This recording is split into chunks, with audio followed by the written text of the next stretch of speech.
Guy Barrett teaches this Docker Containers and Kubernetes Fundamentals course for beginners. Guy is a developer and trainer with more than 25 years of experience. He is a Microsoft MVP, frequent conference speaker, and was the leader of the Montreal.net user group for more than 23 years. All this is to say, he is the perfect person to teach you about Docker and Kubernetes.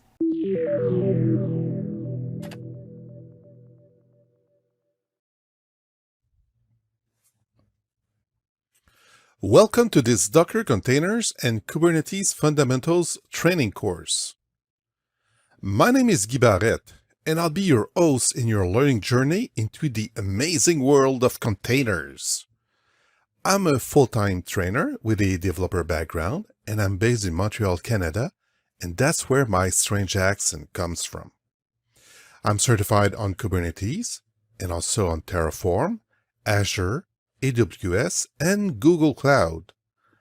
I'm very honored to be a Microsoft MVP in the Azure expertise and a DigitalOcean navigator. You can reach me via the contact page and on Twitter. What should you expect from this course? You will not become an expert just by taking this course. This is an entry-level course that will provide you with a strong containers and Kubernetes foundation, and you'll gain enough knowledge to make sound decisions at work or in your projects. Throughout this course, you will find lots of hands-on activities to practice what you've learned. You will use Docker and Kubernetes locally on your PC or Mac, so there's no requirement to have an account with a cloud provider. Are there any prerequisites for this course? Not really. If you're a developer, a DevOps specialist, an IT pro, or even a technical manager, that's totally fine. No previous Docker or Kubernetes knowledge is required. We will cover a lot of ground. You will learn about containers, Docker, and the Docker registry. You'll learn about the Kubernetes objects like pods, workloads, and services. That's a lot of material, and the goal here is to get you from zero knowledge to a Kubernetes ninja. Well, at least provide you with enough knowledge to aspire being a Kubernetes ninja. I want to say a big thank you for learning Docker and Kubernetes using this course. If you like the course, you can help me by making a small donation. This is the link to my Buy Me a Coffee page. You can of course buy one of my other courses where you'll learn to run containers on different cloud providers' services and use a managed Kubernetes cluster in the cloud. And finally, I wish you all the best in your learning journey.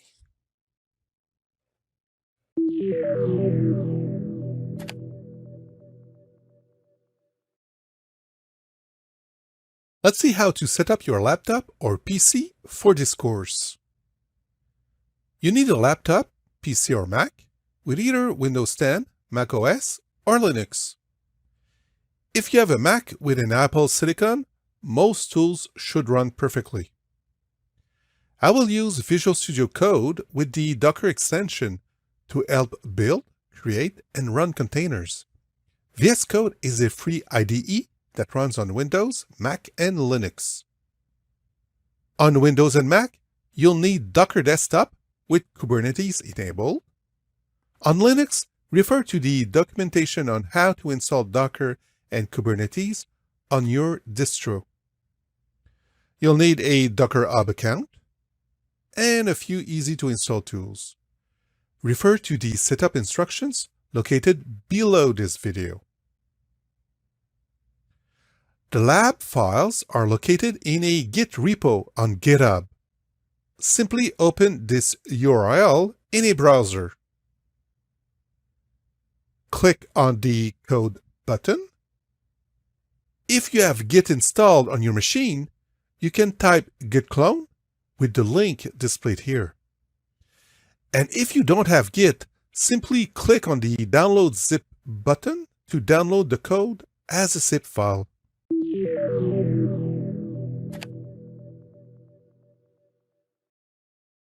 Let's talk about the Microservices Concepts. If we head to Wikipedia and take a look at the definition that we find over there, it says that it's a variant of the Service-Oriented Architecture, or SOA, a structural style / architecture, and that it arranges an application as a collection of loosely coupled services. So instead of a large monolithic system, we have multiple smaller pieces. In a microservices architecture, services are fine-grained, meaning that each of them have their own responsibilities, and the protocol used are lightweight, like an API exposed over HTTP or gRPC, for example. If we look at the monolithic architecture, these systems were usually built as one single unit. An IDE would group multiple projects, and we would compile the whole thing as one single unit. They were also deployed as a single unit, so we would need to copy everything, all the files on a server. And if we had to scale the system, we had to spin a new VM and copy, deploy the whole system on that VM, and same for a third and a fourth server. An example of such a monolithic architecture is a three-tier application. Even though the system was clearly separated into layers, it was all tightly coupled. From the web project, we had to make a reference to the business layer project, and the whole system would run in the same address space. With microservices, we break our big system into smaller parts, each with its own responsibility. So let's say we have a class that deals with identity in our business layer. We can extract that code and place it in its own microservice. We can then scale each of these smaller pieces independently from each other. There's no strong bound since we expose functionality through an API. They can be written by smaller teams, and each can use their own programming languages like Go, PHP, C#. And domain-specific data can be stored in separate databases. So the way we would deploy a monolithic system is by deploying everything on a server, all the DLLs, files needed to run the system. We had to scale, deploy everything on more servers. Now let's compare that to microservices. Well, microservices are deployed independently. Each can scale independently also.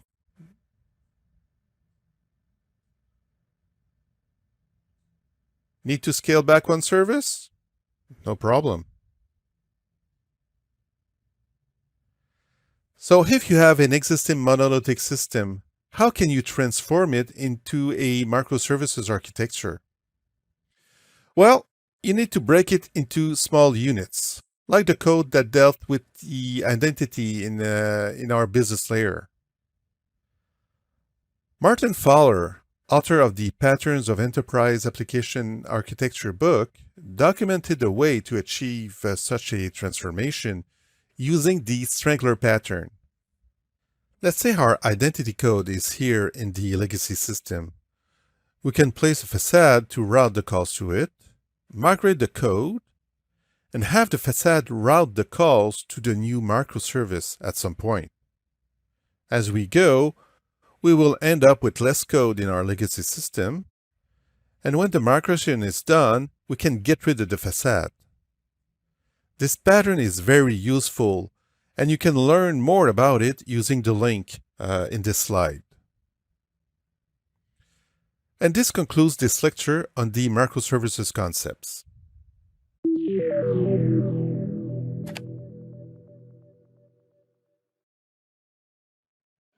Let's talk about microservices anti-pattern, because it's not all rosy. I know, It's kind of strange to talk about what can go wrong right away, but I think it's very important. First of all, it's not some kind of magic pixie dust that you can sprinkle on top of an existing system and boom, you get a beautiful microservices architect system.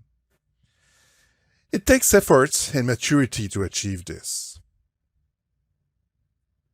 From one monolithic system, you'll end up with a bunch of smaller pieces, and that can add extra complexity. A change to a microservice can have a domino effect and take your system down. And what about securing all of these microservices?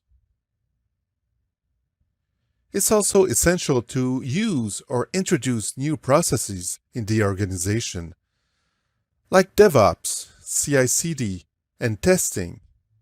But be careful and don't try to implement everything at the same time.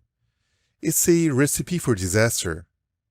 Take it step by step and make sure you have metrics in place to validate each of these steps. And this concludes this lecture on microservices anti-patterns.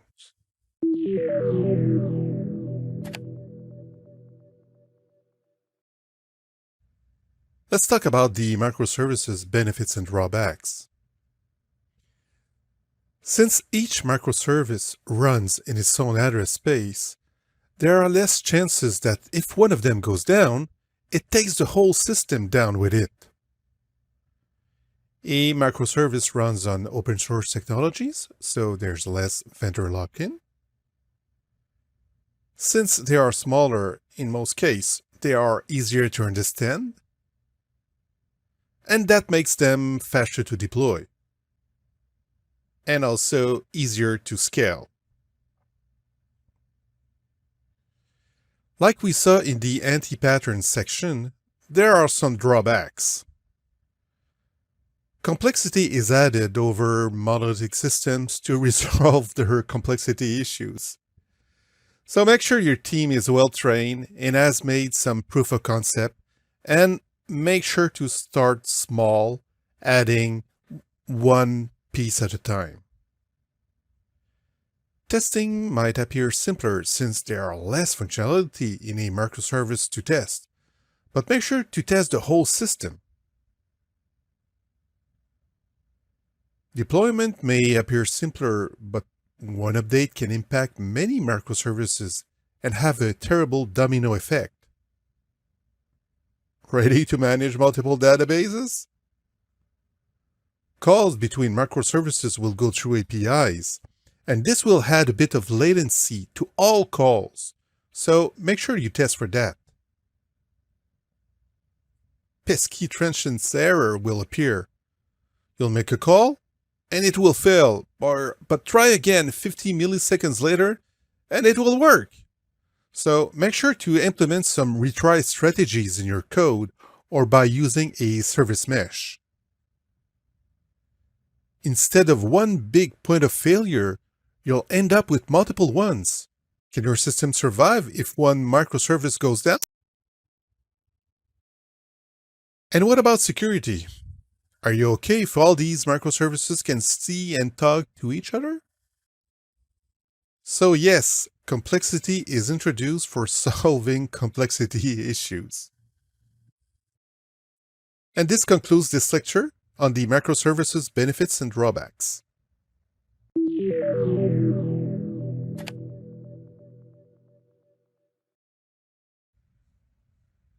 Let's now understand what is cloud native. You may have heard the term cloud native before, but what it is exactly? It's a way to architect and build complex systems, taking advantage of modern development practices and the use of cloud infrastructure. If we head to the Cloud Native Foundation website and look at the definition, we see that it's quite a long one. So let's break it into smaller parts. Cloud Native uses containers, service meshes, microservices, immutable infrastructure, and declarative APIs. We'll cover containers, service meshes, and microservices and the concept of immutability in this course, but not how to build APIs. Immutable infrastructure means that we usually never update something, but we replace it with a newer version. Loosely coupled systems mean that the functionalities are exposed through APIs. Observable with the use of metrics. Creation and updates are automated. And instead of making changes once every 6 months, we deploy high-impact changes on a frequent basis. And finally, we use a series of open-source projects to run our system.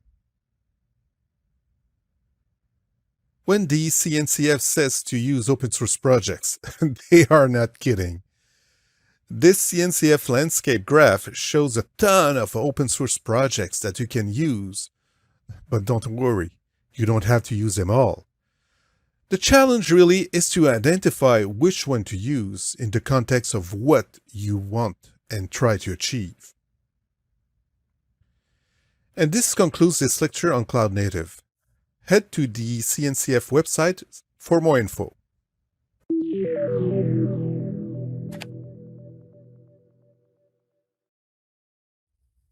Let's go deeper in the Cloud Native concepts.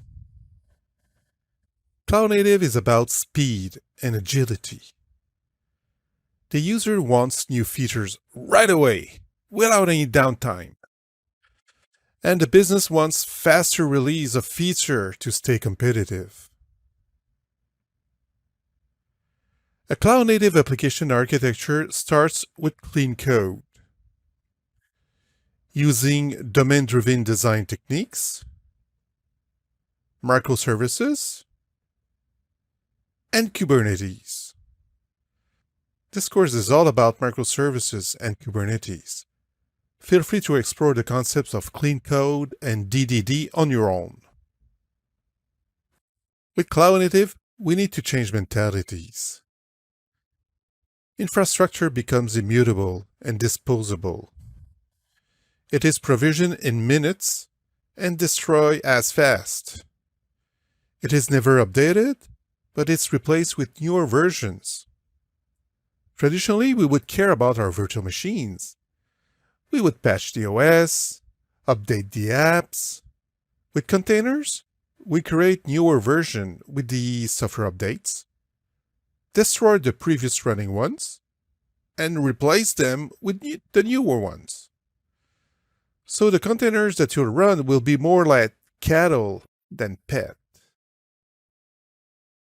Of course, this Cloud Native thing is a lot easier when starting a new project, a blank page or a greenfield. However, it's still possible with legacy projects. I really like the Cloud Native Foundation Trail Map because it breaks the journey to Cloud Native into smaller, measurable objectives. You can set your own performance indicator to measure each steps to ensure a smooth journey. So let's take a look at the first steps. Your team must first learn how to containerize your application. The developers and the IT pros must know how to deploy and monitor containers. You need to automate deployment through the use of continuous integration and continuous delivery techniques and tools. You need to use an orchestrator like Kubernetes and maybe deploy your application using Helm charts.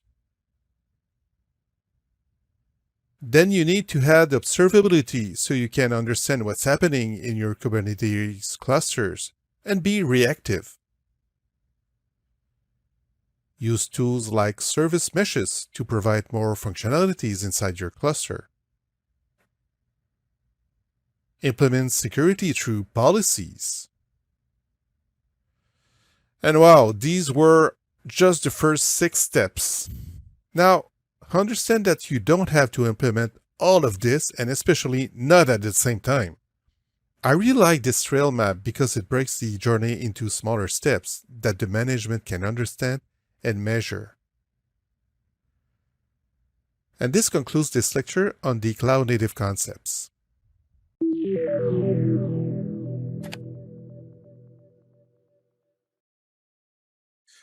Let's take a look at the CNCF website. The website is located at cncf.io. And from there, you can take a look at the various projects maintained by the CNCF, information on how to get certified, community information like the conferences that the CNCF organize each year. So let's go back to the projects menu. And you'll notice that projects are categorized in 3 categories: sandbox, incubating, and graduated. Let's click here on this, the second menu here. And let's scroll down to the bottom. And here you get the information about the meaning of these 3 categories. And basically, that's their maturity level. Sandbox projects are mostly newer projects, while graduated projects are projects that conservative enterprises are more likely to use. So let's take a look at the graduated ones. We found here Kubernetes, Helm, Jaeger. So let's click on Kubernetes. And basically that will show you the project website. Let's take a look at the incubating ones. Here we find Linkerd, gRPC. Let's click on gRPC. You can get more information about the gRPC. All right, let's go back to this menu. Remember the trail map that I mentioned in the previous lecture? Well, here it is, Cloud Native Trail Map.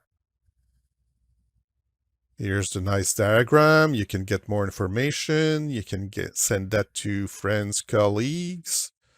And here's a link to the landscape diagram. Here it is. It's super huge. Let's click here on Kubernetes. And here you get very interesting information. Well, you get the repository where the project is stored. You get the number of stars and the activity number of commits here. You get the website address and also the Twitter handle here. So you should follow the Twitter feed of the project that you're using. So let's close this one. Let's click here on Helm. Again, website, repository, number of stars, activity, and the Twitter handle.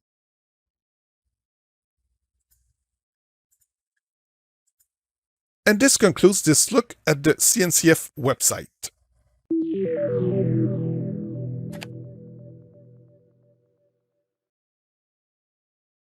Let's now talk about the containers concepts. Containers, containers, containers. They are everywhere, but what are they exactly? A container is a unit of deployment.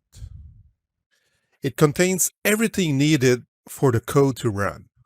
So the compile code, the runtime, system libraries, and the system tools. You take a container, push it on a server, and it should run. Of course, it can have some external dependencies like a database or a cache, but the code deployed in it should run as is.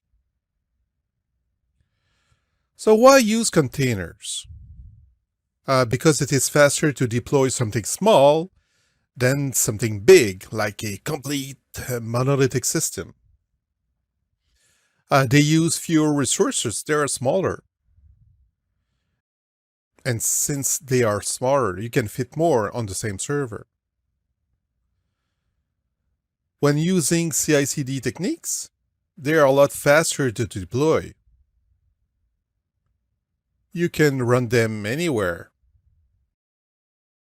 And they are isolated from each other, meaning that if one fails, it will not take the whole system down with it. So what exactly is virtualize? Let's compare virtual machines with containers. A VM runs on some kind of hardware where an OS is installed. The OS hypervisor will let you create a virtual machine where you will install an OS. So basically, the VM virtualizes the hardware. And what's happening when a VM starts?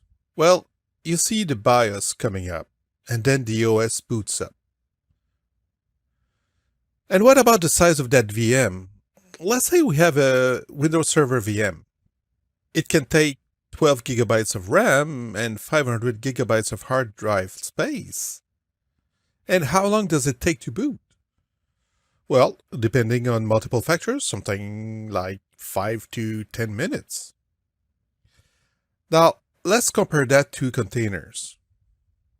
We still have the hardware and the OS, of course. There's a container runtime installed in the OS, and containers images are run in memory. Now, compared to a VM, a container does not have to boot because it will use the host OS kernel. This means that container starts in seconds because they don't have to boot. They also use a lot less memory and hard drive space since there's no OS. A small container can take 100 megabyte of hard drive space and run in 64 or 100 megabyte of RAM. So, VM and containers. Virtual machines have a larger footprint, they are slower to boot, ideal for long-running tasks. Containers are lightweight, they're quick to start, they don't have to boot, they're portable, and they're ideal for short-lived tasks because you can spin one super fast. So, are containers replacing virtual machines? Are virtual machines obsolete? Absolutely no. Containers are just another tool in your toolbox, and you need to find the right use case for them, and also for VMs. If you're old enough, you must remember what a telephone boot is. If not, well, before cell phones, we used to make phone calls in these booths by dropping a dime or a quarter. Anyways, using a telephone boot analogy, you can pack more containers on the same server than what's possible with virtual machines. Containers are made of layers. You start with the base OS, add customizations, and add your applications. Let's take a deeper look at this screenshot. The Docker pull command retrieves and downloads a container image. As you can see, each layer is downloaded individually. Notice that each has a unique ID, and that for the first ones, Docker says that they already exist. Why is so? Docker uses a local cache to store the container's images, and if a layer already exists, it will not be downloaded again. The benefit is that if you pull version 2 of an image, Docker will only download the layers not present in its cache. One of the goals when creating container images is to create them with the smallest number of layers possible. Later on, we'll see techniques on how to achieve that. Now, can you write on these layers? Well, no, except for the top one, because it is read-write. The lower ones are read-only. Another concept is the container registry.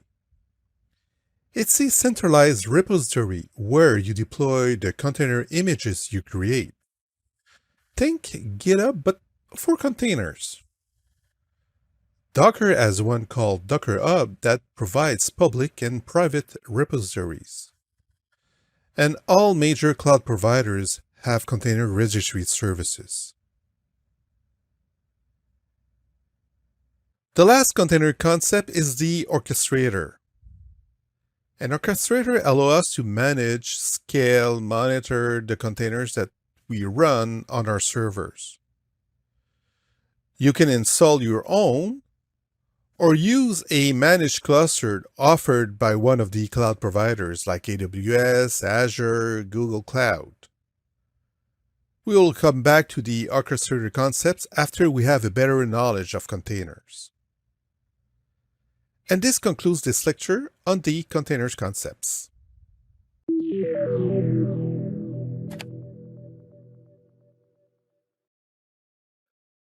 Let's now understand what is Docker.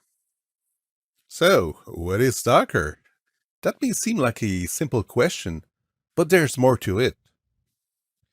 There's Docker the company and Docker the platform. Docker maintains the Moby project, an open source container runtime that follows the specs from the Open Container Initiative. Docker sold its Docker Enterprise Division late 2019 to a company called Mirantis. So if you want to buy enterprise support or get certified with Docker, you have to go through Mirantis.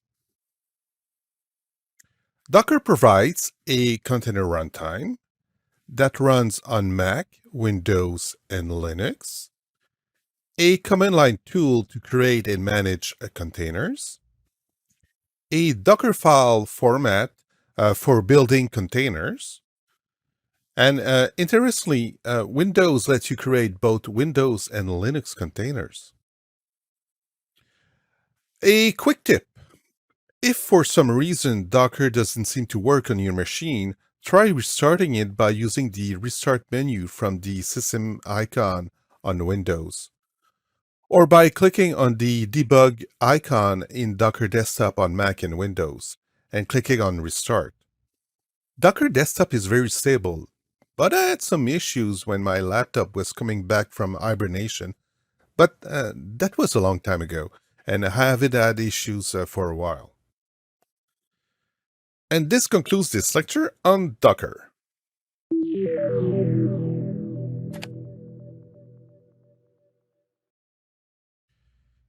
The easiest way to run Docker on your machine is by running Docker Desktop. It's a free download available on docker.com. So you click here on Get Started, and you download the version for your OS. So Windows, Mac, Linux here. Now, if you're running Windows, check the version of Windows that you're running. If you're running Windows 10 version 2004 or a later version, you can run what's called Windows Subsystem for Linux version 2. So WSL2. Basically, it allows you to run a Linux distribution right into your Windows installation. So Docker Desktop can run its container by installing a virtual machine inside Hyper-V, or if you have WSL2 installed, it will install that virtual machine inside the Linux distribution, and everything will be a lot faster. So that's the preferred way. So just to prove a point here, I'm going to launch my Hyper-V manager. And as you can see, I'm not running any virtual machine. So my Docker Desktop installation uses WSL2. You'll find a link to this installation guide in the modules notes. Okay, so let's take a look at the Docker Desktop. I'm running Windows. As you can see, I can see my Docker Desktop system tray icon here. So for Mac user, it will be at the top of the screen, of course. I can right click on it and let's select Dashboard. All right. So here I can see a list of containers that are currently running. I can stop them, restart them, delete them. I can see a list of images that are installed on my machine here. We'll come back to that later on. There's a gear icon here. That's the setting icon. And in the general section here, you can see that WSL2 is enabled. So that's why Docker Desktop doesn't use an Hyper-V virtual machine. It uses the WSL2 to run the VM. And there's the Kubernetes menu here. If I select it, I can see that Kubernetes is enabled. So when you check that, Docker Desktop will download additional containers to run Kubernetes right onto Docker Desktop here. So very useful. There's a bug icon here, which is the troubleshoot icon here. So if at some point you're issuing Docker commands and they don't work or something's wrong running Docker commands, you can click here on the restart button here. You can see my name here. It means that I'm currently logged. And if I right click down on the system tray icon, you can see that I'm currently logged in and I have the option to sign out. So what username and password did I use to log in? When you downloaded the Docker Desktop, you could have created a Docker account or a Docker Hub account. So that's the same username and password. So if you go to hub.docker.com and you logged in, well, that's the same account that is used here in Docker Desktop.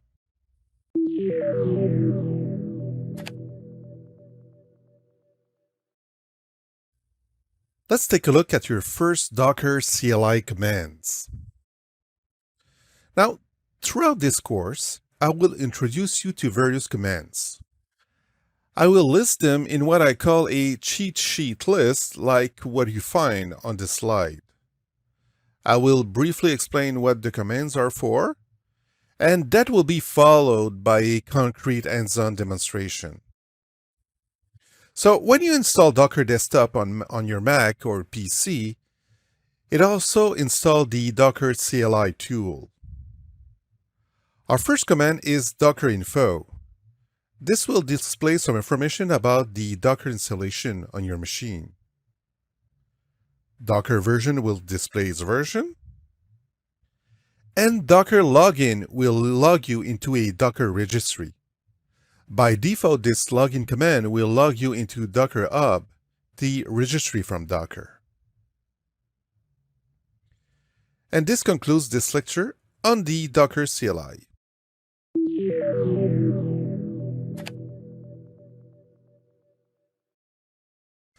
All right, we need to open a new terminal window into Visual Studio Code. So let's select a terminal, new terminal, or you can use the shortcut Control-Shift-Backtick key. All right, this will open a terminal window. And let's take a look at the commands that we will run. They're really basic. It's just for testing that our Docker installation is working correctly. So let's type docker info. This will give me some information about my current installation, what's happening. I have 47 containers, 3 stuff, 44 running, 25 images, and so on and so on. So information that is quite useful for debugging purposes. I can see that the virtual machine running Docker Desktop is running has 2 CPU. It has 2 gigabytes of memory allocated. All right, sounds good. Let's type now Docker version, and this will give me some information about the version number of different parts of Docker Desktop. So again, useful for debugging purposes. These are not commands that you will run on a day-to-day basis, but they're quite useful for troubleshooting. The last command is docker login. So I'm just going to type docker login without any username password, see what's happening. And well, the command says that I log in successfully. Why so? Well, if I right click here on my Docker desktop, I can see that I'm already logged in. So that's why I didn't have to input or type any username password. I was already logged in.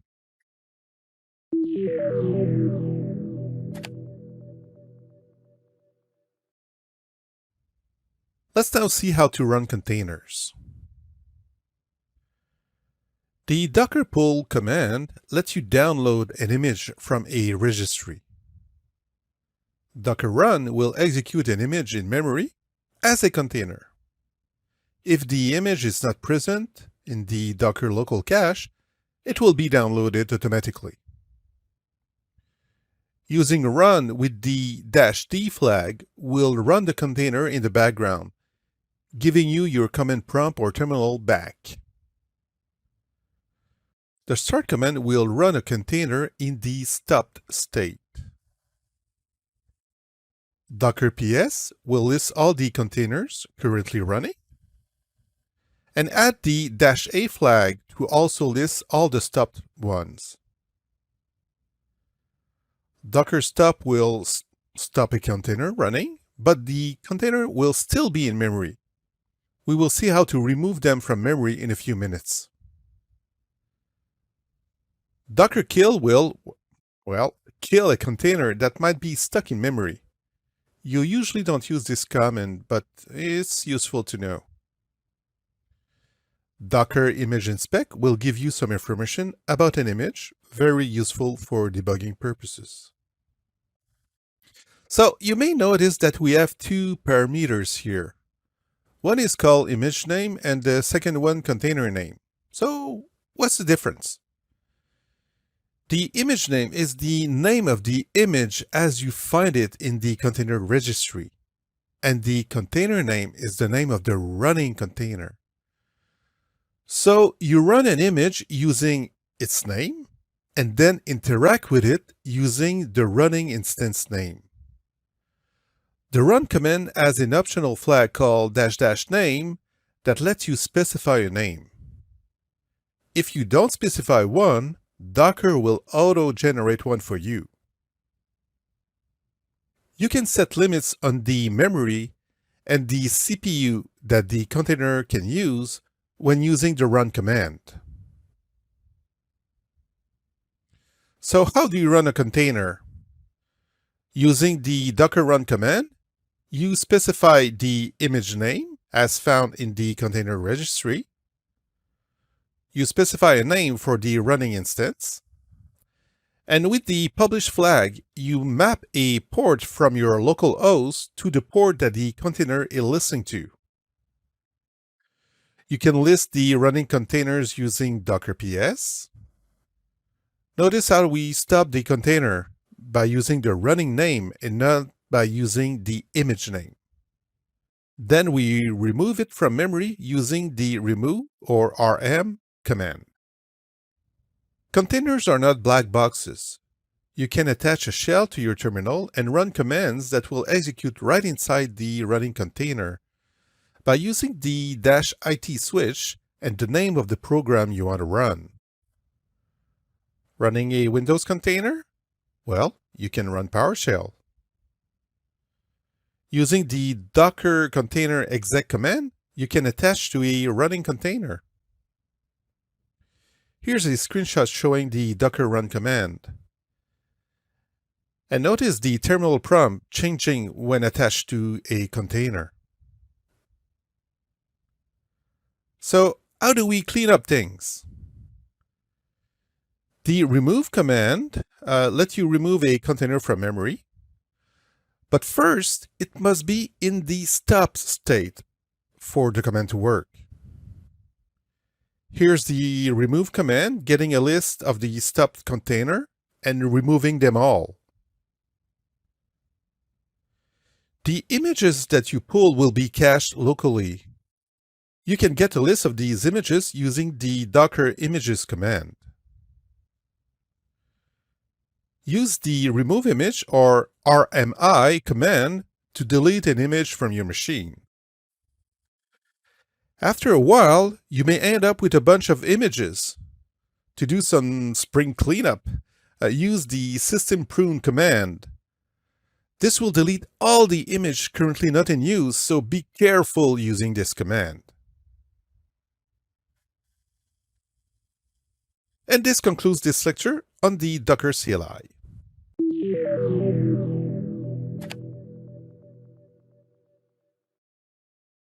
Let's now run our first container. We'll run an Nginx web server, so something pretty basic. That'll be perfect for this lab. All right, let's open a terminal. So terminal, new terminal, or Control-Shift backtick. Perfect. So we'll run this command. So let's take a look at the command first. So we'll run a Docker run, and let's go at the end of the command. This will be the image that we'll run. So an Nginx image. We'll give it a name. So the name will be web server. That will be the name of the running instance. We'll map local host port 8080 to the port that the container is listening to. So port 80. And -D for detached mode, so we can get our command prompt or terminal prompt back. So let's run this. Something interesting is happening. Unable to find image Nginx latest, and you see that Docker has pulled all the different layers locally here. So now, if I issue a Docker PS, it will list the containers that are currently running. So I have 3 containers running. So the Kubernetes dashboard and the metric server here. So don't look at these. Let's focus on this one. So this is the containers that we just launched, the Nginx image here. It started 30 seconds ago. We can see that port 8080 localhost is mapped to the port 80 here, and the name is web server. So let's launch a web browser, and let's type localhost 8080. The container is actually running. Fantastic. All right. So we can get a list of the images installed on your machine here by using Docker images. So I have a bunch. I may have a lot more than you, but let's focus on the last one here. Nginx, the tag is latest, image ID, and this is the size. All right, fantastic. Let's try to connect to it. So we'll issue a Docker container exec. We'll give it the name, so the running instance, and the program we want to run. So look at the prompt now. Root at some ID. So the ID is the actual container ID. So I'm logged in as root on that container. So now I can issue some commands. So let's do an ls. Let's type ls bin to see what's in there. So different commands. So I'm connected to that running container. That's pretty cool. So I can issue commands, look at the logs, if any, and do some troubleshooting. So this is super useful for debugging purposes. We'll use that a lot in the various labs that we'll do together. All right, let's get out of there by typing exit. All right, just clear my screen here. So our container is running. How do we stop it? We use the Docker stop command, but look at the parameter that we use, the name of the container that we use. We use the running instance name, not the name of the image. So that's pretty important here. Docker stop web server. All right, but the container is still in memory. If I do a Docker PS, it's not listed anymore as a running container, but if I type Docker PS dash A. Aha, for all, I can see that my container is still in memory here. So I need to remove it from memory. So we'll use the docker rm and the name of the running instance. So rm for remove. And now the container is no longer in memory. Awesome. Now, the container is still, well, the image that was used to create the container is still on my machine. So if I type docker images, you see it's still here. So that takes 133 megabyte of disk space. If I want to get rid of that, I use the RMI, so remove image command, and the name this time of the image, not the name of the running instance, because none are running right now. And you see all the layers have been deleted.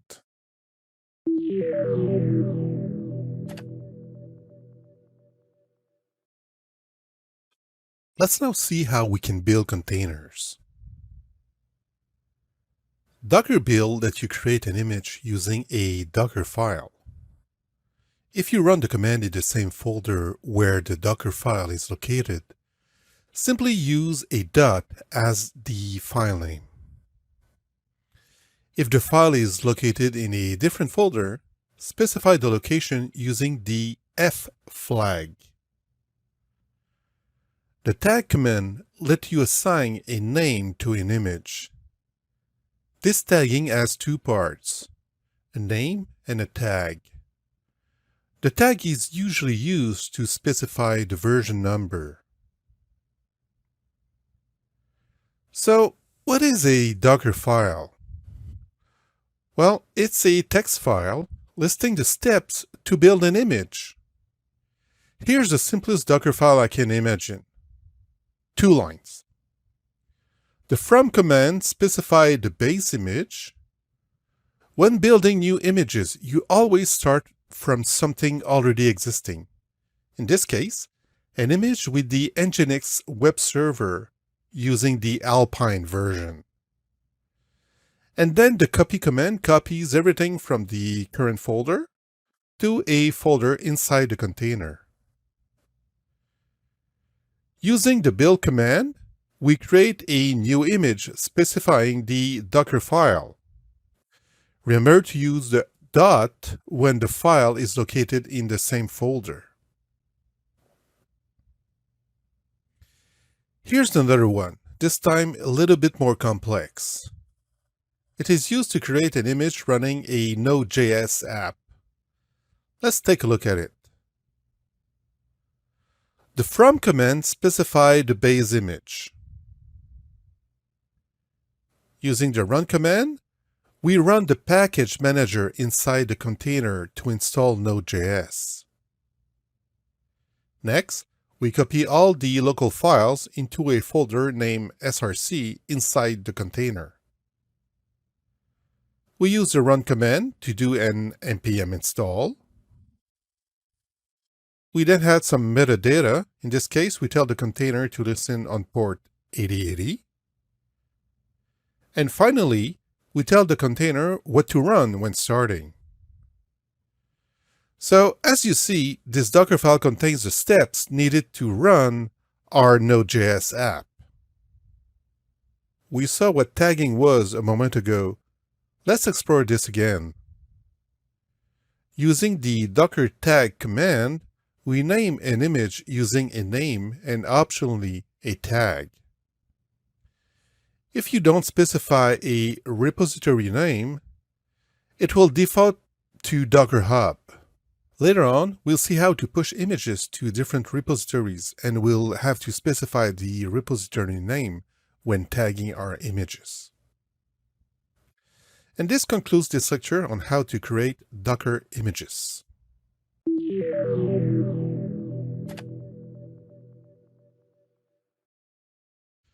Let's see how can Visual Studio Code help us build and run containers. So what is Visual Studio Code and why talk about this tool in this course? Well, it's a text and code editor. It's free and open source. It runs on Windows, Mac, and Linux. And you can download it for free using this link. So you will work a lot with text files, creating Docker files, and later on Docker Compose and YAML files. A tool like VS Code will help you because you can install plugins that will make your life easier. Using a different text editor? No problem. In VS Code, you can install plugins by clicking on the extension icon in the left menu. Then you search for Docker and install the extension from Microsoft. The extension lets you add Docker files to your projects using the command palette. Open it using the View menu or type Ctrl-Shift-P. Type Docker add and select Add Docker files to Workspace. The extension will ask you a few questions and will create the Docker files for you.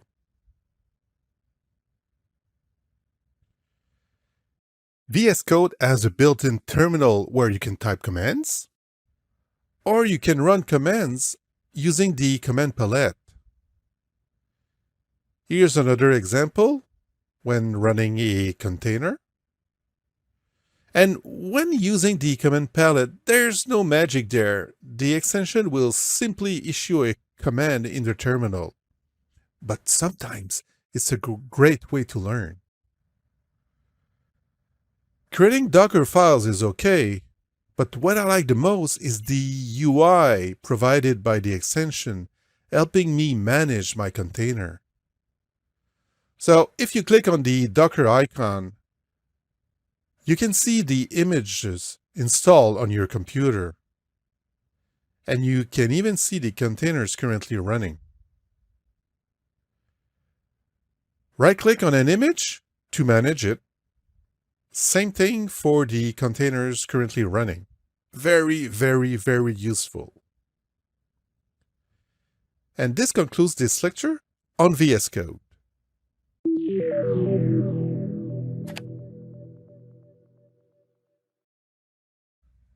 Let's now use Visual Studio Code to containerize a Node.js Express application. So I already installed the Docker extension in Visual Studio Code, but let's take a look at it. So if I click here on extensions, and let's search for Docker, here it is. That's the one from Microsoft, almost 6 million install at the time of recording. So that's the one. All right, so let's go back to our files. So I have my Node.js application here. If I click here on package.json, the name of my application is my Express app. So that'll be important in a few seconds. All right, so let's first add the Docker file to our project. So we'll use the tooling provided by the extension to do that. We'll go to the View menu, Command Palette, or you can use the shortcut, Ctrl-Shift-P, right? And we'll type Docker add. And there are two options here, Docker files or Docker Compose files. So we haven't looked at the Docker Compose file, so let's select the first one, Docker files. The extension is asking us about the application platform. So it's a Node.js application, but it can generate Docker files for .NET, Python, Java, C++, Go, and Ruby apps. So let's select Node.js. All right. And next, it's asking us where is the package.json file. So here it is. It's at the root of my application. So I'll select this one. The port that the application is listening to, 3000, perfect. And do I need the optional Docker Compose file? No, not at this time. All right, so the extension quickly added the Docker file, and also a Docker ignore file, and also a folder for VS Code. So let's take a look at the Docker ignore. Basically, it's a list of files not to deploy in our container.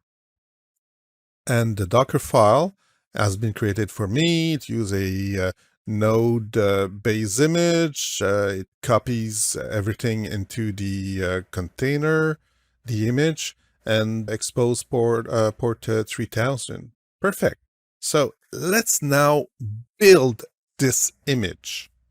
So we'll go back to the command palette, view command palette, Control Shift P, and this time we'll search for Docker build.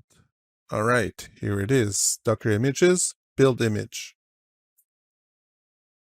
All right, so I just issue the command, and look at what's happening. The extension is not a black box issuing some crazy or strange commands in the background. It's just issuing a Docker build command here. And remember, a few seconds ago, I mentioned that the name of the application in the package.json file is important. Well, that's the name of our application here. So the extension use it to generate the name for my image. All right, it's just a Docker build command, nothing fancy, but using this extension is a great way to learn about some commands that you may want to use at a later time from the terminal prompt. Okay, terminal will be reused by task. Press any key to close it. Let's press any key. All right. The image has been built. Let's run it now. So view, command palette. Okay, Docker run. So we'll use the first one. And there's a list of my images. And here is my Express app. Perfect. Let's run that. Select image. That's the tag latest. Perfect. And look at what's happening. Docker run -d-p for the localhost port 3000 to the port that the container is listening to.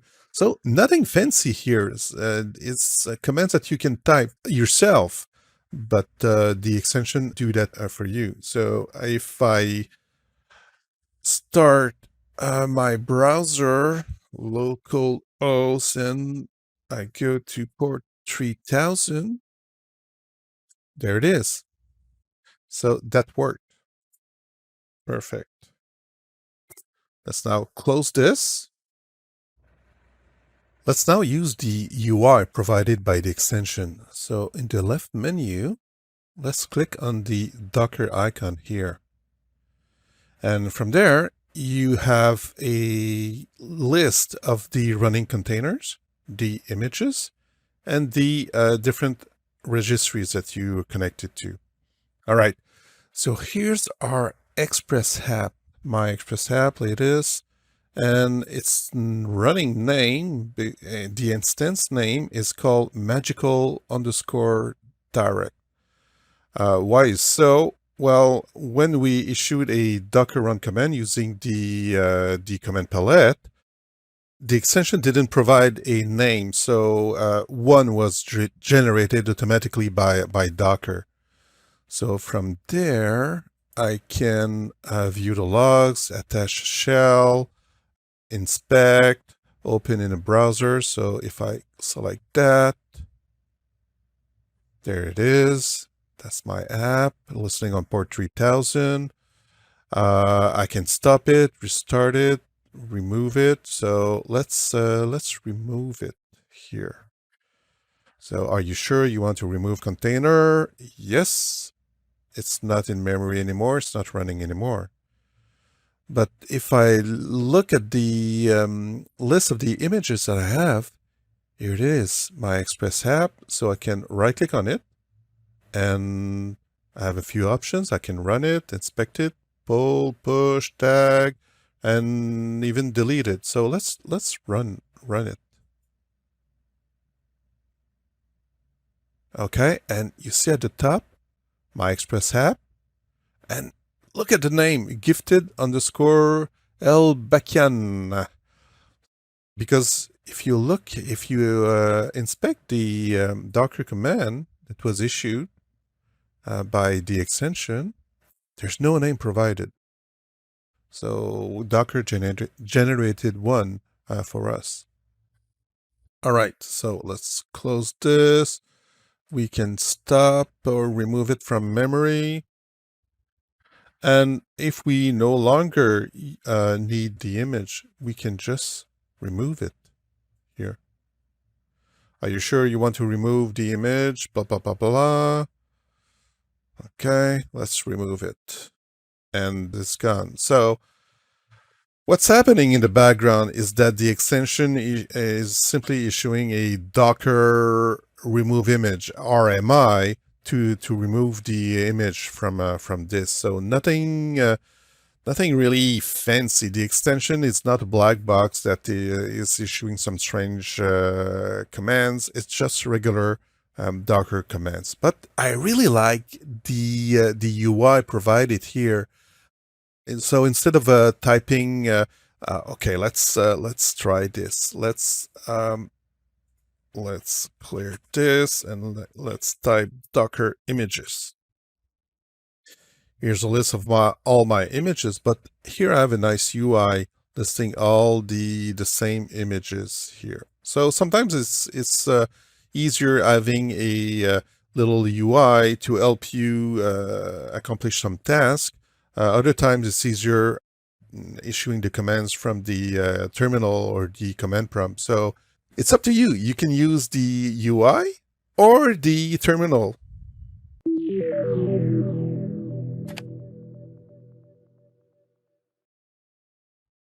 Let's talk about data persistence. Containers are ephemeral and stateless, so you don't usually store data in them. Of course, you can write data in a container, but if you destroy one or if it crashes, any data stored in it will be lost.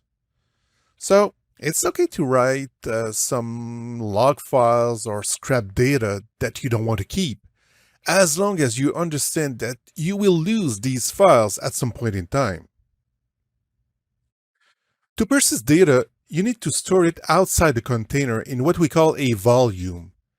A volume maps an external folder or even a cloud storage service to a local folder inside your container. So your app sees a volume just like any regular folder.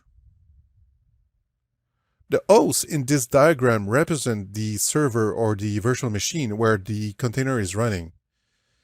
As you can see, a local folder is mapped to the VM file system, so data stored in a volume will survive a container restart or crash. There's still a chance that we can lose the data if the VM crashes. So later on, we'll see how we can use some type of external storage provided by the cloud provider. But first thing first, in the next lecture, you'll see how to create a volume that maps to a VM file system. And this concludes this lecture on data persistence.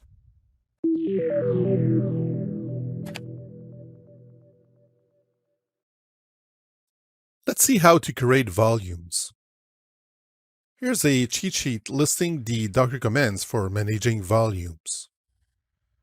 Docker create volume will create a new volume. Volume ls will list all the volumes. Volume inspect will get you information about a volume. Volume remove will delete a volume, destroying all the files stored in it.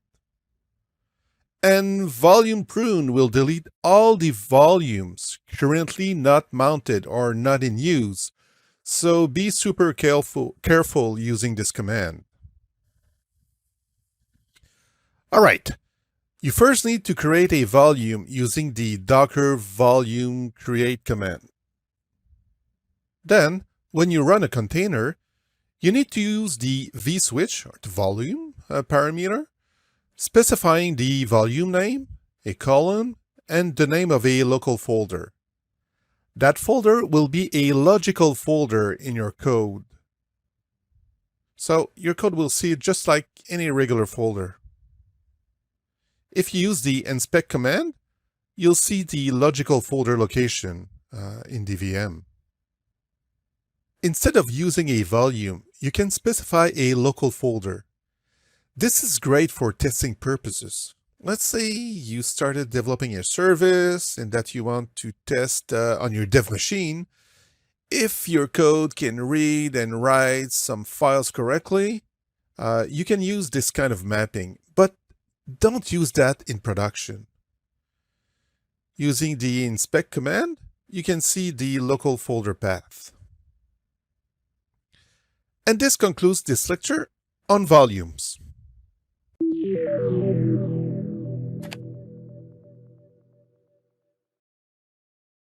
Let's now persist some data outside of a running container. So to do that, we'll use a volume. So I'll open a terminal and we'll use the docker volume create and the name of the volume. So this will create a volume. Perfect. Let's now list the volumes on my machine. So there's a few here. The first 4 were created earlier. This is the volume that we just created.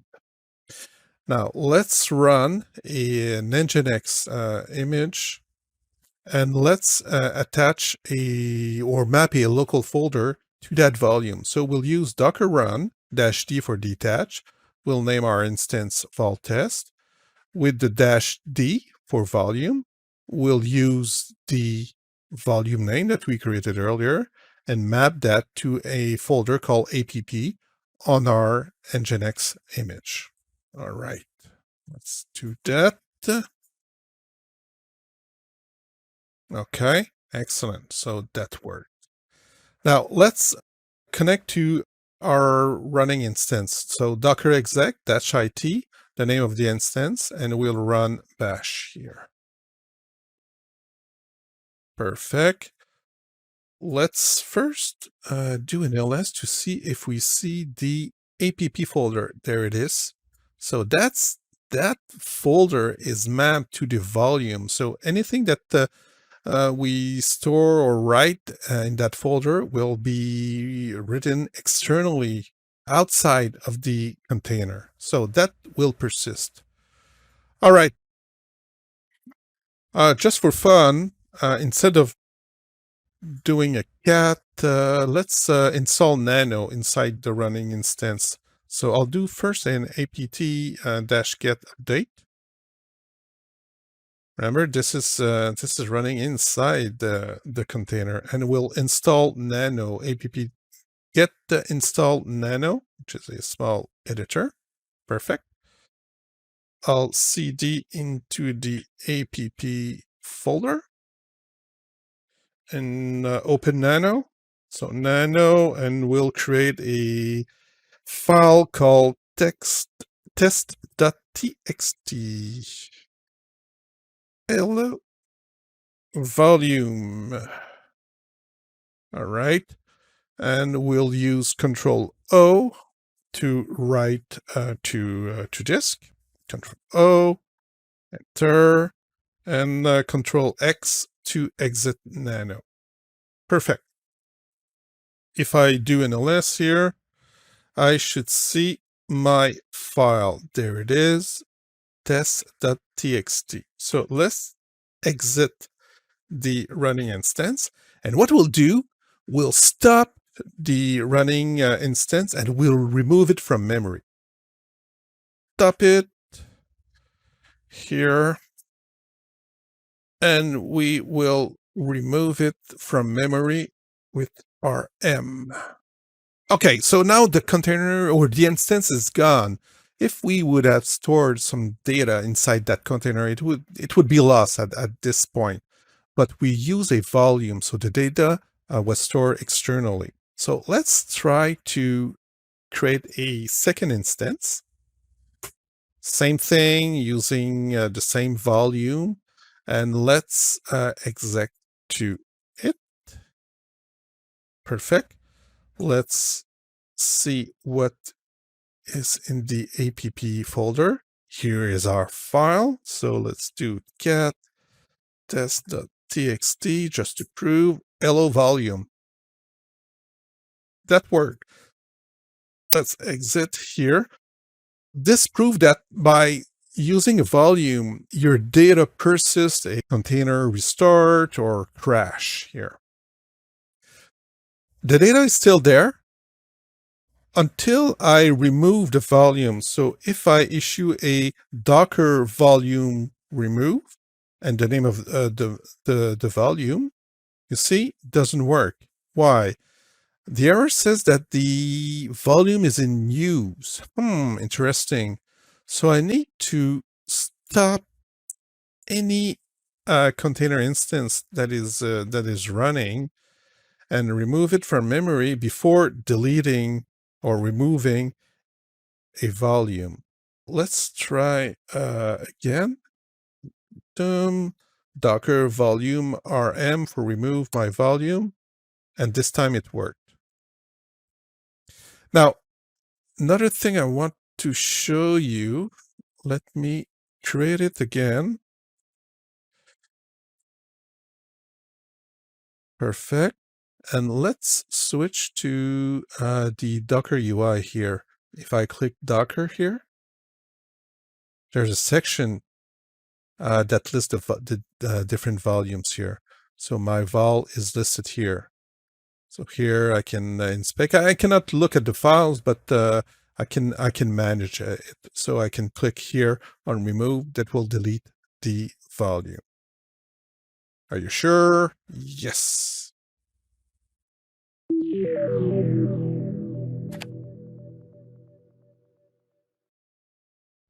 Let's now see the YAML concepts.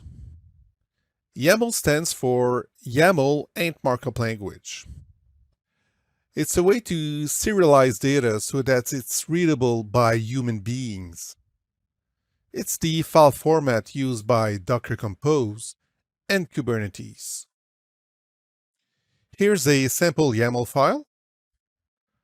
For a key value pair, you specify the key, a colon, then a space, and the value. Don't forget the space, it's mandatory. Here are some nested values. You specify child values using two-space indentation. And quotes are not needed for string values. Here's a list. Again, the child elements are indented with two spaces, and there's a space after the dash. This is what we call the block style. There's also a flow style that looks like JSON. So you may be tempted to use it if you're familiar with JSON, but don't. I never saw any sample or any documentation using this flow style. Since it's easy to forget a space, and you can spend quite some time figuring out why your YAML file doesn't work, you can use tools like this linter available on yamllint.com. It will parse your YAML and flag any errors. Very useful. And this concludes this lecture on the YAML concepts.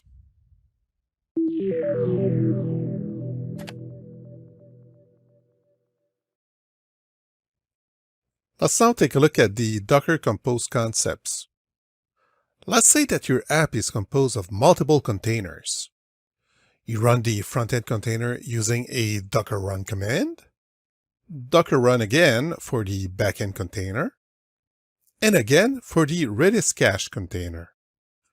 So you end up issuing multiple Docker run commands to run your app.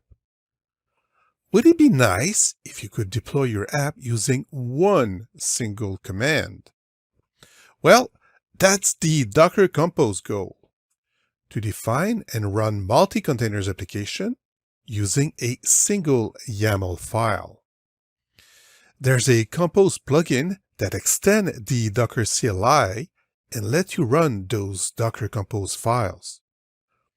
The specifications are available here.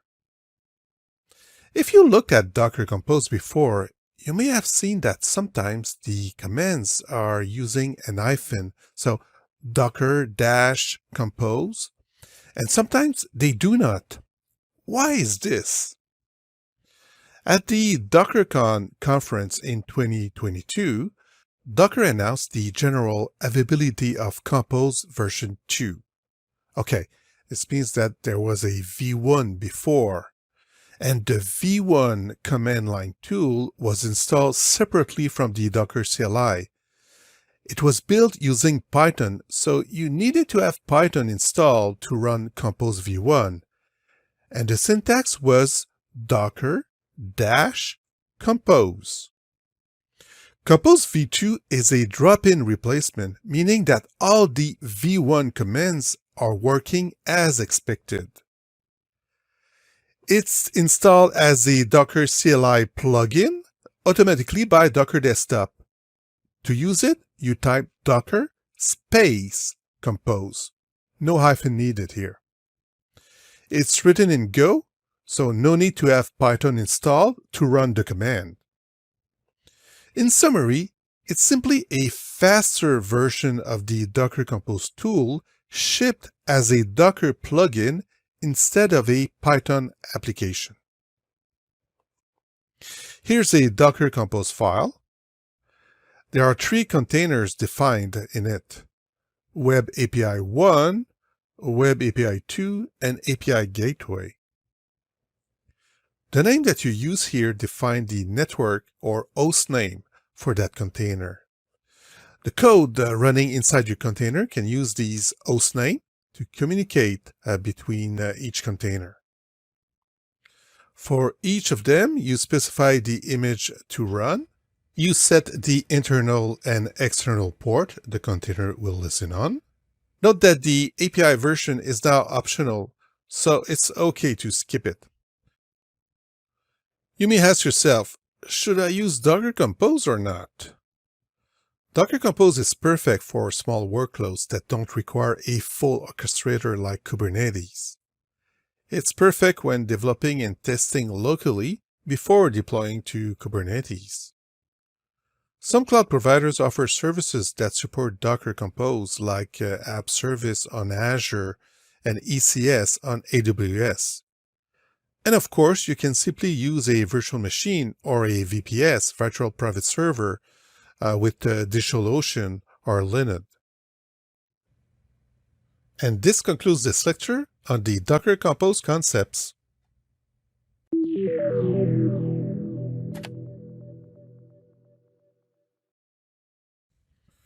Let's now use Docker Compose. Here's a cheat sheet listing some of the Docker Compose commands. Docker Compose build lets you build the containers as defined in your Docker Compose YAML file. If the file is located in another folder, you can use the optional -f parameter and specify the file's location. Start will start all the containers as defined in your YAML file. Stop will stop them, but they'll remain in memory. Up will do a build followed by a start. This is super handy. Use the -d parameter to run the command in the background and take back your terminal prompt. PS will list what's running. Remove or RM will remove the containers currently from memory. Down will do a stop followed by a remove. Again, this is super handy. Logs will display the logs for a container. And you can open a session inside a container by running docker compose exec, the container name, and the program to run.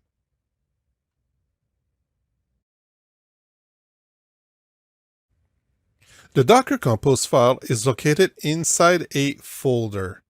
And if you run Docker Compose up, this will launch your application. If you try to run Docker Compose up a second time from the same folder, nothing will happen because the application is currently running. If you want to run a second instance of your application, it was impossible with Docker Compose v1.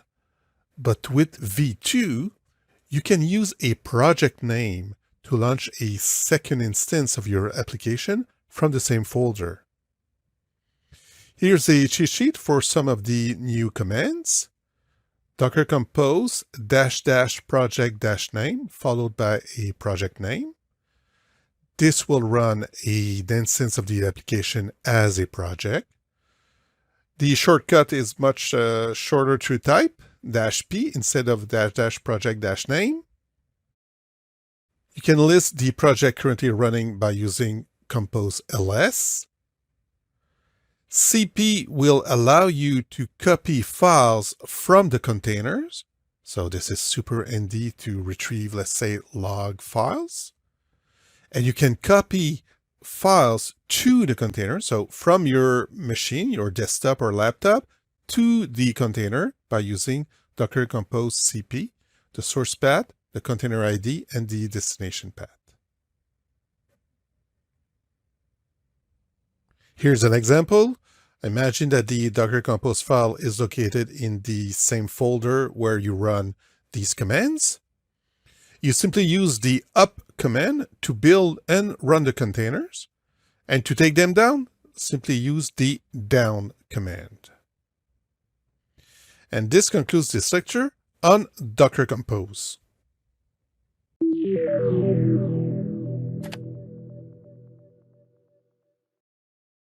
In this lab, we will deploy a Docker Compose application. Let's take a look at our dockercompose.yaml file. We have one section called services, and under that section, we define two services. The first one is called web-fe, fe for front end.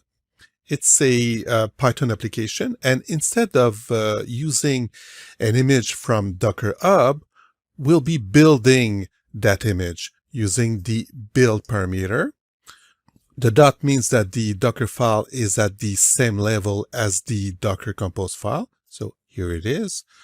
It's a simple Python application, just one file, app.py, and requirement.txt that we're copying on that base image.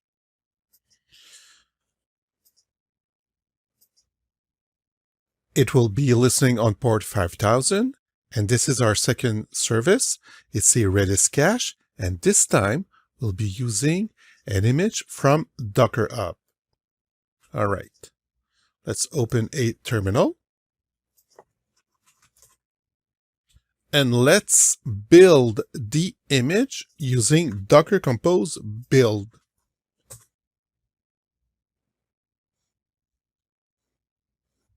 Perfect, my image was built. Now I can launch the application using Docker Compose up and -d for detach. Now I could have skipped the build step because up does a build first and then a start. So it's super handy. So let's use Docker Compose up, and my application is up and running. I can test it. If I go to localhost 5000, you visited me one time. I'll do a few refreshes. 5 times, perfect. Okay, I can list the running containers using Docker Compose PS. I can also use Docker PS since it will list the Docker container currently running. And I can look at the logs for my front-end service using Docker Compose logs -f and the name of the service.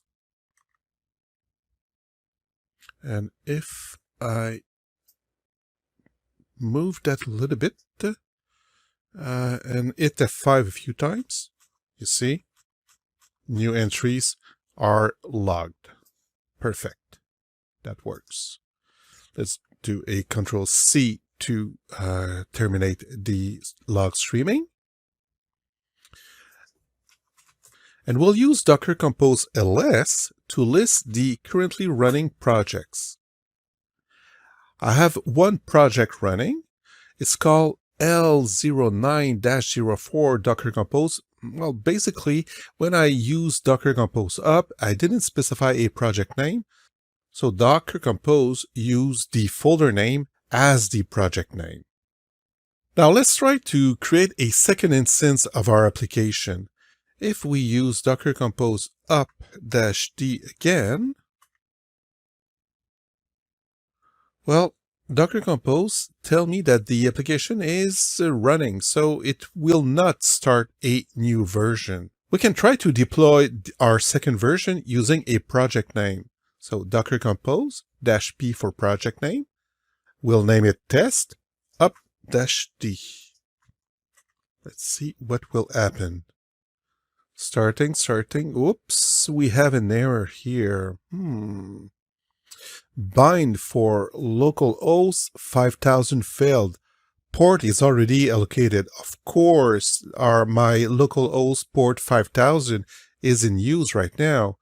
So what I need to do, I need to change that port here, the localhost port. I'll use 5001. Save the file and use the same command, Docker Compose -p project name test up-d. And this time it worked. Awesome. Let's open our browser and let's go to port 5001. Yes, that worked. A few refreshes, 10 times. Let's go back to port 5000, the first instance, 15 times. All right.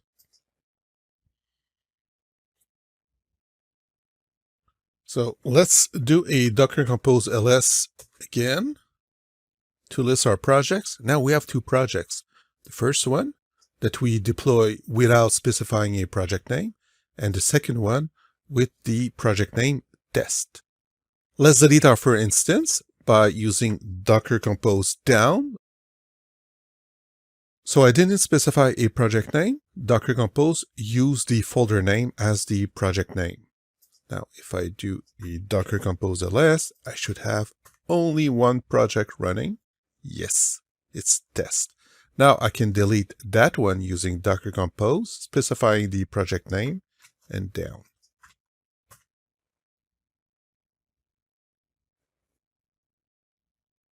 Let's list the projects again. Docker Compose ls. Nothing running. PS. Listing the containers. Nothing. And why not try Docker PS? Nothing in memory.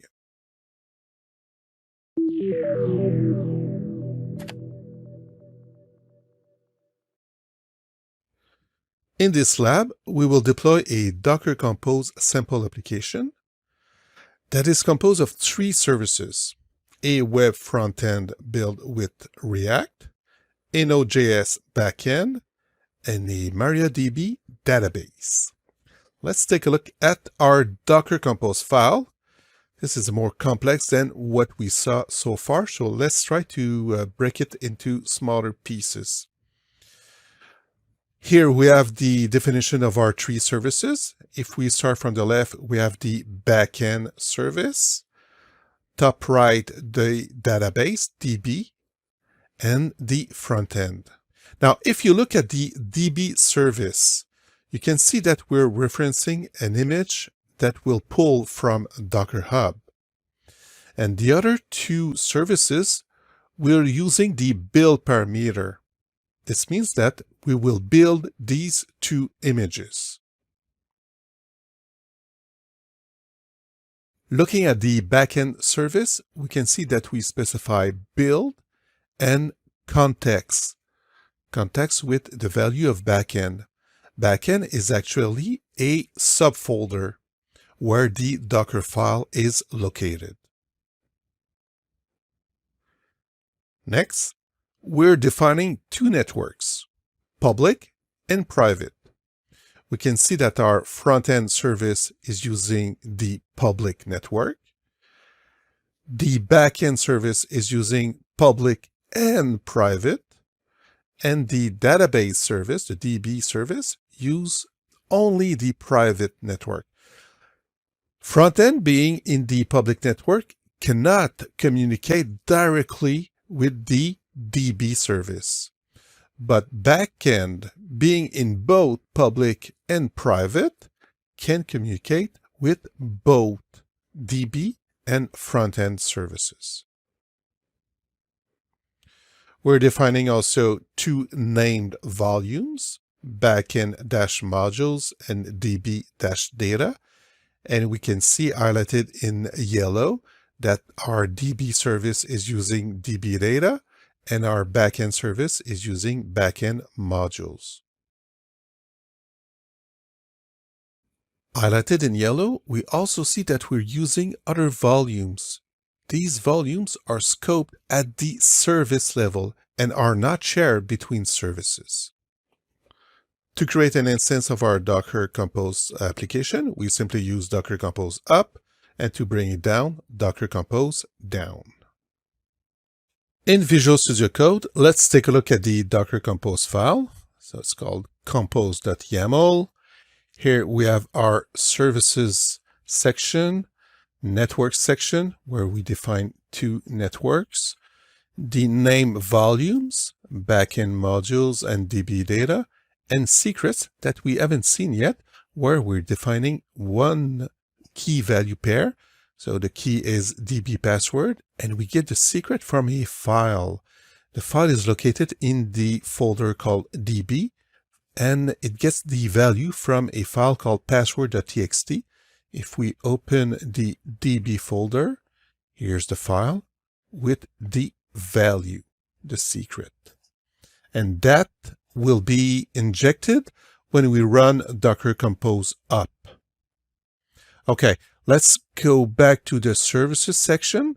And here we have our backend, DB, and front-end services. Let's take a look at backend. We're using the build directive, and we are setting the context to backend.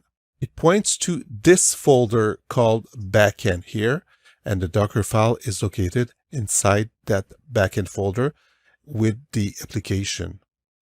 Same thing with the front-end service, build, context front-end, and we're getting the Docker file and the application from the front-end folder. And what about the DB service?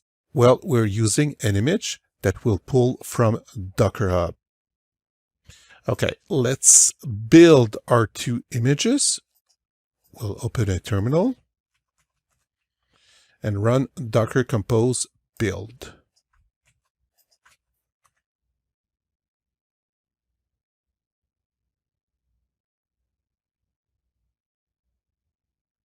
Our images were built. Perfect. Now let's run the application by using Docker Compose up-d.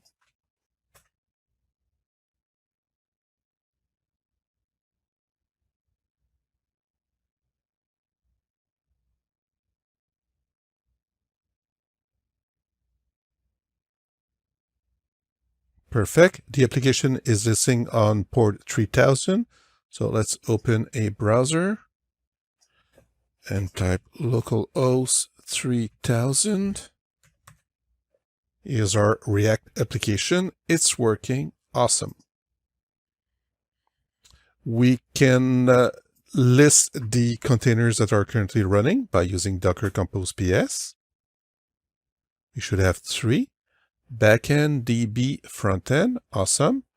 Let's take a look at the logs from the backend service, Docker Compose logs-f backend. And these are the logs for our backend service. Awesome.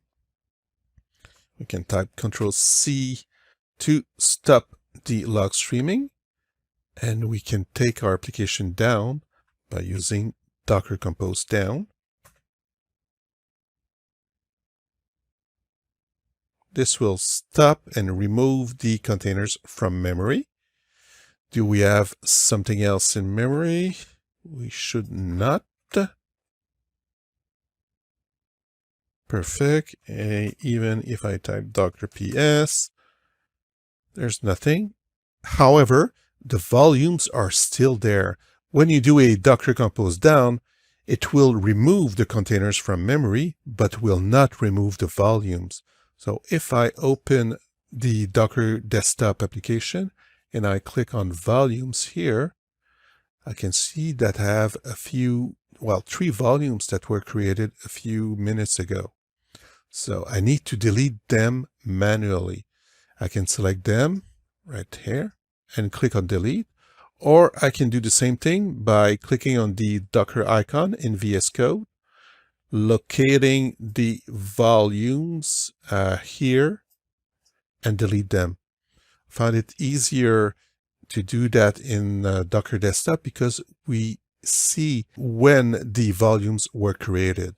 So I'm pretty sure that these three are the ones that I need to delete. I'll click on the delete button and confirm.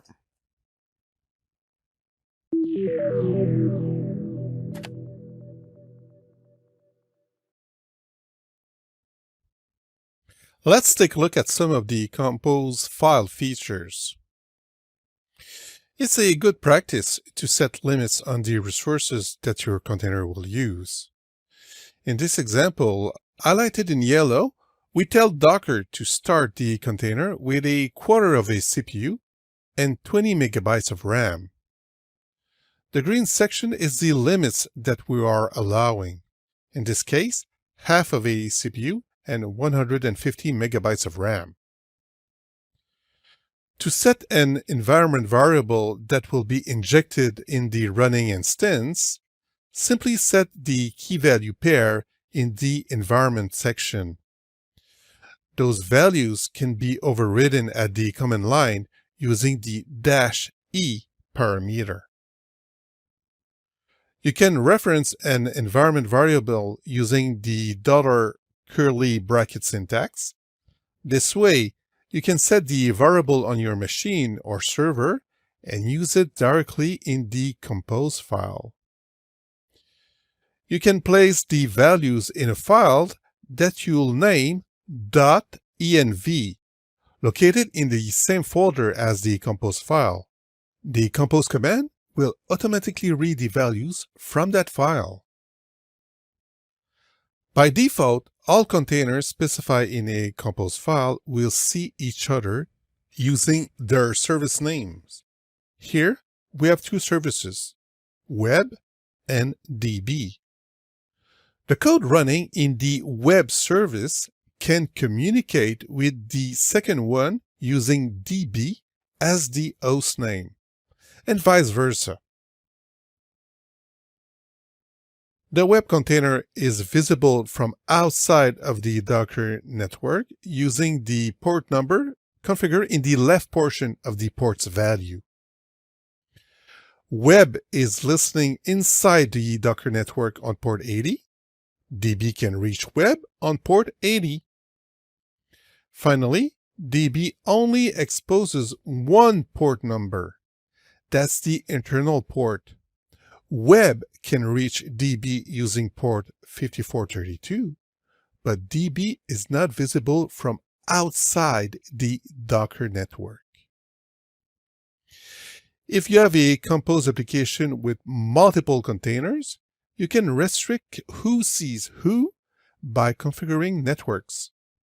In this example, we're defining two networks, front-end and back-end. Proxy can see app because both are part of the front-end network.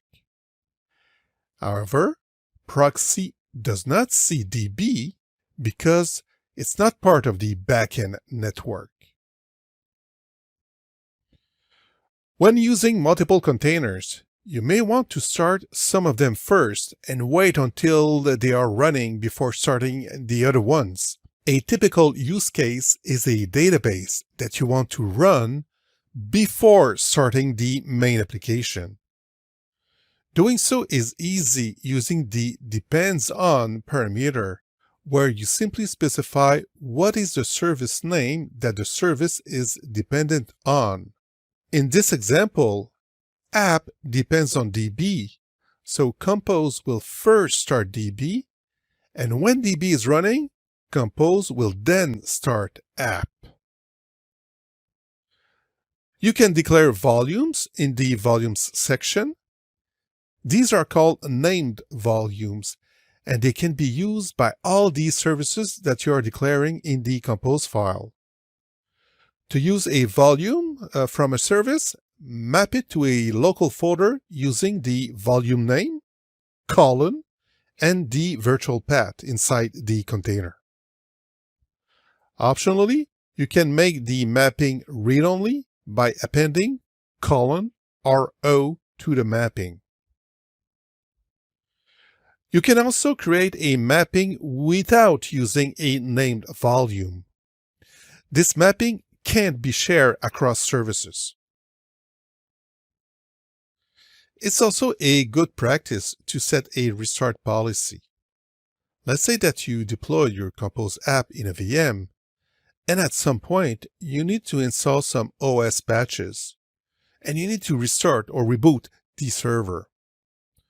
What will happen to your Compose app? Well, if you don't specify a restart policy, the one by default is no, meaning that Compose will not restart the containers if they were shut down by reboot. You can set the policy to always. This way, Compose restarts the containers until their removal. On failure, restarts a container if the exec code indicates an error. And lastly, unless stop does a restart unless you stopped or removed the containers. And this concludes this look at some of the Docker Compose features.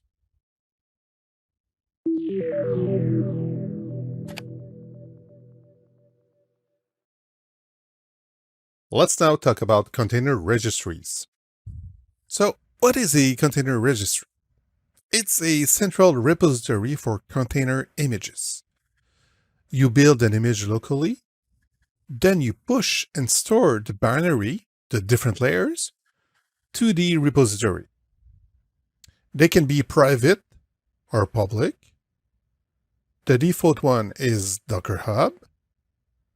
Microsoft, AWS, and Google each offer container registries as a service. The benefit of using a repository from your cloud provider is that the images are located near your app, so no ops over the internet to retrieve the images.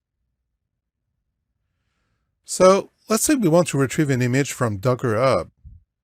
We issue a Docker pull command, and Docker downloads the images layers and store them in its local cache. And this concludes this lecture on container registries.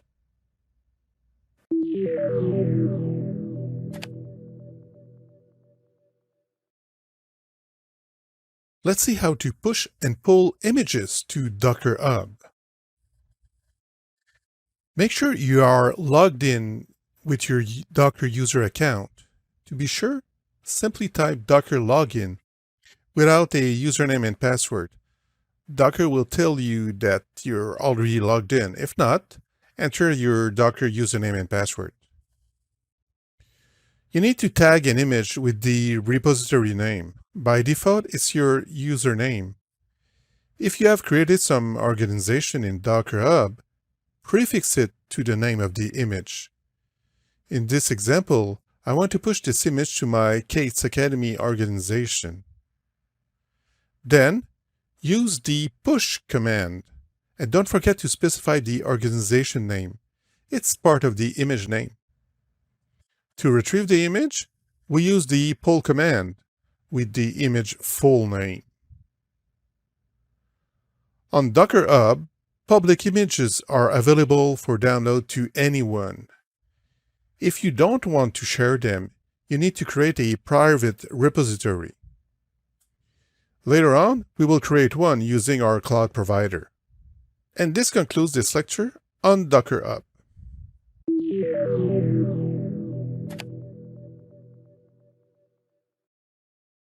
Let's now push our first image to Docker Hub. First thing first, let's make sure that we can log in into Docker Hub. So if you head to hub.docker.com, make sure you can log in. Also, if I right-click here on my Docker desktop icon, I can see that I'm logged in. Perfect. We will containerize a Node.js Express application. So we'll first add the Docker file. We'll use the tooling. So view, command palette. You can type Docker add and Docker files to workspace. This is a Node.js application. The package.json file is located at the root, so that's the correct one. It's listening on port 3000, and we don't want Docker Compose files. Perfect. Now, we need to build the image. So let me open a terminal. Perfect. And we need to issue a Docker build command with the -t for tag parameter. But notice here, we need to prefix the name of the image with our registry name. If I select this, I need to prefix that with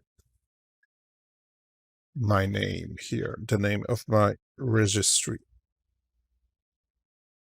Let me run that.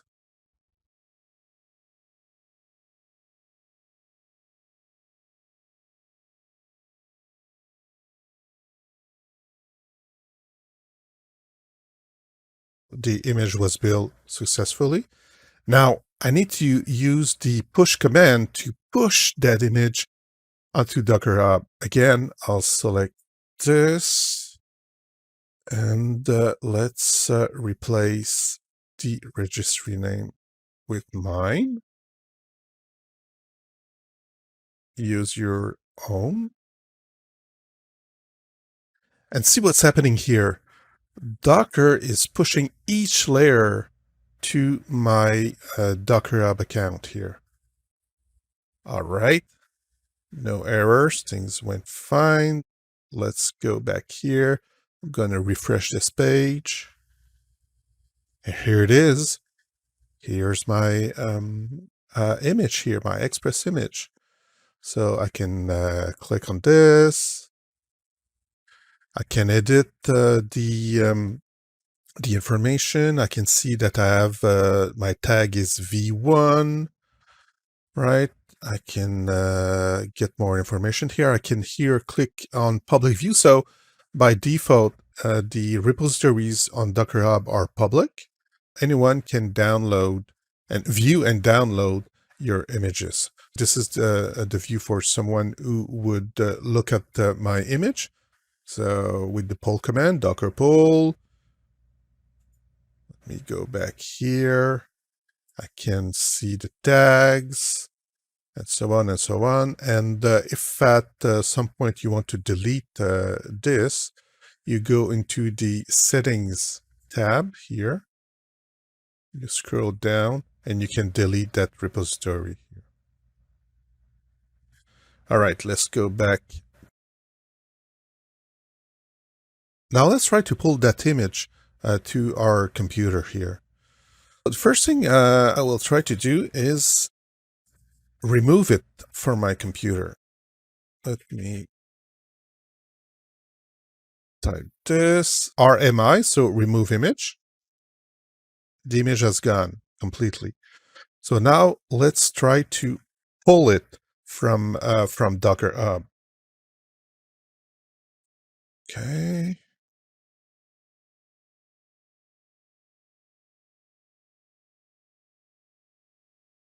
Perfect. Pull complete. My image is back here. Now, you see that I use the v1 tag here to tag my image with a version number. So let's try to build a version 2 of that image. Let me copy that. And again, let's replace this part, this placeholder, with my registry name.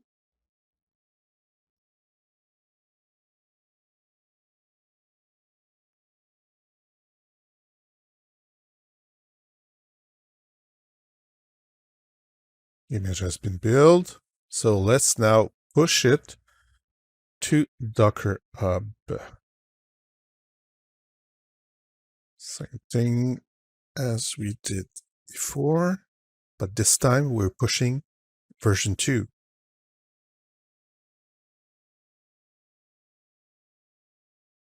Okay. Let's go back here.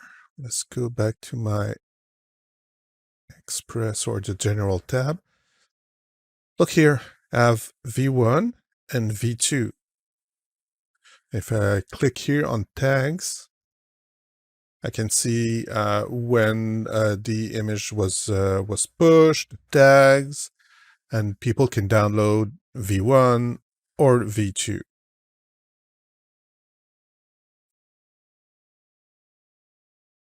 If I want to remove my images, I use the RMI command, so remove image. I'll remove v1, and also I remove v2.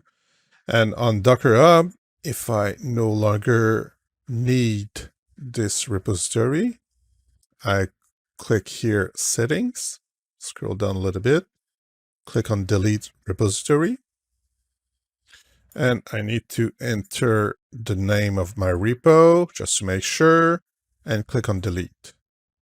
And now it's gone.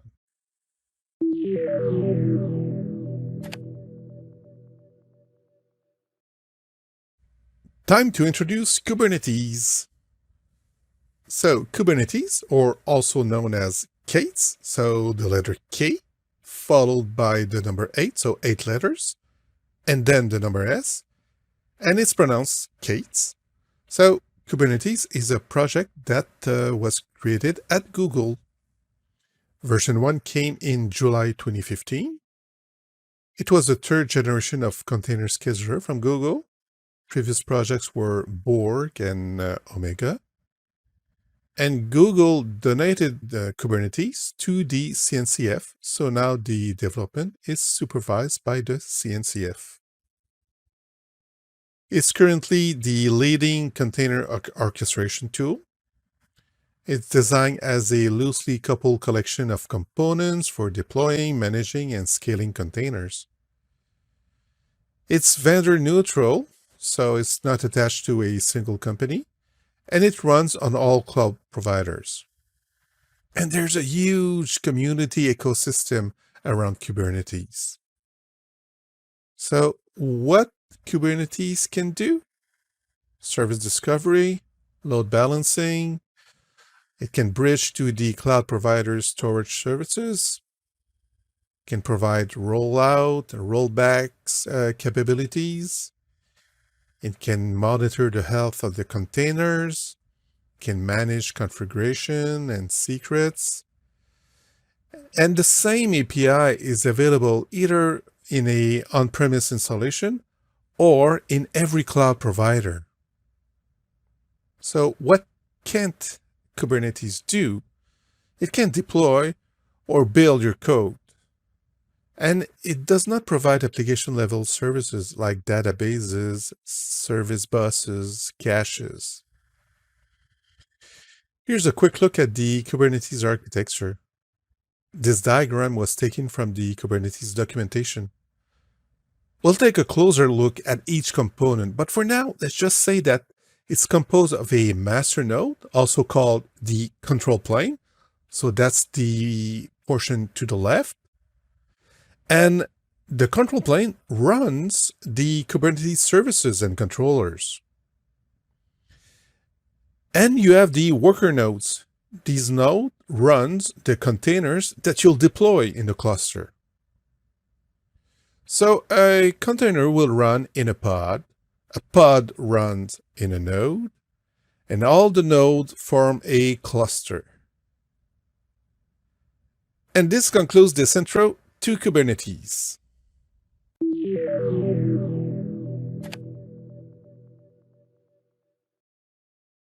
Let's see how you can run Kubernetes locally. So, do you need to install a Kubernetes cluster in the cloud or ask your IT department to install one in your enterprise so you can test locally? Absolutely not. There are many ways that you can run Kubernetes on a desktop or laptop. Docker Desktop lets you run Kubernetes. Microservices from the makers of Ubuntu and Minikube also let you run Kubernetes. All three requires that virtualization is enabled. Kind runs over Docker Desktop and offer extra functionalities. Docker Desktop is limited to one node, but it's usually not a problem. Microservices, Kind, and Minikube can emulate multiple worker nodes. On Windows, Docker Desktop lets you run both Linux and Windows containers. And you can't create and run Windows containers on Mac and Linux. It runs on Hyper-V or Windows Subsystem for Linux. So if you have Windows 10 version 2004 or later, it's the recommended way to run Docker Desktop. If Hyper-V is enabled on your laptop or desktop, you can't run another hypervisor at the same time. And Minikube used by default VirtualBox, but it can also run on Hyper-V. You can install Docker Desktop on Windows using Hyper-V, and it will create a virtual machine named Docker Desktop VM. When you tick the Enable Kubernetes checkbox in Docker Desktop, it will download additional containers to run Kubernetes. Using Windows 10 version 2004 or later, and if you have WSL2 installed, you can use the WSL2 base engine, and Docker Desktop will create its VM inside the Linux distro you installed on your Windows machine. Note that this is the recommended way to run Docker Desktop. On Mac, Docker Desktop uses the HyperKit lightweight hypervisor to run its VM. Minikube is another popular option. It does not require Docker Desktop. It runs on Linux, Mac, and Windows, and it requires an hypervisor like VirtualBox. Here, we can see Minikube running on a Mac and its virtual machine in VirtualBox. If you need to install Minikube on Windows but don't want to install VirtualBox, you can run Minikube on Hyper-V. You need to create a network switch and start Minikube with some extra parameters. Kind stands for Kubernetes in Docker because it runs on top of Docker Desktop. Kind lets you emulate multiple control planes and multiple worker nodes. This is useful if you need to test node affinity. And this concludes this lecture on how to run Kubernetes locally.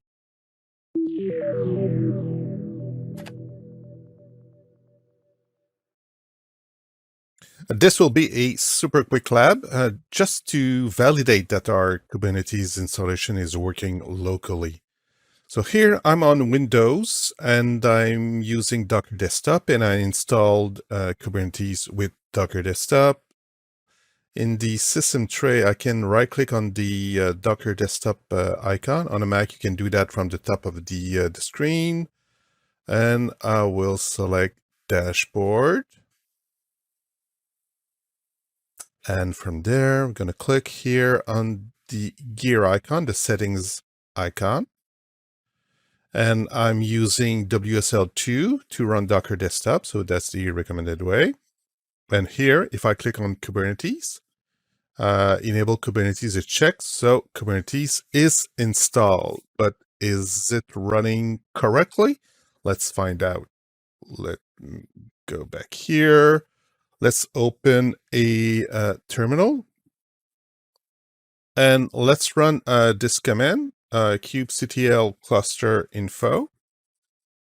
That should give us a little information about what's running. So Kubernetes master, that's in green, yay, it's working. So it's running at this address, and kubedns is running at this address.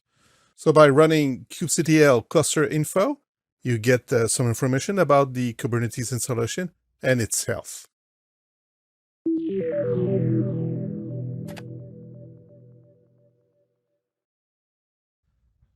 Let's see how you can use the Kubernetes CLI.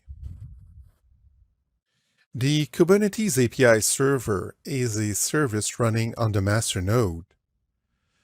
It exposes a REST API that is the only point of communication for Kubernetes clusters. You define the desired state in YAML files. Let's say you want to run X number of instances of a container in the cluster. Using the Kubernetes CLI, you then send that desired state to the cluster via the REST API. Other applications like a web dashboard can also communicate with the REST API to display the cluster state. kubectl is the Kubernetes CLI, and it runs on Mac, Linux, and Windows. And you pick your choice of pronunciation. kubecontrol, kubectl, kubectl, doesn't matter. It communicates with the API server, and its connection information is stored in a config file under the .kube folder. Let's now see what a context is. It's a group of access parameters that let you connect to a Kubernetes cluster. It contains the cluster name, a user, and a namespace. The current context is the cluster that Kubernetes commands will run against. Let's say that you can connect to 3 clusters, cluster A, cluster B, and cluster C. When you set the default context to cluster B, then all the kubectl commands that you will run against cluster B. Here's a cheat sheet for context commands. kubectl config current context will get you the current context. Get context will list all of them. kubectl config use context and the context name will set the current context. And delete context with the context name will delete the context from the config file. There's a large ecosystem of free open source Kubernetes tools that you can use. kubectx is a good example. It's a shortcut for the kubectl config use context command. You simply type kubectx followed by the context name to quickly switch context. It runs on Windows, Mac, and Linux. Very useful. And this concludes this lecture on the Kubernetes CLI and the concept of context.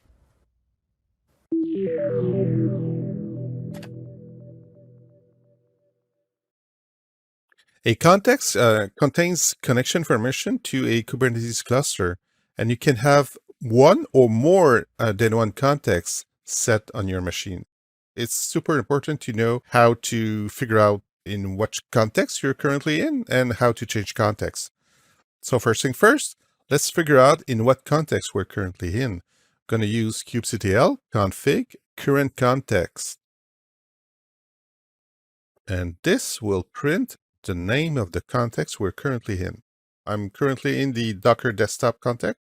Means that whenever I type kubectl commands, they'll be applied to that Kubernetes cluster. All right. I can have more than one context configured on my machine or on any machine or server.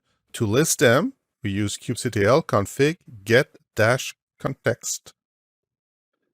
And here we can see that I have two contexts set on my machine. Docker desktop, which is the current context because it has that star in the current column. And I have a second one called demo. Demo is a cluster that I created in the cloud. What if I want to change from Docker desktop to demo? Okay, let's use kubectl config use-context and the context name. Demo. And now if I print again the current context, there it is, demo. So whenever I'll be typing kubectl command, these YAML files, this command will be sent to my demo cluster somewhere in the cloud. A cool tool is kubectx because it allows you to, well, instead of using kubectl config, blah, blah, blah, blah, blah, blah, basically it's a shortcut. If I simply type kubectx, that will print the context that I've configured on my machine. So demo is green, means that it's the current context. And I can quickly change context using kubectx and the context name. Docker desktop, a little bit less keystroke to type, but anyway, it's a fun tool. If I want to rename context, let's say your cluster has a long, funky name and you want to rename it to make more sense, you can use the kubectl config rename context, old name, new name. So let's try to rename our demo cluster here. Demo, let's say it's on Azure, so Azure demo. Okay. Let's use kubectx to print the context, and there it is, Azure demo. Where is that context information stored? It's stored locally on your machine. So I'm on Windows. Let's see where it is. It's on the C drive, users, your username, under .cube, the .cube folder. And there it is, config. So if I right click on it and select open in with code, we can see that it's a YAML file. And it contains two entries here, two clusters. One is the Azure one, and the second one is the Docker desktop one. And this is the different context that I have. So here is my Docker desktop context. And here is my demo context. Well, the cluster name is still demo, but I renamed the context name to Azure-demo. There it is. All right. Let's go back here. And let's say that I've deleted my cluster in the cloud. I don't need it anymore. I want to get rid of the context information. I can use kubectl config delete context and the context name. So let's try this. Azure demo. Deleted context Azure demo from the config file. So let's take a look here. And you see that now I have only one context. And here's the current context in this line here. But let's take a look here at the clusters list. My demo cluster is still there. right? So it's not deleted automatically. What you can do is simply edit that config file and remove the section no longer needed.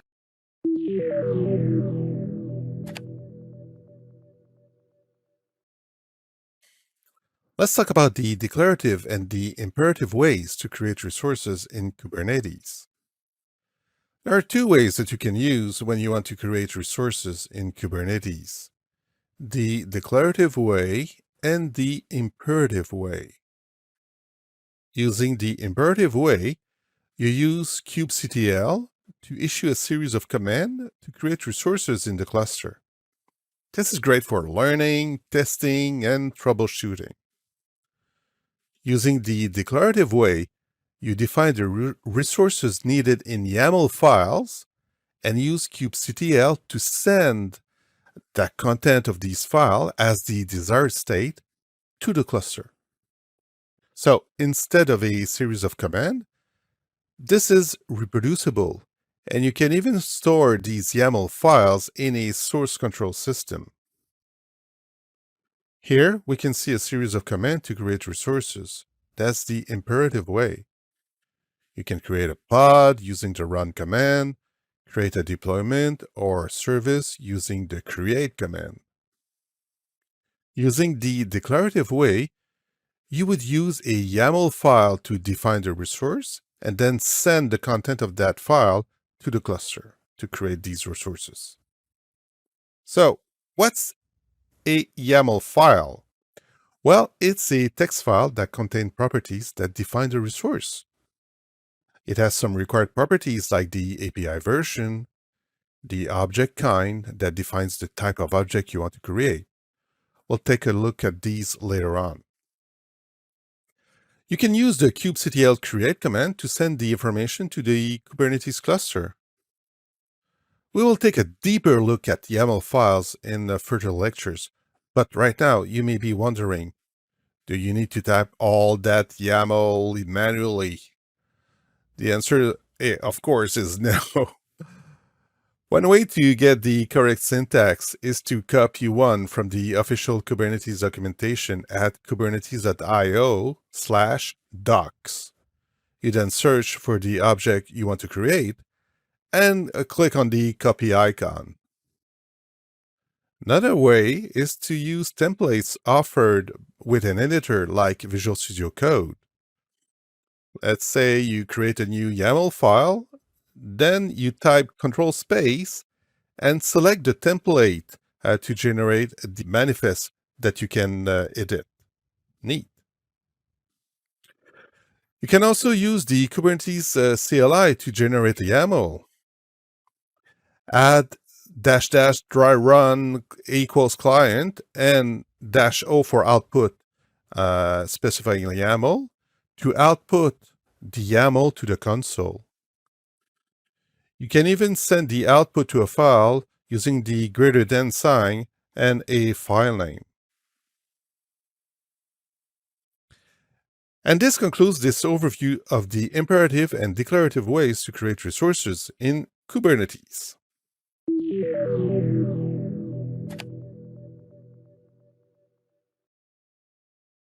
Let's deploy an Nginx container using both the imperative way and the declarative way. Using the imperative way, we're going to type a command called kubectl create. We're going to create a deployment. Going to name our deployment, my Nginx one. And we're going to specify a parameter called image, where we will specify the image we want to run. This will create a deployment, and we can kubectl get a list of the deployments using kubectl get deploy, and there it is. Now, the second way is the declarative way. Instead of typing a command with all the parameters at the command line, we're going to specify a YAML file where all the configuration options are stored. kubectl create -f for file and the name of the file. So let's run this. Okay. It was created. Let's again type kubectl get deploy get both our deployments. And if we take a look at the YAML file, well, it's a YAML file, the type deployment, it has my nginx2 name, it has a bunch of parameters that will come back to that a little bit later. But basically, all the configuration parameters are stored in that YAML file. What's cool with that concept is that you can put these files quite easily in a source control system. All right, let's do a little bit of a cleanup. Let's delete our deployment. kubectl delete deployment my nginx1. Okay, and I'm going to use the same command, but using a shortcut this time. kubectl delete deploy instead of deployment, and the name of our deployment. Okay, and if I type again kubectl get deploy, there's no deployments currently in my namespace.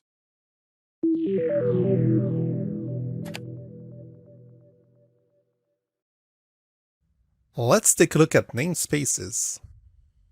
So, what is a namespace? It's a Kubernetes resource that allows you to group other resources. Let's say you need to deploy your application in multiple environments like dev, test, and prod. Well, you can create a namespace for each of these environments. They are like logical folders in which you group resources. Kubernetes creates a default namespace called, well, default.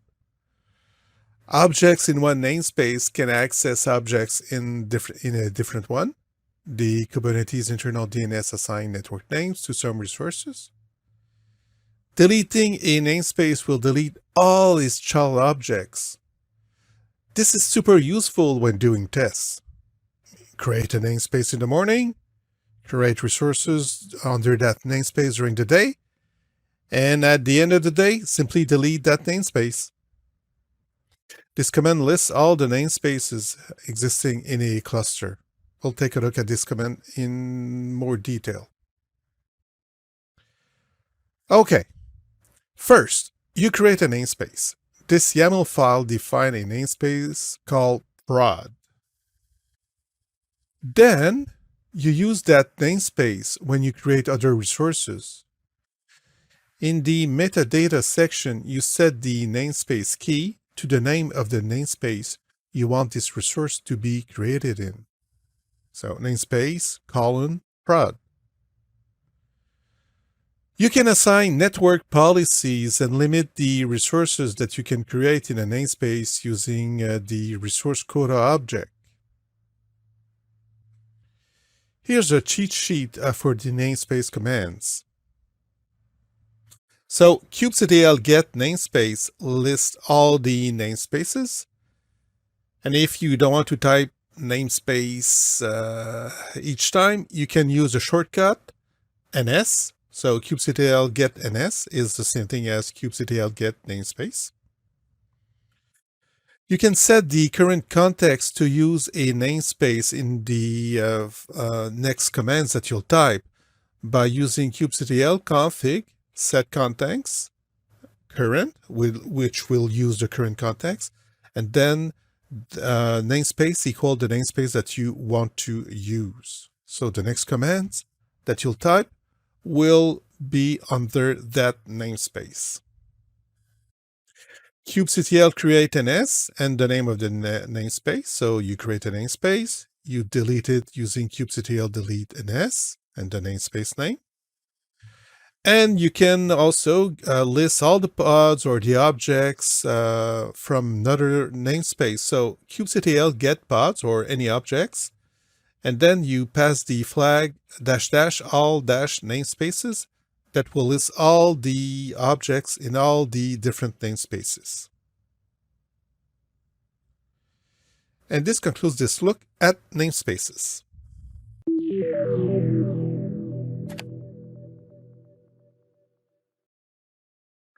Let's see how to list and switch between namespaces. You can get a list of the namespaces using the kubectl get namespaces command. Let me copy this. And these are the namespaces currently created on my machine, on my Kubernetes cluster. So default, kube node, kube public, kube system. I can also use the shortcut for namespaces, which is just 2 letters, which is a lot faster to type. And it will give you the exact same result here. Let me get a list of the pods running. kubectl get pods. No resources found in default namespace. Means that I'm currently, my context is using the namespace called default, right? And there's no pods running in there. So what if I want to list the pods that are in the kube system namespace?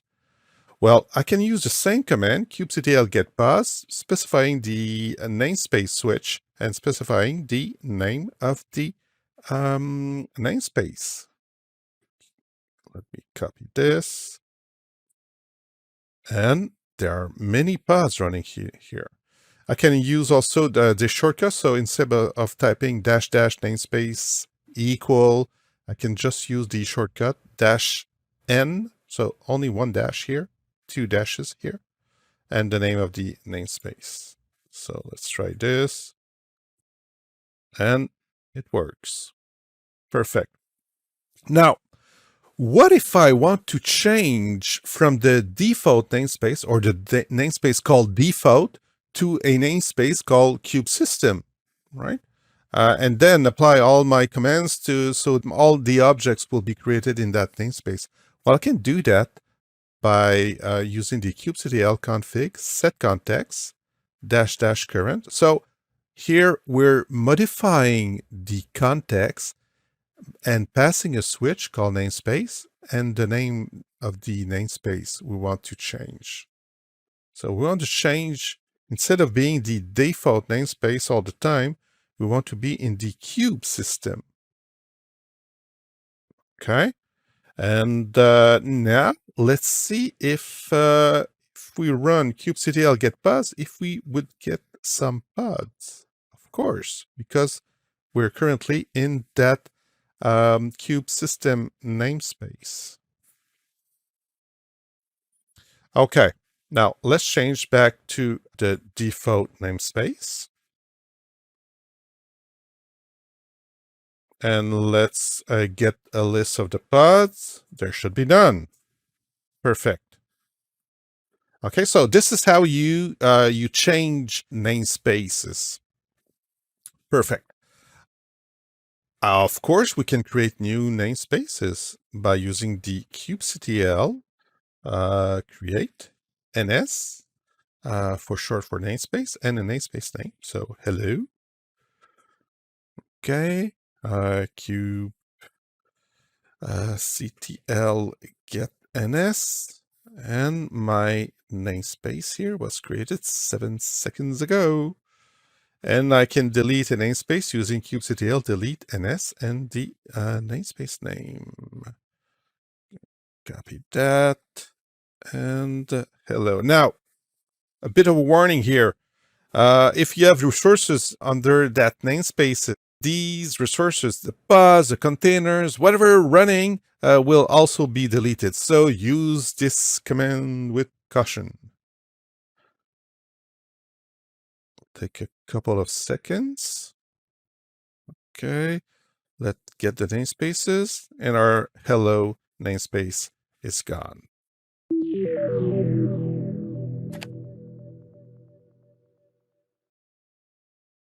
Let's now look at the master node. A node is a physical or virtual machine. A group of nodes forms a cluster. The master node is also called the control plane. The Kubernetes services and controller are located on the control plane. They are also called the master components. And you usually don't run your application containers on the master node. etcd is a key value data store where the state of the cluster is stored. The API server is the only component that communicates with etcd. Let's start with the API server. It exposes a REST interface, and client tools like the Kubernetes CLI communicates through that REST API. It saves the state in etcd, and all client interacts with the API server, never directly with the data store. etcd is the data store for storing the cluster state. It's not a database, but a key value store.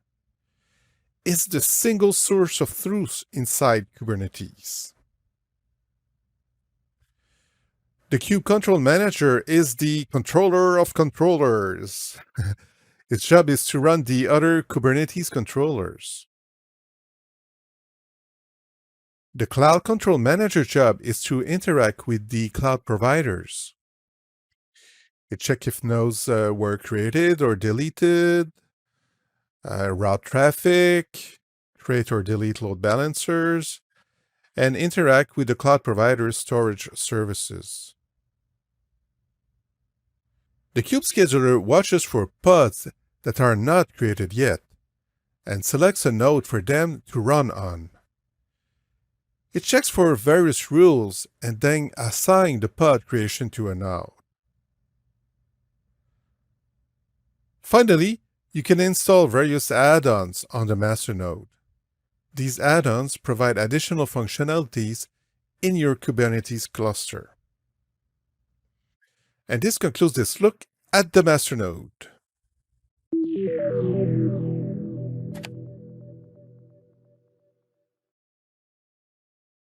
Let's take a look at the worker nodes. A node is a physical or virtual machine. A group of nodes forms a cluster. There's a special node called the master node, sometimes called the control plane, where the Kubernetes services are installed. The nodes running the containers are called the worker nodes. When a worker node is added to the cluster, some Kubernetes services are installed automatically. The container runtime, the kubelet, and the kube proxy. These are services necessary to run pods, and they are managed by the master components on the master node. The kubelet manages the pod's lifecycle and ensures that the containers described in the pod specifications are running and are healthy. The kube proxy is a network proxy that manages network rules on nodes. All network traffic goes through the kube proxy. On each node, you will find a container runtime. Kubernetes supports several container runtimes that implements the Kubernetes Container Runtime Interface Specification, or CRI. One thing to note is that for Kubernetes version previous to 1.19, the Moby Container Runtime was installed and was receiving the Container Runtime Interface call through a shim because it did not fully implemented the specifications. This is not ideal as it added an extra step. Starting with Kubernetes version 1.19, Moby is no longer installed. Oh, wait a minute. Moby not installed, that means that my Docker containers will no longer run if the Docker container runtime is not installed, right? Well, the short answer is that your Docker images will run as is. Nothing to change. It's business as usual. What changed is that what you can do inside the cluster. Since the Docker runtime is no longer installed, you no longer can access the Docker engine and issue Docker commands directly inside a node. You'll have to use another tool called creectl, but again, that's if you SSH into a node and run commands directly on that node, something that you don't do usually. All right. A node pool is a group of virtual machines, all with the same size. A cluster can have many node pools, and each node pool can host virtual machines of different sizes. Let's say that we have two node pools in our cluster. The first one consists of VM without GPUs, and the second one with GPUs. Remember that Docker Desktop is limited to one node, so basically you run the master components and all the application containers on the same node. And this concludes this look at the worker nodes.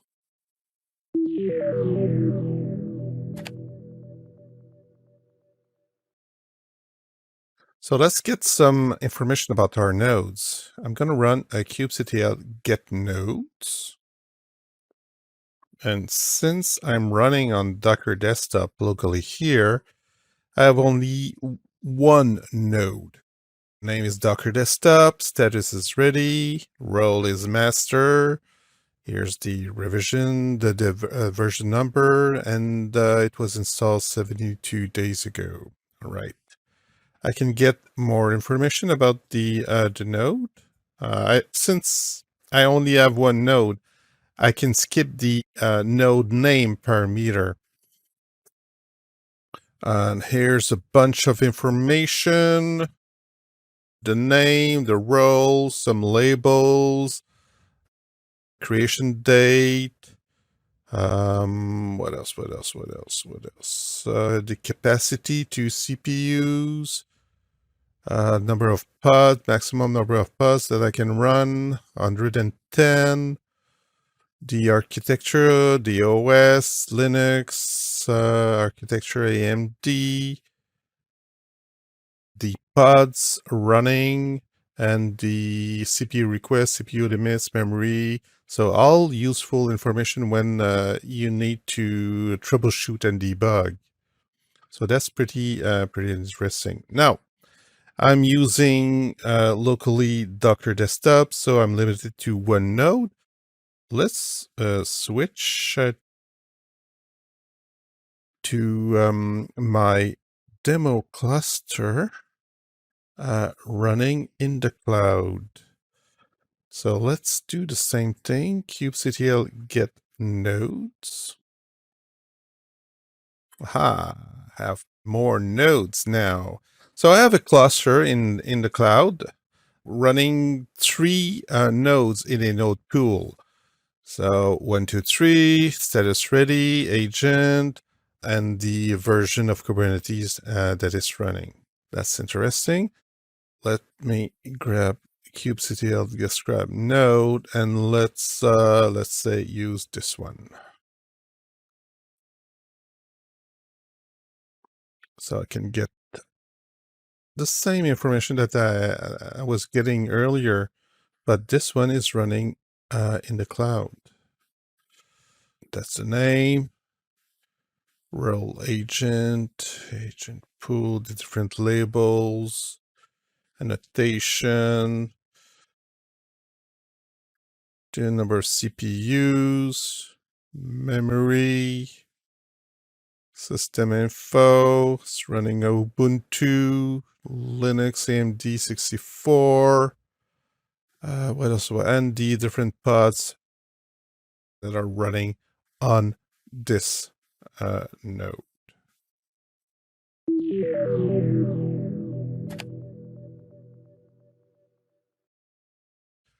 Let's take a look at pods. So, what are pods? A pod is the smallest unit of work in Kubernetes.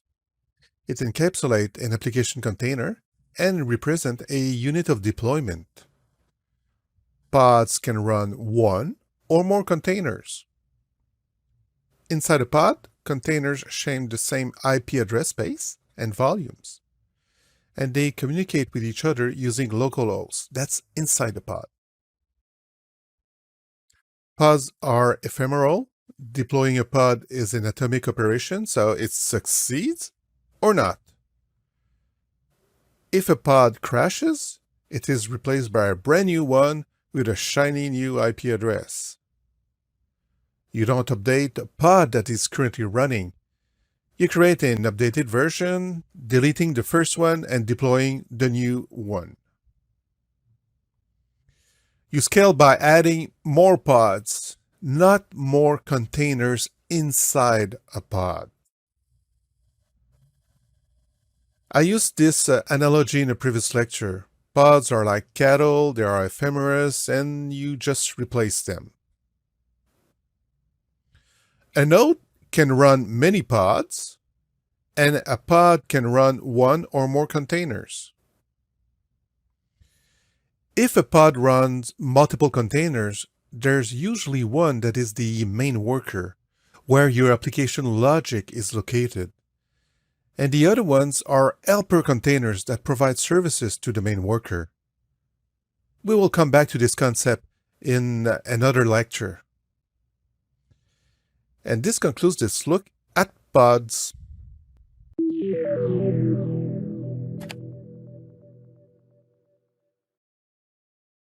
Let's take a look at the pod lifecycle. We'll start with the creation lifecycle. So, when you issue a kubectl create command to deploy a pod in your cluster, the CLI sends the information to the API server, and that information will be written into etcd.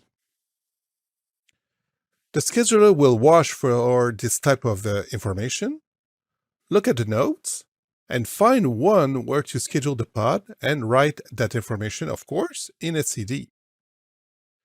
The kubelet running on the node will watch for that information and issue a command to create an instance of the container inside the pod.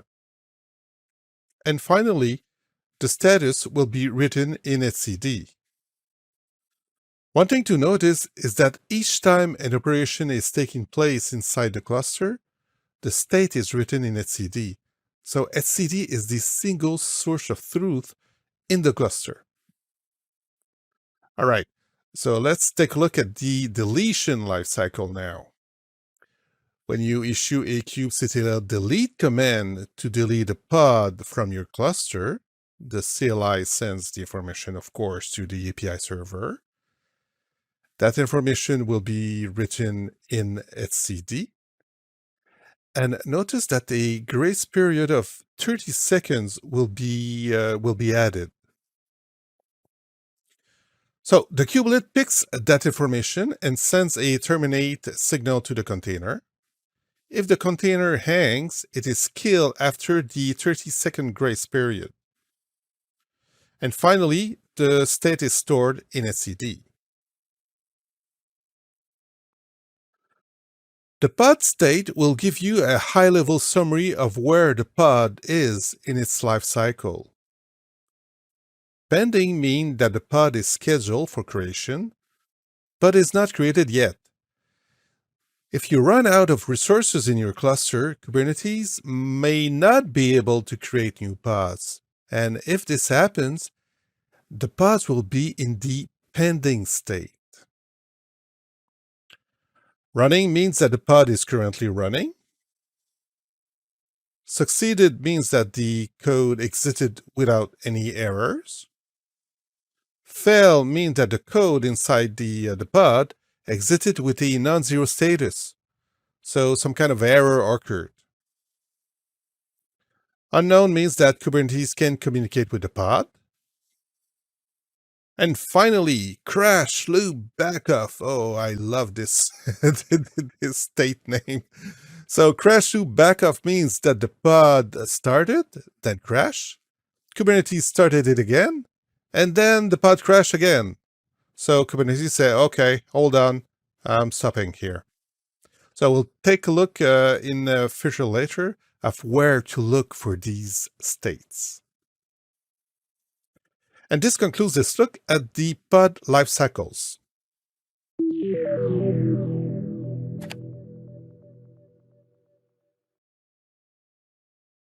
Let's see how to define and run pods. To define a pod the declarative way, you create a YAML file specifying pod as the kind.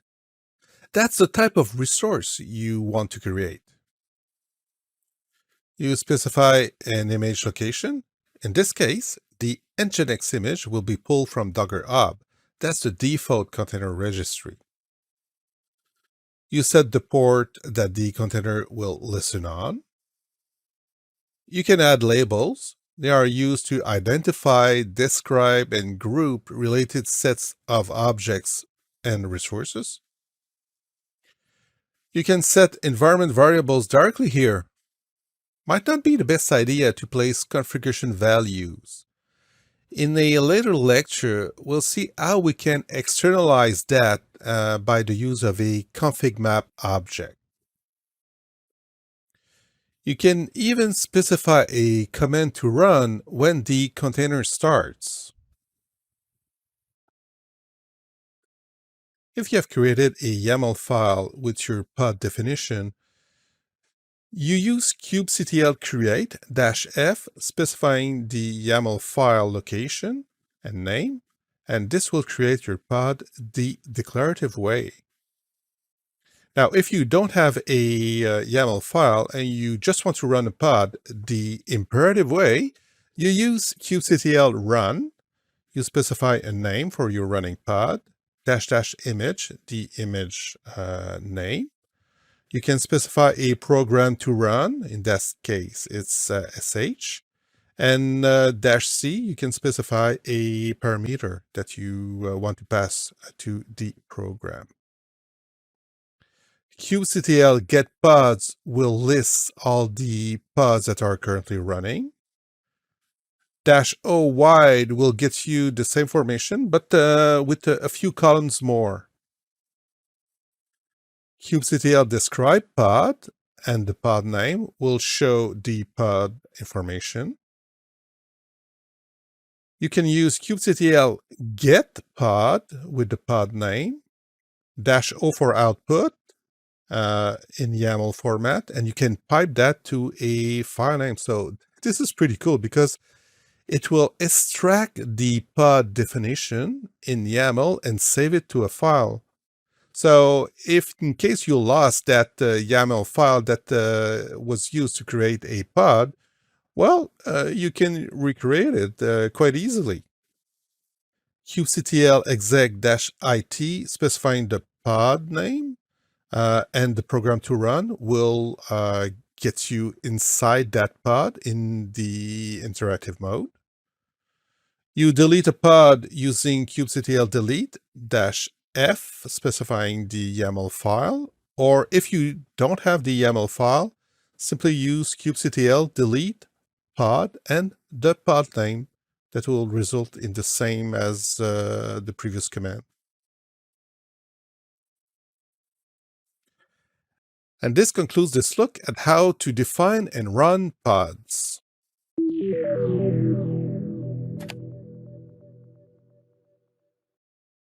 In this lab, we will run our first pods. We'll start by using the imperative way. We'll use the kubectl run command, specifying the image that we want to run. In our case, we want to run an Nginx web server. And we'll specifying a name to the running instance, my Nginx. Let's run this. Pod my Nginx created. Let's get a list of the running pods by using the kubectl get pods command. I have one pod running, my Nginx. Ready 1 of 1, status running. It was created 11 seconds ago. Let's try to get more information by adding the -o wide parameter. It's the same command, but we'll get a little bit more information, like the IP address of the pod and the node where the pod is currently running. Awesome. If we want more information, we'll use the kubectl describe command with the type of object and the name of the running instance. So kubectl describe the type pod and the name my Nginx. All right, tons of cool information here. The name of the object, my Nginx, the namespace where it's running, the node where it's running, start time, any labels, annotation, the IP address, information about the container, any volumes, restarts that happened, and any volumes here. And at the end, we get the list of events that happened when the pod was created. It was first scheduled, and then the image was pulled, and then the image was successfully pulled and created, and then started. The kubectl describe command should be the first thing you try when doing some troubleshooting. Here, you will likely have some very useful information in case a pod doesn't start. Maybe the image is not available. Maybe the image didn't start correctly. So kubectl describe command, that's very, very useful. Let's now delete our pod by using the kubectl delete, the object type, pod, and the name of the running pod. Should get my command line back in a few seconds. All right. Let's now run a second pod, this time a busybox image. kubectl run the image, busybox, and the name of the running instance, mybox, but we're adding extra parameters here, -it, -- the program we want to run. This will open a session inside our running pod. And look at the command prompt. It's changed to a $. This means that now I can type commands that are running inside the pod. ls for listing the folders and files. I can run a base64 command here. I can encode a string here. And that happened inside the running container, inside the pod. Pretty cool. To stop the session, simply type exit, and this ends the session. Okay, let's do a little bit of cleanup. In the busybox case, it takes up to 30 seconds to delete, so we have two options here. We can run the kubectl delete, the object type, and the running instance. And to get back our command prompt right away, we can use the --wait = false parameter.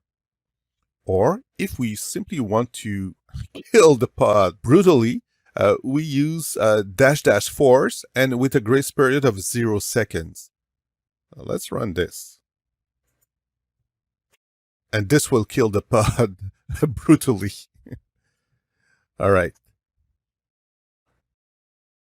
Let's now create a pod the declarative way by using a YAML file.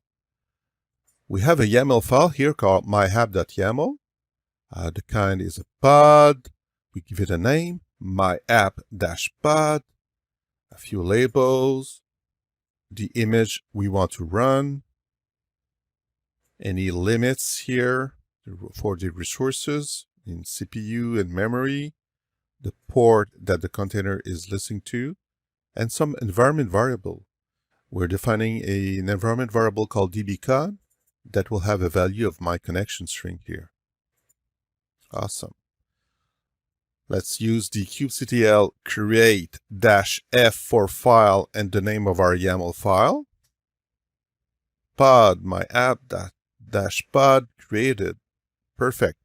Let's run the kubectl get pods command to get a list of our pods. It's running. Perfect. We can also describe our pod.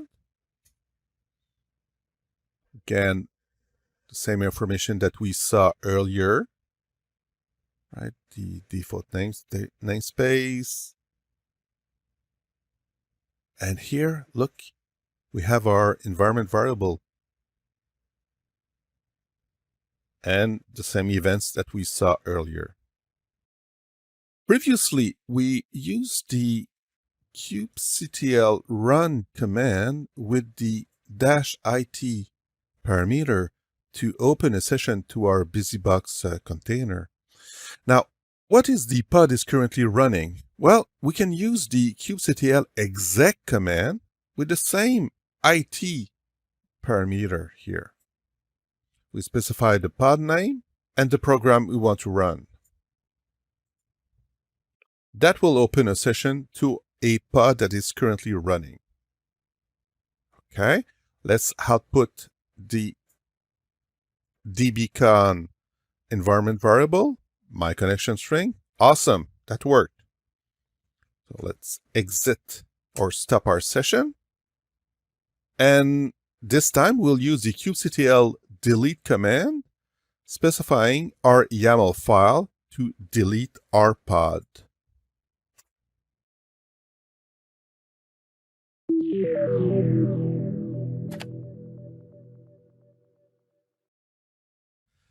Let's take a look at init containers. Let's say that your app has a dependency on something.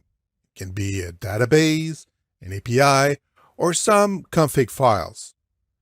You want to initialize or validate that these exist before launching the app, but you don't want to clutter your main logic with this type of infrastructure code.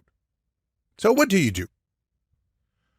You can use an init container that lets you initialize a pod before an application container runs. Let's say that for the app container to run, it requires a series of configuration files. In the pod definition, you define a container that will run first. This is the init container. Upon completion, Kubernetes will start the app container. This is a great pattern for applications that have dependencies. The init container job can be as simple as validating that a service or a database is up and running. This keeps the infrastructure code out of the main logic. Init containers always run to completion. You can have more than one, and each must complete successfully before the next one starts. If it fails, the kubelet repeatedly restarts it until it succeeds, unless its restart policy is set to never. Probe are not supported as init containers run to completion. In this pod definition file, we have the main application located in the containers section in green, and the init containers in the init container section in yellow. As you can see here, we have two init containers. They both watch for services to be up and running.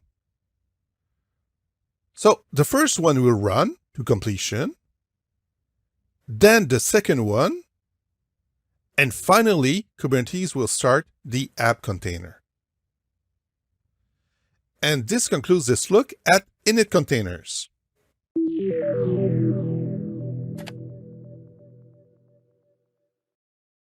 In this lab, we will use an init container to modify the home page of an Nginx container. Let's take a look at our YAML file. It's manifest for a pod. We have two sections here, containers and init containers. Let's first take a look at init containers. We will use a busybox image, and we'll run this command wget, and we'll hit that website right here. And that website, it's the home of the first website, the home page of the first website. It's pretty simple, just a few lines of HTML. All right. And we will save that HTML into a file called index.html into a volume called work directory. And the nginx image will map that value and will serve that index.html page as its default web page. So basically, we're initializing our nginx container by using an init container here. Awesome. Let's open a terminal. And let's deploy our application. kubectl apply -f, the name of our YAML file. Let's wait till the nginx image is up. So if I do a docker ps, yep, my nginx container is up. So let's open a session right into that nginx container. And let's try to hit the default web page, curl localhost. And yep, that worked. We're serving the default web page of the CERN website here. Pretty cool. Let's type exit. And let's do our cleanup, kubectl delete, and our YAML file.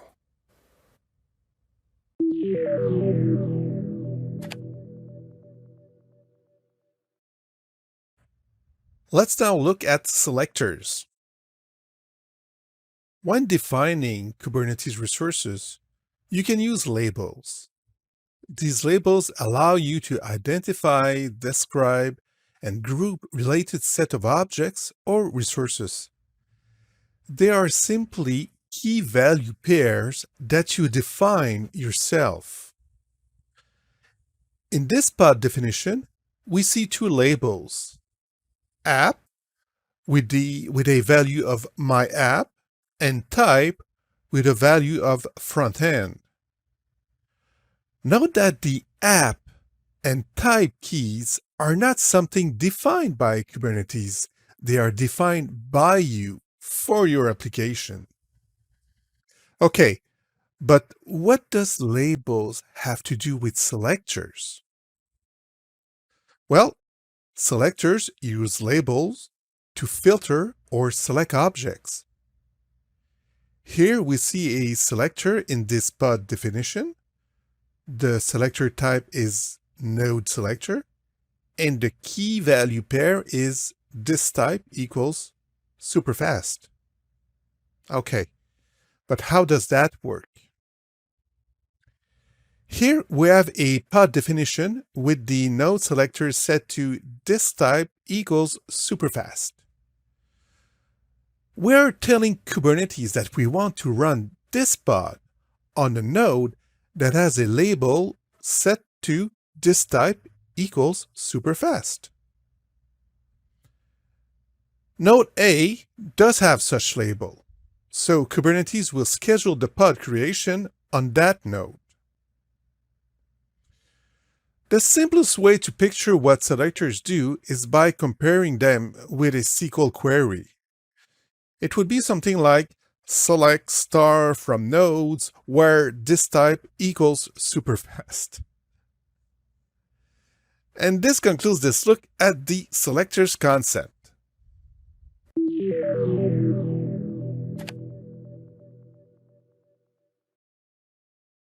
In this lab, we will test the selector concept. We have two YAML files here. The first one, it contains the definition of a pod. We will run an nginx web server listening on port 80. And for the selector concept, what is interesting is this section, the labels section. So we have two labels defined here. App set to my app, type set to front-end.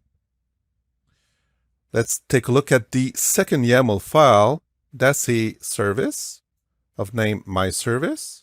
It's listening on port 80 and targeting or redirecting the traffic to port 80 that the pod is listening on. And let's look at this section, selector, app my app, type, front-n. So these are the same labels that we define right here in our pod definition. All right, let's test this concept. I'll open a terminal and we'll first deploy our pod by using kubectl apply -f and the name of the YAML file. Let's now deploy the service, kubectl apply -f myservice.yaml. All right. How do we know that the service is connected to the pod? How do we know that the selection was successfully made? To find that, let's get the pod IP address by using kubectl get pod -o wide. And let's look at the IP address here, 10.1.9.31. All right. Let's run this command, kubectl get ep. EP is short for endpoint. And here's the name of our service, my service. So let's run this. All right. You see in the endpoints column, 10.1.9.31, that's the same IP address. Let's now try to port forward to that service.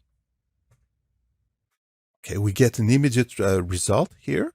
And let's go to localhost port 8080, and that worked. Perfect. Let's go back here to our terminal, and let's type Control-C to stop the port forward. Now, let's try to break things a little bit.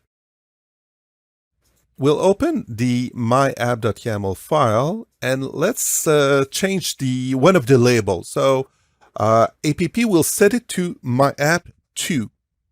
Control-S, let's save that file. And let's redeploy the file again, the pod again, by using kubectl apply -f and the name of the YAML file. All right. Let's check the endpoint again. Is it still working? Aha! Look at the endpoint column, none. And if we try to port forward again, there's no immediate result, so that doesn't work. So this proves that both labels must match here. The selector here, both labels must match the labels in the pod definition so that the selection can work.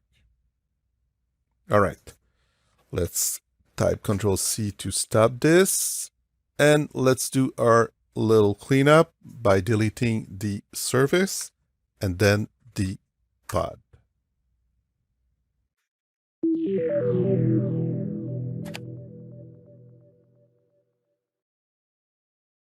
Let's take a look at multi-container pods. We saw in a previous lecture that pods can run one or more containers, that there's always a main worker, and that the other containers are providing services to that main worker, like saving data to a database and writing log files. There are scenarios where multi-container pods make sense, and they are well documented in a series of patterns. We will take a look at some of them in the next few slides. With the sidecar pattern, the helper container provides extra functionalities to the main worker. Let's say that our app writes some log files inside the pod. The sidecar can copy these log files to some persistent storage offered by the cloud provider. This way, the application code located inside the main worker is not cluttered with infrastructure code. That code is located in the helper container. And if you move from one cloud provider to another one, well, you simply replace or update that helper code. This keeps your application code super clean. Our next pattern is the adapter. let's say that our main worker outputs some complex monitoring information that the monitoring service of our cloud provider cannot understand. The adapter role would be to connect to the main worker, simplify the data for the monitoring service. Again, the code specific to the cloud provider service is located inside the helper container.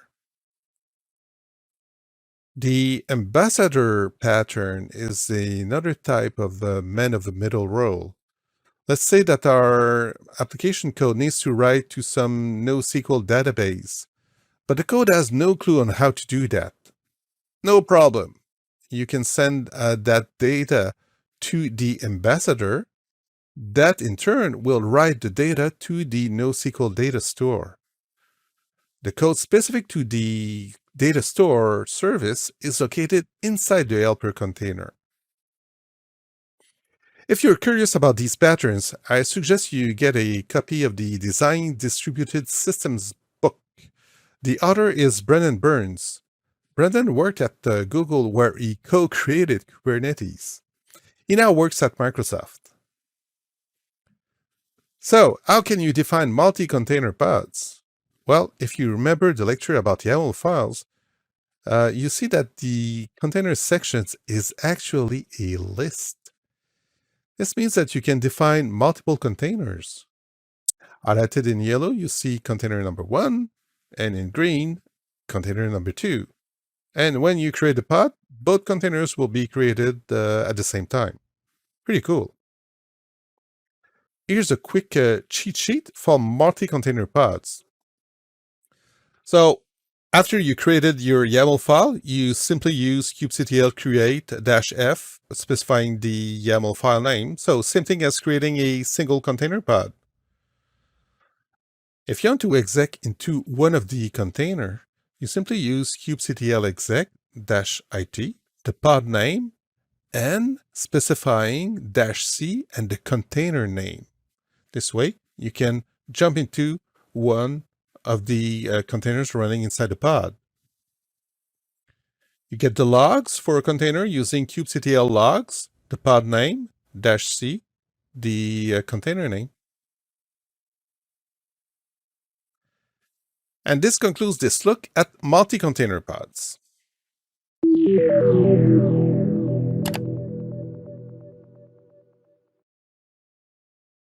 Let's take a look at some networking concepts. Kubernetes is what we call a flat network. As a result, most resources inside a cluster can see each other. All containers within a pod can communicate with each other. All pods can communicate with each other. All nodes can communicate with all pods and all nodes. Pods are giving an ephemeral IP address while services are giving a persistent IP. So this is quite important. We'll come back to that later. Let's illustrate the cluster network in blue here. Each pod gets an IP address, and the containers inside a pod share the same address space. The containers inside the same pod share the same IP address, but each must be assigned a different port number. They can communicate inside the pod using localhost and the port number. They can also share the shared volumes. What about communications between pods? Can the container on the right talk to the container inside the pod on the left using localhost? No, they can't. They need to go through a service that will front the network traffic for the pod.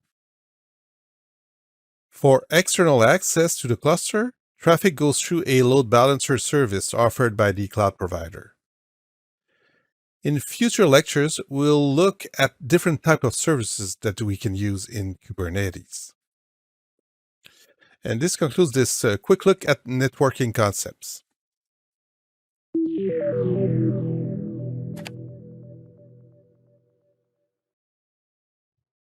Let's create a multi-container pod using a YAML file. Let's take a look at the YAML file. So the kind is pod. The name will be 2-containers. And in the containers section, we're defining 2 containers. So the first one will use the Nginx image, and we'll name it my Nginx. And that web server will listen on port 80. And we're defining a second container using the BusyBox image, and we'll name it mybox. This one will listen on port 81. And for the BusyBox container to stay up and running, we need to tell it to stay up by issuing a sleep command. So it'll sleep for an hour. What we'll try to achieve is open a session on the BusyBox container and try to hit the Nginx container. So the default web page served by the Nginx container. All right. Let's try to create our pod here using kubectl create and the name of our YAML file. Okay, pod 2-containers created. So let's try to see if they're running. All right, 2 out of 2, because we have 2 containers running in that pod. Status running, 10 seconds. The IP address. So there's one IP address assigned to the pod and the node. Okay, let's try to get a little bit more information by using the kubectl describe pod and the name of the pod. Let's scroll up a little bit. So the name is 2 containers. Namespace is the default one. The node where it's running. The containers. So the first one is my Nginx, which using the Nginx image.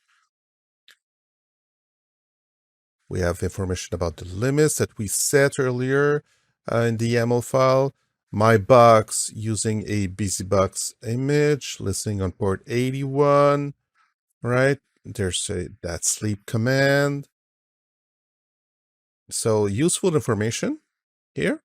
And also look at the events now. So earlier, when we add only one container inside a pod, we would get just one set of events for polling and creating the container. Now we have 2. First one is the pod was scheduled. And the second one here on the second line, the Nginx image was in the polling state. It was polled, created, started, and then the BusyBox container was polled and created. Okay. Perfect. Now let's try to open a session inside our BusyBox container. So we'll use kubectl exec-it. Okay. Here's the trick now. We need to specify the pod name and then the container name that we want to connect to, and then the program that we want to run. That's the trick. When you have multiple containers, you need to specify the pod name and then the container name. All right, let's try to do that. Oh, looks good. At last, yeah, it worked. Okay, now we'll use wget to try to hit that default page served by the Nginx web server. Wget with this flag, and we'll call localhost. All right, welcome to Nginx. So that worked. Now, I'll pause for a couple of seconds, and I'm going to ask you, why did that work? Why calling localhost worked? So that worked because, let's go back to our YAML file. The Nginx container is listening on port 80, right? We don't have to specify a port number here. If the Nginx container would have listened to something different, we would have to specify here localhost, colon, and the port number. All right, let's try to exit this. Perfect. Let's now delete our pod using kubectl delete and the name of the YAML file. And by using the force and grace period equals 0 flag, that will kill both containers immediately. Perfect.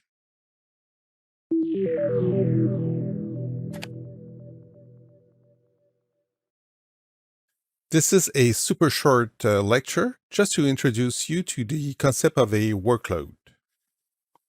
So a workload is an application running on Kubernetes. All containers running in a Kubernetes cluster must run in a workload.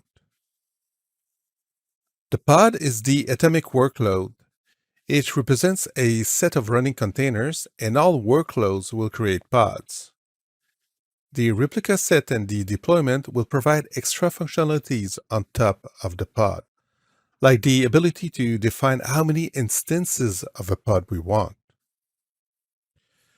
The stateful set and the daemon set are specialized workloads. And finally, the job and cron job offer tasks that run to completion. These are short-lived tasks. We will see each of these workloads in detail in the following lectures.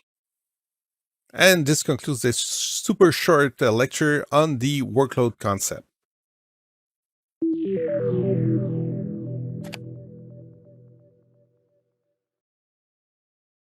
Let's take a look at replica set. The replica set primary job is to manage the pod replicas, making sure that the desired number of instances are running. This provides the self-healing capabilities in Kubernetes. While you can create replica set, the recommended workload is the deployment. We'll come back to that in a moment.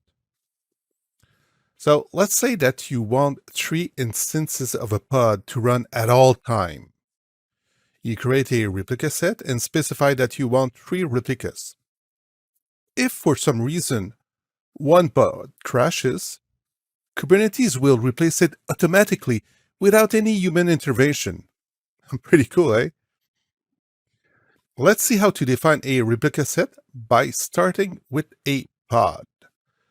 We take the pod definition, except for the API version and kind, and we place these values in the template section of the replica set. The final result is a replica set YAML file.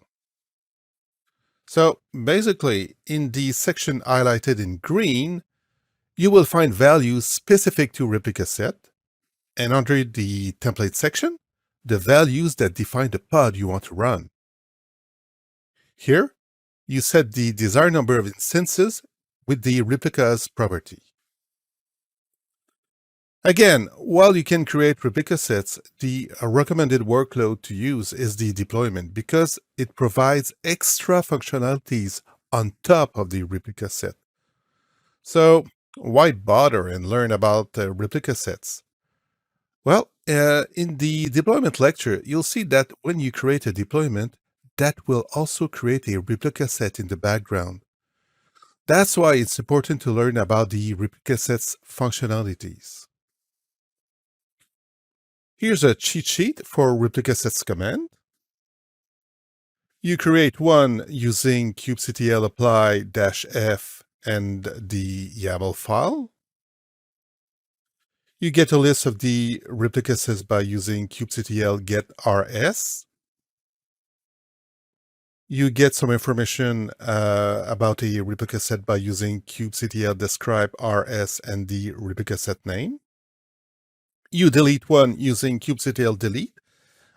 If you have the YAML file, you specify -f and the YAML file name, or if you don't have the YAML file, simply by using the replica set name, using kubectl delete rs and the replica set name. And this concludes this look at replica sets.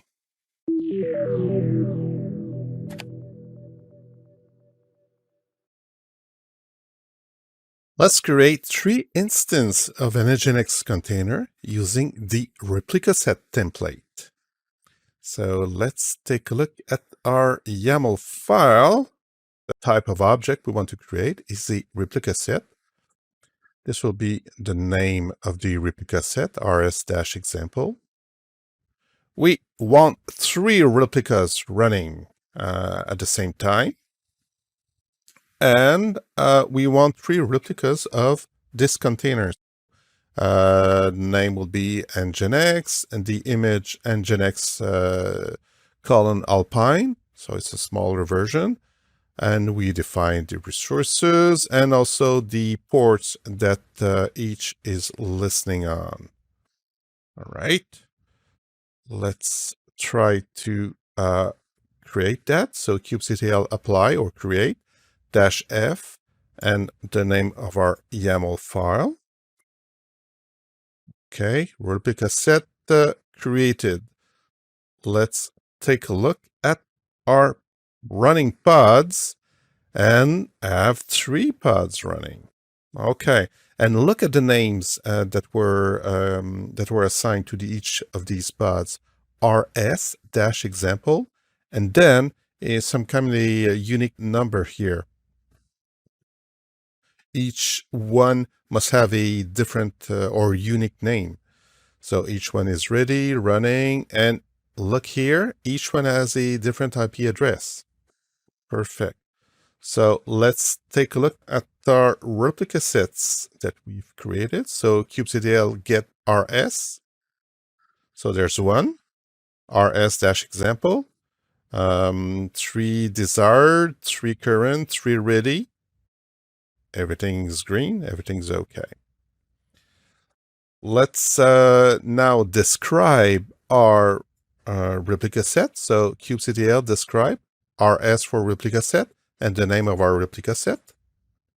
So let me paste that. All right, let's scroll up a little bit.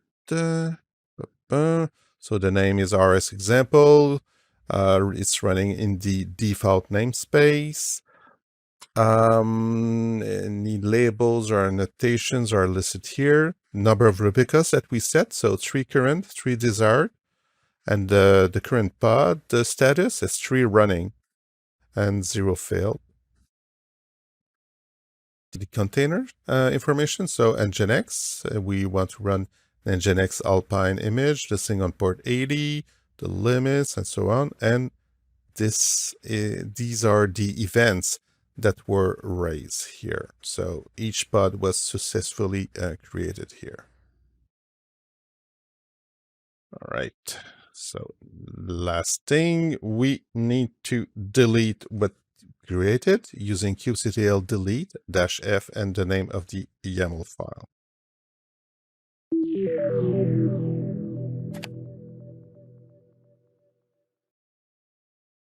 Let's take a look at deployments. We'll start by comparing pods and deployments. Pods don't self-heal, meaning that if a pod dies, Kubernetes will not replace it automatically. Using a pod definition, only 1 instance can be created, and you can't update and roll back pods. Deployment can. A deployment manages a single pod template, so you create one for each microservice you want to run. When creating a deployment, this will also create a replica set in the background. But while you can see it, you don't interact with the replica set directly. You let the deployment manage that for you. To summarize, the replica set provides the self-healing and scaling functionalities, while the deployment provides updates and rollback functionalities. Let's take a look at the deployment definition. You define the desired number of instances with the replicas property. This will be used by the underlying replica set. You set the number of iterations to keep using the revision history limit property. And you set the update strategy in the strategy section. You can set the strategy type to a rolling update. This way, Kubernetes will cycle when updating the pods. The other strategy is recreate. Kubernetes will take all existing pods down before creating the new ones. We'll have a dedicated lecture on this topic later on. Like a replica set, we start with a pod definition, and we stuff the metadata section in the template section of the deployment.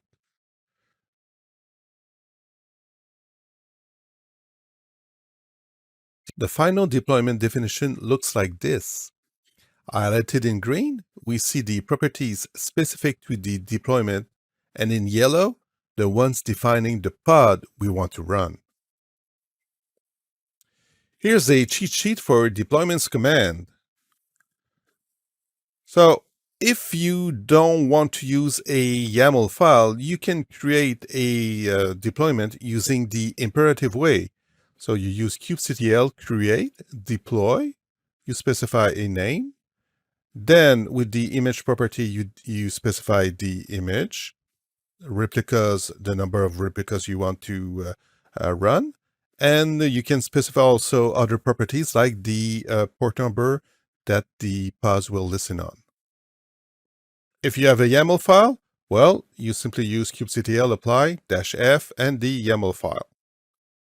You get a list of the deployments using kubectl get deploy, and you get the deployment info using kubectl describe, deploy, and the deployment name. Since a deployment will create also a replica set, you can get the list of the replica set using kubectl get rs. And you delete a deployment by using a YAML file. So kubectl delete -f, the name of the YAML file. Or if you don't have it, simply use kubectl delete, deploy, and the deployment name. And this concludes this look at deployments.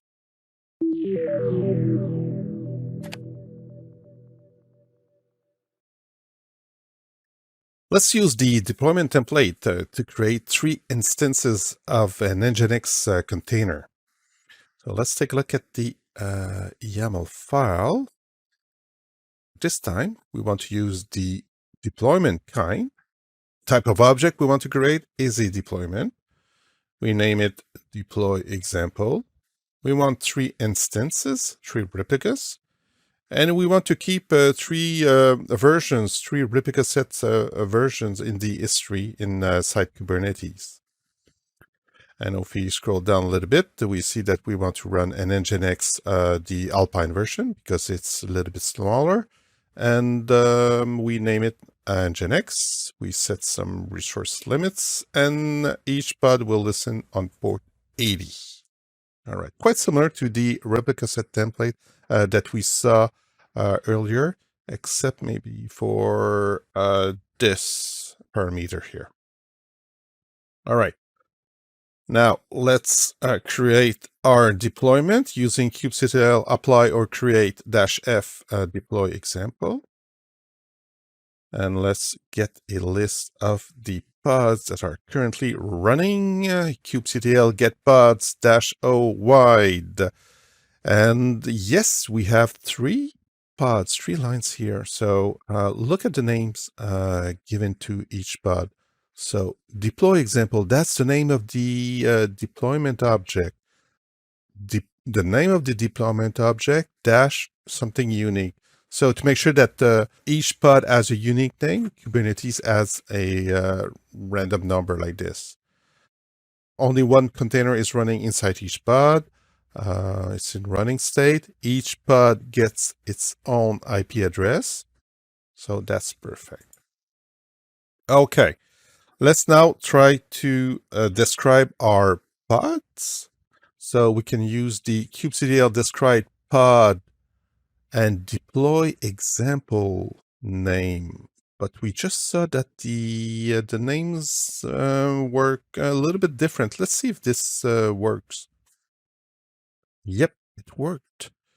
It worked because the name is shared across these 3 pods, and so we get information about each one of these. Let's say I just need the information about that particular pod. I can use that name, the unique name also. So instead of deploy example, I'm going to use the full name. And there it is. I have the information about that pod, just that pod. All right. Let's now get some information about the deployment currently inside my cluster. So kubectl get deploy. I have only one deploy dash example, 3 out of 3 ready, up to date, available. So everything's looking good. And I can describe my deployment using kubectl describe the name of the type of the object and then its name. All right, so let's go a little bit. We have the name, the namespace, where it's running, any labels, annotations, number of replicas, 3 desired, 3 updated, 3 total, 3 available. Perfect. Strategy is rolling update. Okay, because we haven't set a rolling update strategy. That's the default one. We'll come back to that later on.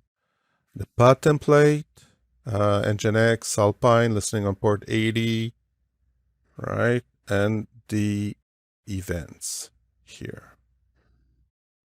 All right. Since a deployment will automatically create a replica set, let's take a look at the replica set that was created. So kubectl get rs, and for sure we have one replica set that was created by the deployment. 3 desired, 3 current, 3 ready. Everything looks okay. And we can also describe our replica set. Since we have only one, we can use kubectl describe rs, or we can use its full name. We copy that. And here I have the replica set description. And finally, we need to do a little bit of cleanup. We delete our deployment using kubectl delete and with the name of the YAML file.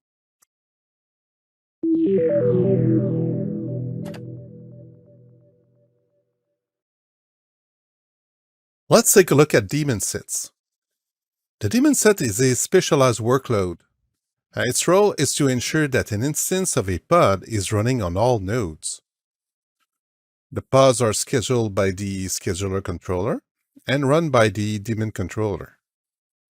As nodes are added to the cluster, the pods are added to them. Typical use are running some kind of a helper service like a log collection or some kind of monitoring. Well, let's illustrate that. In this cluster, we have 2 nodes, and the daemon workload ensures that an instance of a pod is running on each one of these nodes. So you define a daemon set in a YAML file. You can specify that you don't want to schedule a pod on the master node by using a toleration. Same thing if you want to run the pod on specific node pools. Here's a cheat sheet for the daemon sets command. So you create a daemon set using a YAML file with the kubectl apply-f command. You get a list of daemon set using kubectl get ds. You get some information about the running daemon set using kubectl describe ds and the name of the daemon set. And when you want to delete a daemon set, you either use a YAML file using kubectl delete-f and the name of the YAML file, or the name of the running daemon set by using kubectl delete ds and the daemon set name. And this concludes this look at daemon sets.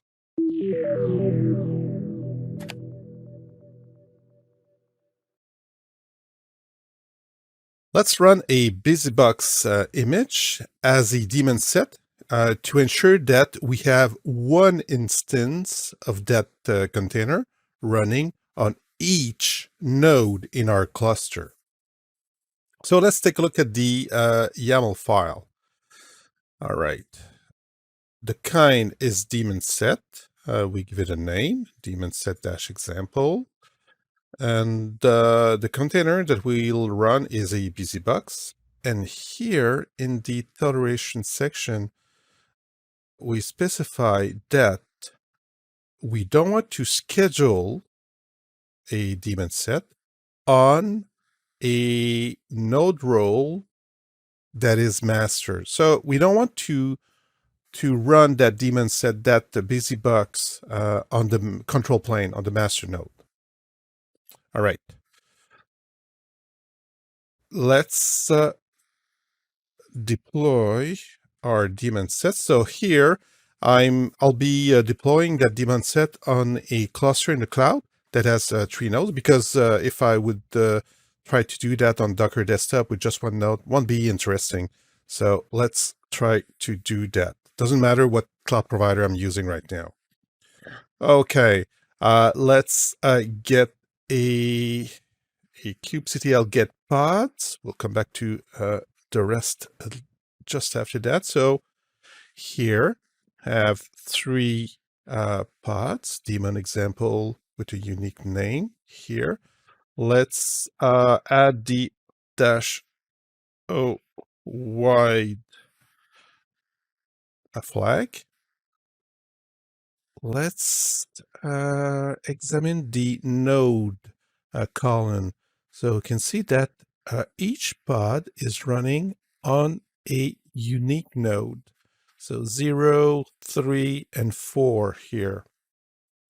And this selector is interesting because if you have multiple objects, you can basically filter out or just select what you want. So here, selector says the app equals the daemon set example.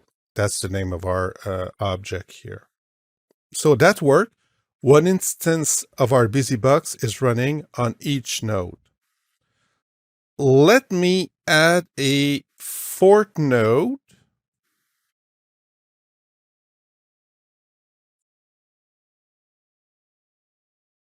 All right. So my node count is now 4. Let's go back to Visual Studio Code and let's rerun the getPods command. And for sure, I have a 4th instance of my busybox container running as a daemon set on the new node. Without me doing anything, it was deployed automatically because I selected the daemon set object type. Now we simply need to delete that daemon set using kubectl delete.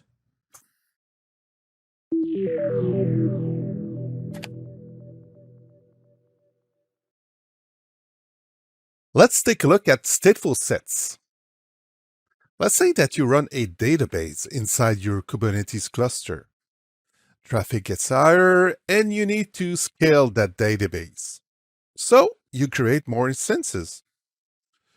The main one can read and write, while the other instances are in read-only mode and use replicas of the main database. This is a complex scenario to implement. The stateful set role is to help you solve this complex problem. For pods that need to maintain state, and unlike a deployment, a stateful set maintains a sticky identity with a persistent identifier for each of the pods. And if a pod dies, it will be replaced by another one using the same identifier. The stateful set will create the pods in sequence and delete them in reverse order. Typical use are for network-related services that maintain some state, and also for databases. Each pod gets a unique identifier using the stateful set name plus the sequence number, and if one dies, it is replaced by a new one, but with the same identifier. The pod creation is done in a ordered way, meaning that the first one will be created, then the second one, and so on. And when they are deleted in the reverse order. Note that the persistent volumes are not automatically deleted. To use a stateful set, you need to use an headless service. You define one by setting the cluster IP value to none. The stateful set will then refer to the headless service.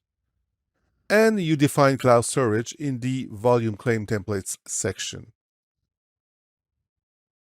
Let's revisit this slide. As you can see, only the first pod lets you read and write. So how can you reach it if you want to write to the database? Well, you use the pod network name, in this case, the instance name, MySQL-0, plus the service name, so .MySQL. When reading, simply use the service name. This will load balance the calls across all instances. A bit of warning here. Containers are stateless by default, and stateful sets are offering a solution for a stateful scenario, but a lot of work has to be done on top of that. A better approach might be to use the cloud provider database services instead of trying to fit a stateful scenario inside your Kubernetes cluster. Lastly, deleting a stateful set will not delete the PVCs. You have to do this manually. Here's a cheat sheet for stateful set commands. So you create one using the kubectl apply-f and the YAML file. You get a list of stateful sets using kubectl get sts. You describe one using kubectl describe scs and the stateful set name. And you delete a stateful set using the delete command, either using a YAML file or the name of the stateful set. And this concludes this look at stateful sets.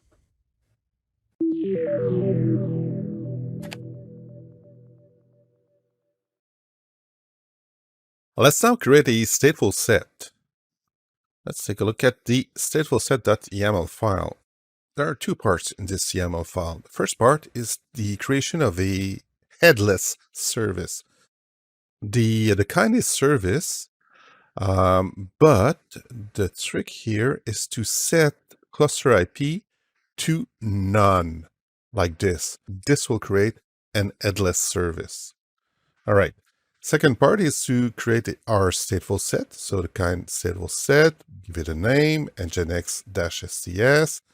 And here, we're referencing our headless service here. So the name of our headless service assigned to the service name property. We want 3 replicas, right, of a nginx image. And we're creating a claim on a storage class name called Azure Files. So the cloud provider here is not important. That will work on any cloud provider. So I already have a storage class name called Azure File. We'll use the read-write once access mode, and we'll use 1 gigabyte of storage. And we'll mount this to a folder in var www. All right. So let's create our stateful set here, kubectl apply-f stateful set.yaml. And quickly, let's do a kubectl get pods wide. And here you can see that the first instance is running. The second one is running. The third one is pending. So each instance will be created in a sequence. So the first one, 0. The second one, 1. The third one, 2. You can see by the age of each instances. So 19 seconds, 14, and 9 seconds. They are created in a sequence and deleted in a reverse order also. Here we can see that there's an IP address assigned to each of these. Let's take a look at the PVCs. We should have a PVC for each of these instances. And yes, SES 0, 1, and 2. So we can do a mapping 1-to-1 here. So for SES 0, we have a PVC called also SES 0. To prove that, let's describe the second one, let's say. So QCTL, describe, pods, and the number 2. And let's see what the PVC is assigned, what claim is assigned. So here, the volume claim name SCS-2. Awesome. Okay. What we'll do, we'll create a file in that instance, the instance number 2, and we'll delete the pod. The pod will be recreated automatically, and we'll see if the file still exists. We'll also modify the default web page served by Nginx and see how we can reach that file, the default web page, from another instance. So let's open a session on the Nginx SCS2. Perfect. Let's cd in var our volume, and let's simply type echo and pipe that to a file called echo.txt. I do it ls, my file is there, get hello.txt. Yeah, perfect. Okay, first step, creating that file. Second step, modifying the default web page. Let's cd into the user share nginx HTML folder.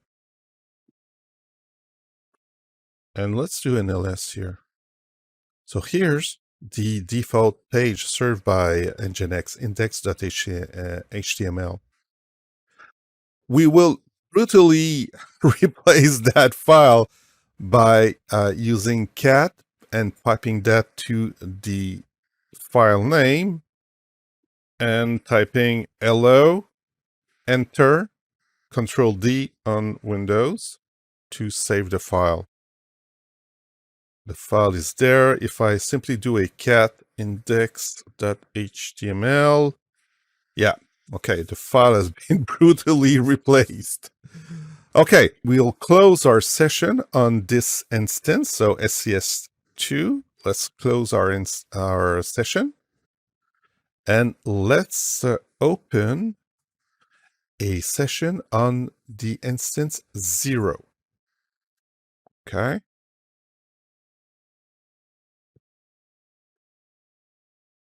Awesome. Let's try to hit that default HTML page, but on the instance number 2. So Nginx SCS2. So to do that, we'll need to use the web address Nginx SCS2. So that's the name of the instance, dot the name of the headless service. And that worked. Would only the pod name work? No, you need a combination of both the instance name and the headless service also. All right, let's exit our session here. Okay, let's try to delete the instance number 2.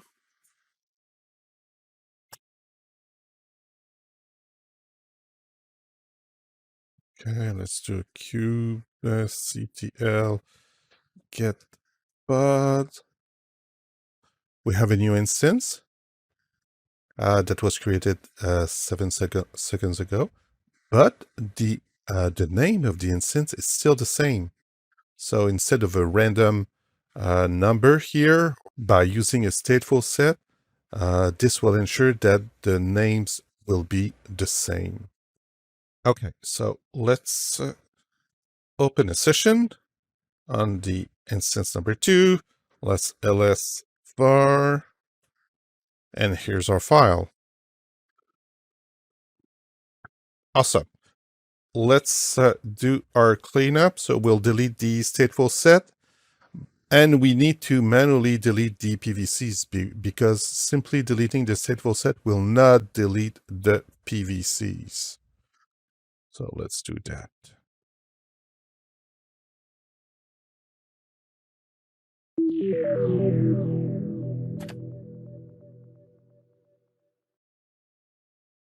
Let's take a look at jobs. Jobs are for short-lived task workloads. You start a job, it executes, then succeeds or fails. So jobs don't stay in memory. They don't wait for traffic. A job creates one or more pods and ensures that a specific number of them successfully terminate. The job tracks the successful pod completions and then marks the job as complete when the desired number of completion is reached. When using multiple pods, the job will create them one after the other. They can also run in parallel. This is a job definition.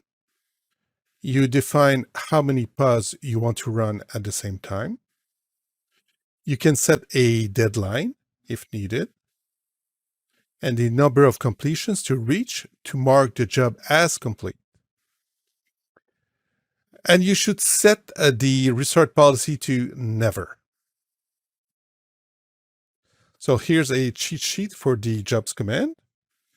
You create a job the imperative way using kubectl create job, the job name, and the image name. Using the declarative way with a YAML file, you use kubectl apply-f and the YAML file name.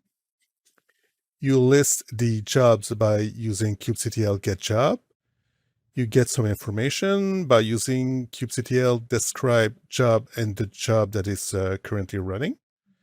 And you delete jobs with either a YAML file using kubectl delete-f or with the job name, kubectl delete job and the job name.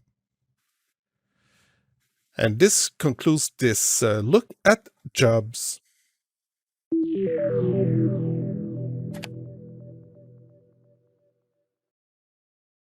In this lab, we will create a simple job. So let's take a look at the job YAML file. So the kind is job. So that's the type of object we're creating. The name, we're giving it hello. And what we will run is a busybox container. And when the container starts, it will echo hello from the job. Perfect. Something simple. Let's run this kubectl apply with the name of our YAML file. Perfect. The job was created. Okay, let's get a list of the jobs. There's one. Hello. Completion 1. So it ran. And duration was 2 seconds. Okay. Let's do a kubectl describe job. Since we have only one job that will do the work. If not, we can type the job name. Hello. And but let's take a look. Name, hello, namespace default, annotation, and so on and so on. It ran one time, one succeeded. So that's our container. Successfully create and completed. Perfect. Now, we can get a list of the pods using kubectl get pods, and this is the pod that was created to run the job. It's still there. You see the status completed, but it's still there, so we can get to examine the log in case something went wrong. So we can do kubectl logs and the name of the pod here. Hello from the job. That worked. So let's do our cleanup. Let's delete the job. Job is deleted. Do we have any pods left? None. Any jobs left? None. Perfect.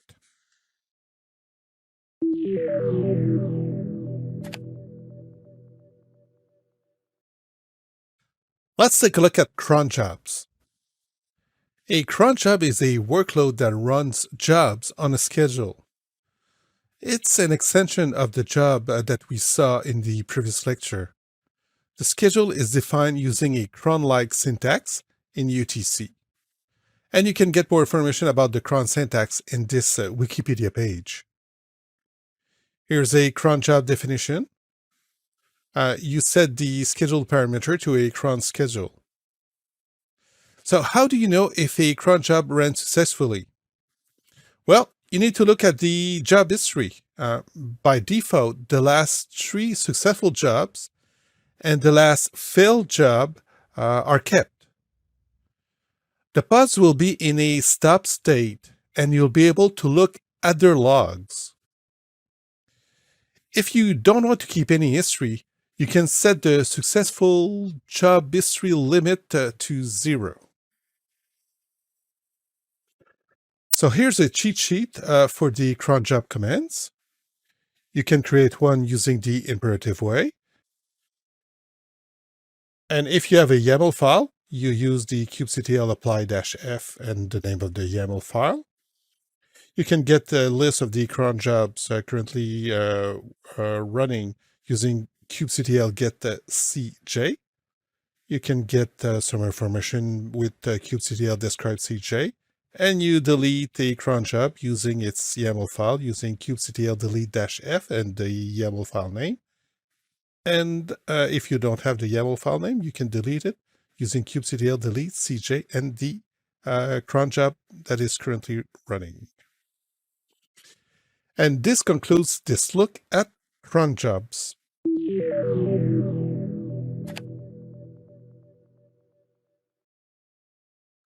So let's create a cron job. We'll take a look at the YAML file. Kind is a cron job. I'm going to name it hello cron. And we will give it a schedule. Only stars, it means that it will run every 60 seconds, every minute. That's the default. And we're going to run a busybox image, and it will echo this string. Okay. So let's create our job using kubectl apply. And we can get a list of the cron jobs using kubectl get cron jobs. Okay, so here we have the name, the schedule, if it's suspended, if it's active, the last time it ran, and we can get some information using kubectl describe cron job, and we pass its name, hello-cron. Here, this is super useful for troubleshooting. The name, the default namespace, it runs in the default namespace. We have the schedule here. How many jobs does it keep in its history? How many failed job is kept? Also, the command that will run. Can get a list of the pods. Okay, one pod ran. So hello cron with a unique value here. So it has completed. I'm going to pause to let it run a few times. All right. The job ran 3 times. Well, the last one is still running, container creating. Let me refresh that. So it's completed. Okay, now we can get the logs by using kubectl logs and then the job name, the pod name. So hello from the cron job. So by default, the last 3 run of the job are kept in the history, and you can configure that in the YAML file. Let's delete our cron job here. Perfect. And if again we type kubectl get pods, all the pods in the history basically are also deleted when you delete the cron job.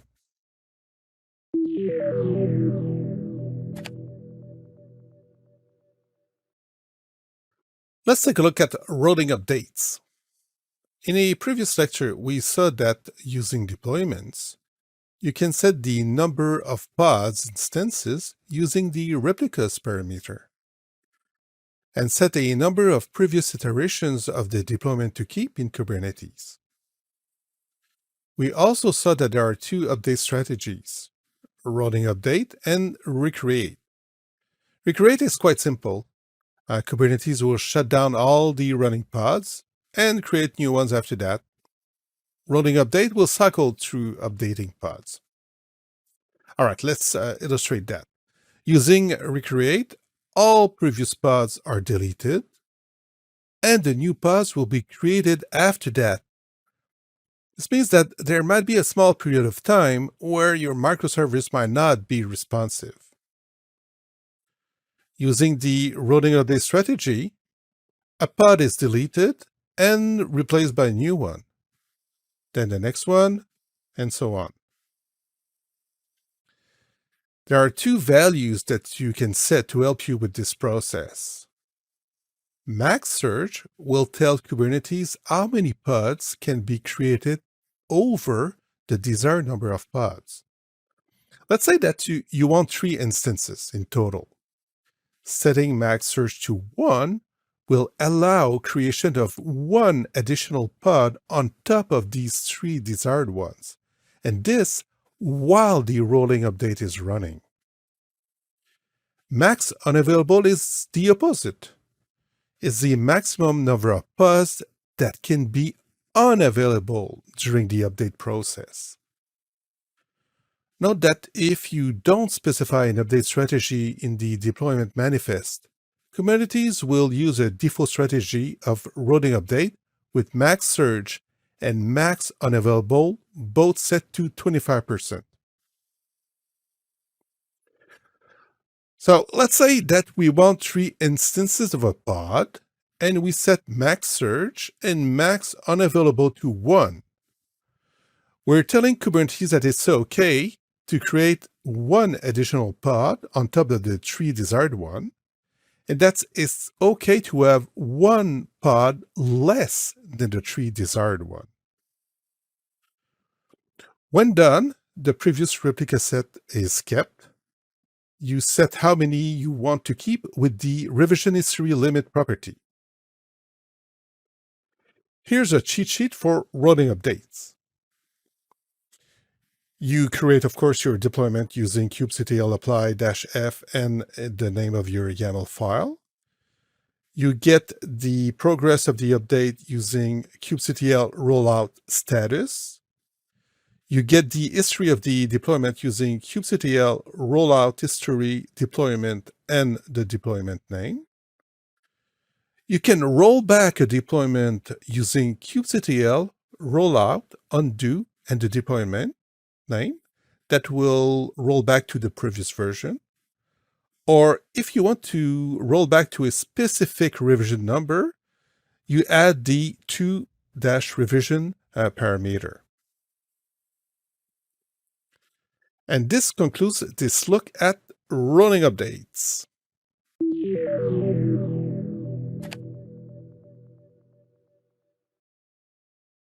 In this lab, we will create a deployment and later on update it to a new version using a rolling update. So let's take a look at the YAML file. The kind of object we're using is a deployment called hello-dep. We want 3 replicas, and we're using a rolling update strategy here and setting max search to 1 and max unavailable to 1. We will deploy a container called hello-app, hello app, and that'll be version 1. And later on, we will update it to version 2. Okay, so let's create our deployment here. Okay, we can get the deployment status by using kubectl rollout status and the deployment name. The deployment was successfully rolled out. Let's take a look at our pods running. Okay, so I have 3 instances. Perfect. hello-dep 3 times. Excellent. Let's describe the deployment. So kubectl describe deploy and the deployment name. And let's try to find if we can get some information about the strategy. Yeah, here it is. Rolling update strategy, max unavailable. Oh, wow, the strategy type is right here. Rolling update. Rolling update strategy, max unavailable 1, max search to 1. So you can get that information that we set earlier in the YAML files. Okay. Let's now see if we have a replica set. Here's our replica set. And let's now update our YAML file and change the version of hello app to version 2. So just update to 2 and save the file.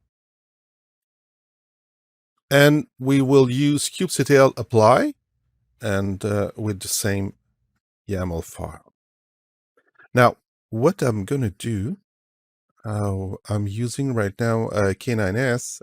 It's a terminal, a dashboard in a terminal, sorry. And to get the visual view of what will happen, basically.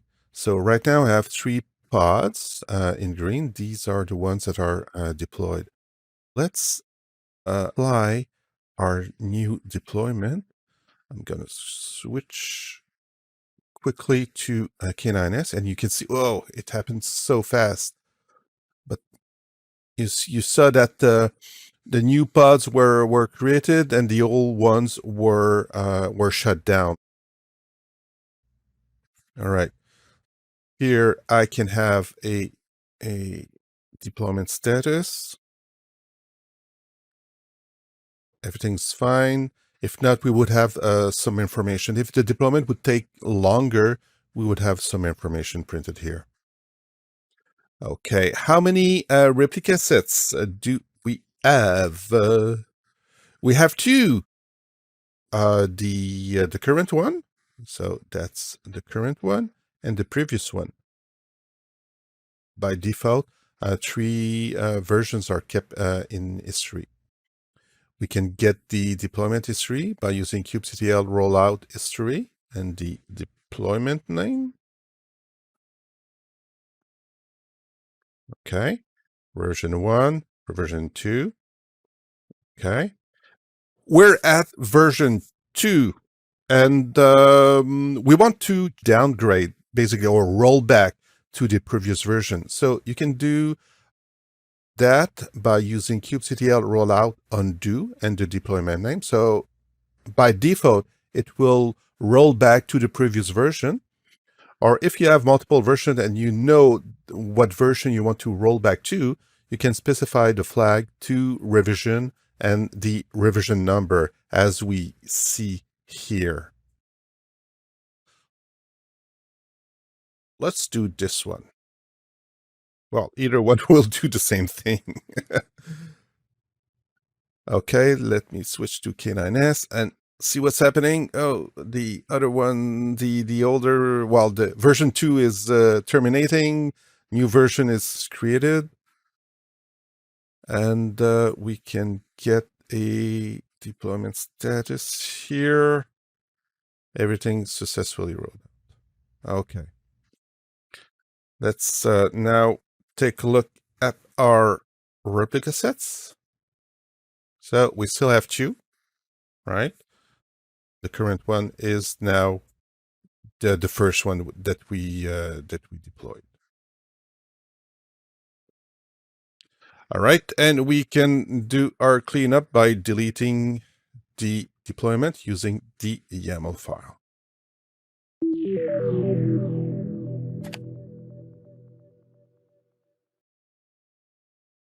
Let's take a look at blue-green deployments.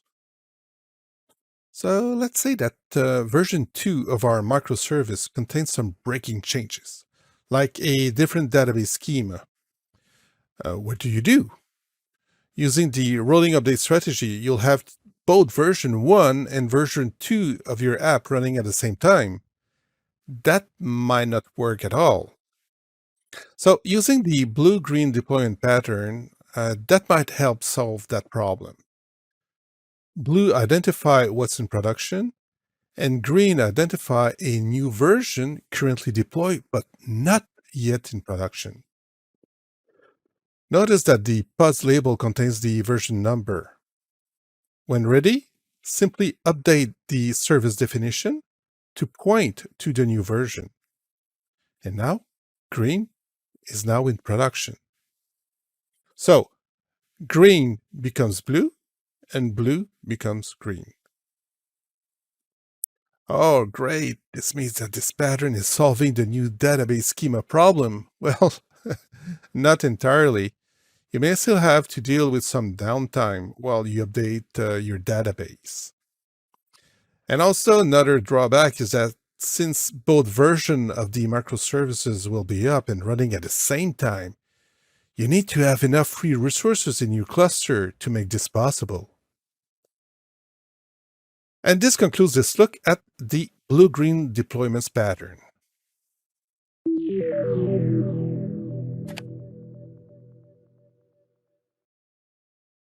In this lab, we will create a blue-green deployment. We have 3 YAML files here. So let's take a look at the LODEP v1. It's a deployment.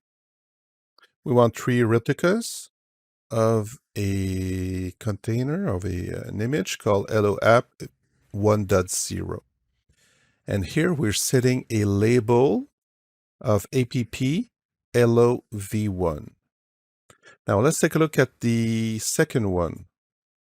It's basically the same thing. So deployment, 3 replicas, but it will use version 2 of our LOApp application, and we're setting the this label here, app to LOV2. All right. Let's take a look at our cluster IP manifest file. So the kind is service, and here's the selector app LOV1.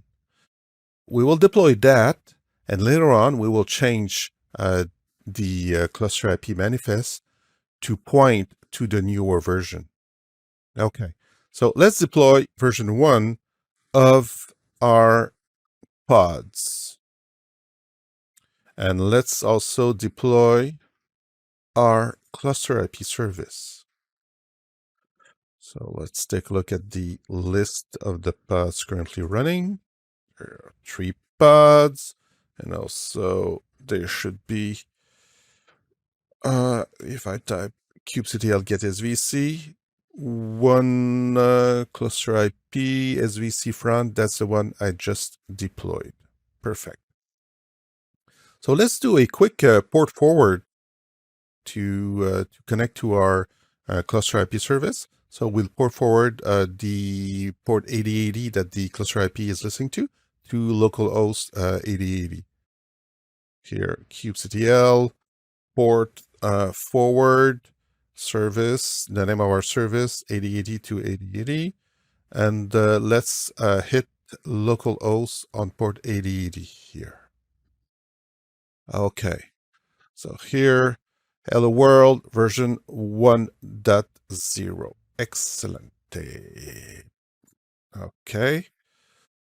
Let's now deploy version 2. So right in my terminal, I'll hit Control-C on my Windows keyboard to break that and gain my terminal back. Perfect. Let's deploy version 2. Okay. And let's get a list of our pods currently running. Should be 6. So I have both versions in memory at the same time.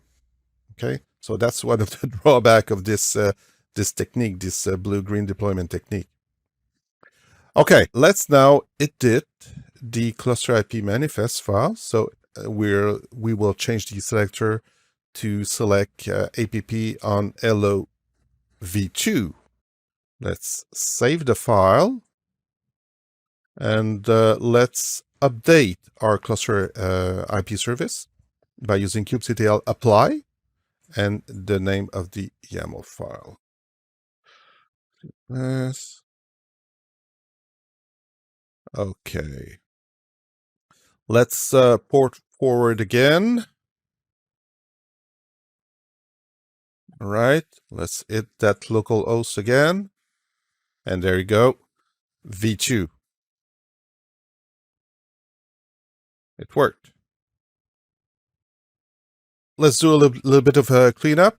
Let's delete our first deployment, our second deployment, and also the cluster IP service. You can select the 3 lines at the same time.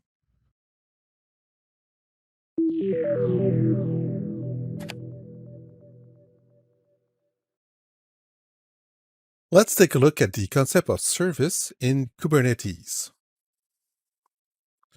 First, what problem do services try to solve?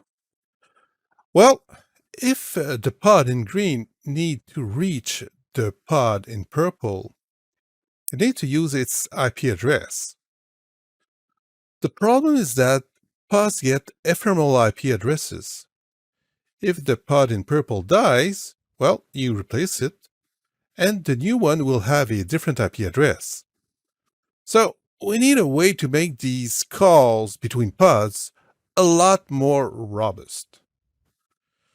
So back to the service. What exactly is a service? Well, it's a Kubernetes object that you define in a YAML file. But unlike pods that have ephemeral IP addresses, services get durable IP addresses, and also they get DNS names. They serve as ways to access pods. They're kind of a middleman, and they target pods using selectors. Here we have 4 pods and a service. The service selects the pods that have the zone label equals to prod and the version label equal to 1. The first pod satisfies the selector, the second one also, but not the third one, and not the last one. So only the first 2 are selected. So let's say we have 2 instances of a pod, and we place a service in front of them. If another pod needs to reach these ones, it will go through the service, and then the service will load balance the request to the instances. In Kubernetes, we can use these services, the cluster IP, the node port, and the load balancer. Note that the cluster IP is the default service. We will look at them in more detail in the next lectures. And this concludes this quick look at the concept of services in Kubernetes.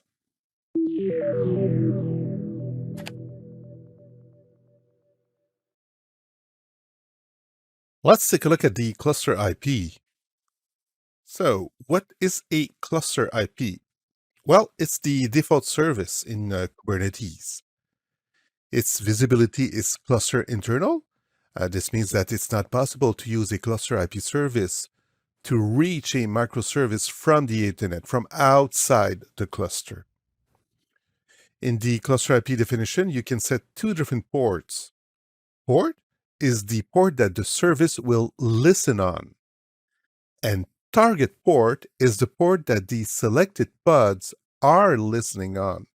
So the cluster IP will route incoming traffic to that port. In this YAML file, the service listens on port 80 and route the traffic to port 8080. Traffic is load balanced across the selected pods. So when do you use a cluster IP service? Well, to provide a durable way to communicate with pods, but from inside the cluster. So let's illustrate this. Here we have a cluster IP service fronting 3 instances of a pod. It's impossible to reach it from outside the cluster, but it's okay. It's visible from inside the cluster. This cluster IP will listen on port 80 and select the pods using these two labels. Since the selected pods are listening on port 8080, the service target port must also be set to 8080. This way, the pods in green that want to communicate with the ones in purple, well, they go through the cluster IP service on port 80, and the service route the traffic to port 8080. So let's say you have multiple microservices. You place a cluster IP in front of each of them because a cluster IP service IP address is durable while the pods ones are ephemeral. Here's a cheat sheet for cluster IP. So the first two commands are imperative commands. Let's say you already have a pod running and you want to expose it using a cluster IP. So you would use kubectl expose, po short for pod, the pod name, specifying the port and the target port, and you can also give a name to your service. If you have a deployment, you can also use kubectl expose, deploy, the deployment name, specifying the port and the target port. So both commands are imperative commands. If you have a YAML file, you would use kubectl apply -f and specifying the YAML file name. You can get a list of the services running using kubectl get svc. Get a little bit more information specifying the flag -o and wide. You can also describe the service using a kubectl describe svc and the service name. And you can delete the cluster IP service using the YAML file with kubectl delete -f and the name of the YAML file, or kubectl delete svc and the name of the service. And this concludes this look at the cluster IP.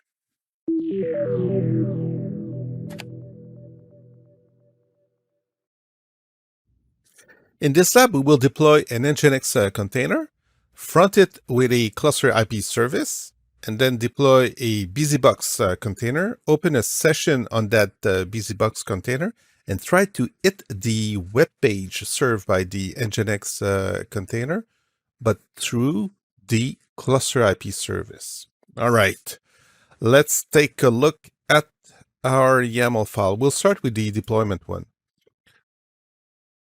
Kind is a deployment. We want 3 instances of the pod, and we will run the Nginx image, the Alpine version, and it will listen on port 80.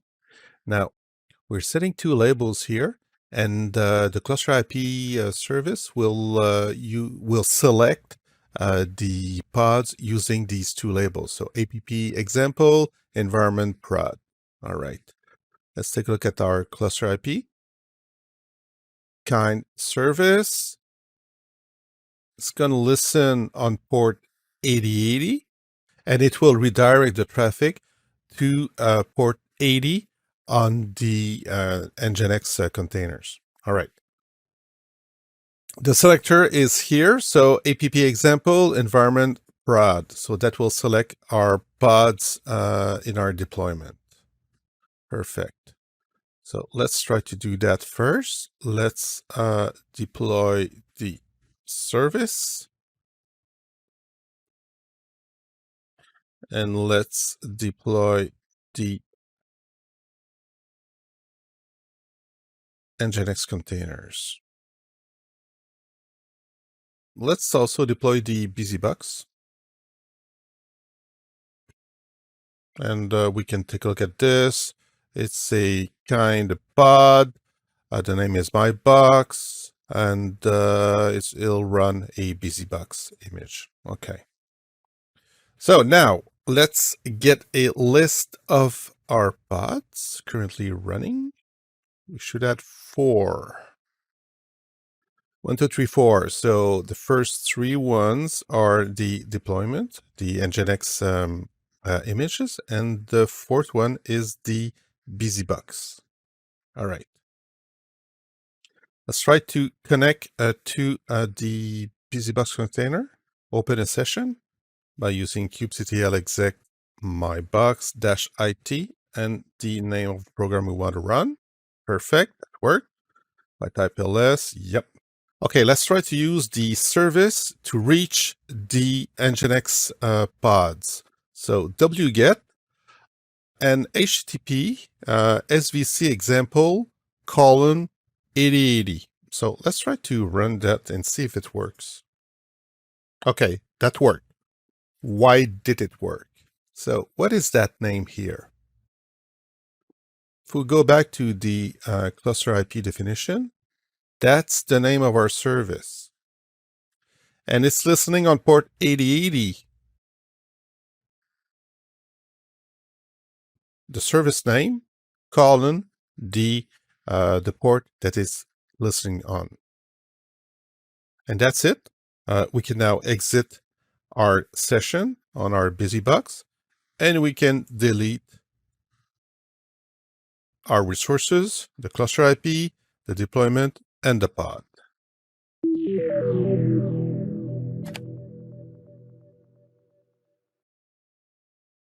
Let's take a look at the node port service.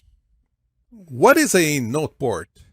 A node port extends the cluster IP service and provides extra functionalities. Its visibility is internal, like a cluster IP, but also external to the cluster. You can set a third port using the node port property. This is the port that the service will listen on outside the cluster. Note that the port must be in a range between 30,000 and 32,767. And if you don't specify a node port value, well, Kubernetes will assign one randomly. You then set the port and the target port properties like you do with a cluster IP. This sounds like a good way to expose our microservices to external traffic. But this range between 30,000 and 32,767 is kind of annoying because you can't set it to, let's say, port 80. And one requirement for using node ports is that nodes must have public IP addresses. To access your service, simply specify any node port IP address plus the node port, and the traffic will be routed to the right node port service inside the cluster. The way it works is that you set the pods and the service just like you did before with a cluster IP, but this time you also specify a port number in the node port property. External communication uses the node IP address and the port set with the node port property. Internal communication uses the port set in the port property, just like a cluster IP. Now let's take a look at our node port cheat sheet.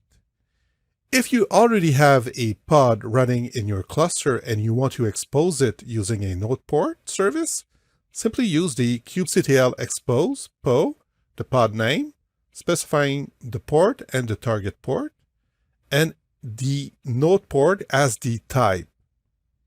Now, you may wonder, where do you specify the node port number? Well, you can't. There's no properties letting you set know that value between 30,000 and 32,767. So Kubernetes will assign one randomly for you. Same thing for a deployment. Let's say you have a deployment already running in your cluster and you want to expose it using a node port. You use kubectl expose deploy, the deployment name, port, the target port, the type, which is node port, and you can specify a name also. You can define a node port in a YAML file and deploy it using kubectl apply-f, the name of the YAML file. You list the services using kubectl get svc, get more info adding -o wide. You can describe your service using kubectl describe svc and the service name. If you have a YAML file, you can delete it using that file using kubectl delete-f, the name of the YAML file, or you can delete your service using its name with kubectl delete svc and the service name. And this concludes this look at the node port service.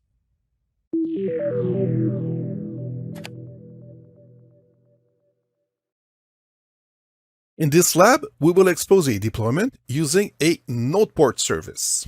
We have two YAML files. Let's take a look at them. The first one is for the deployment. We will deploy an Nginx image, the Alpine version, listening on port 80. And we will need two replicas. Perfect.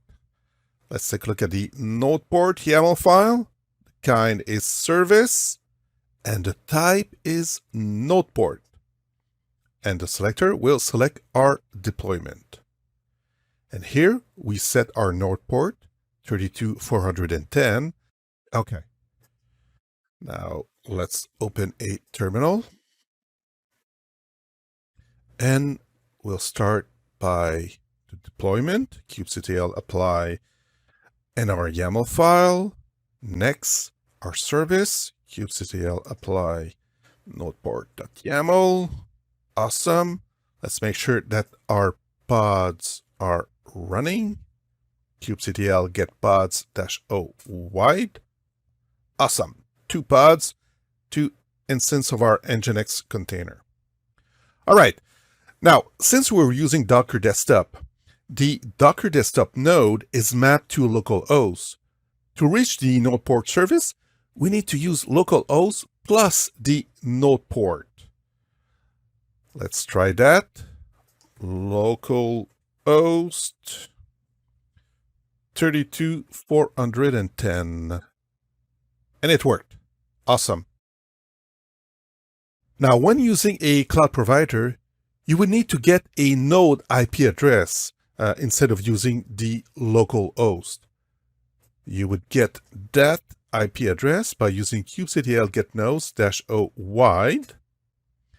And here in the external IP address column, you would find the external IP address of the node.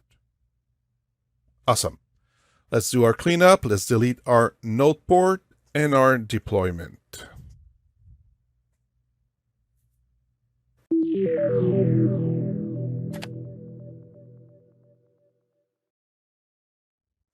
Let's take a look at the concept of services in Kubernetes. What problem do services try to solve? Well, if the pod in green needs to reach the purple one, it needs to use its IP address. The problem is that pods are ephemeral. If the purple one dies, you need to replace it, and the new one will have a different IP address. We need a way to make these calls between pods more robust. So what exactly is a service? A service is a Kubernetes object that you define in a YAML manifest.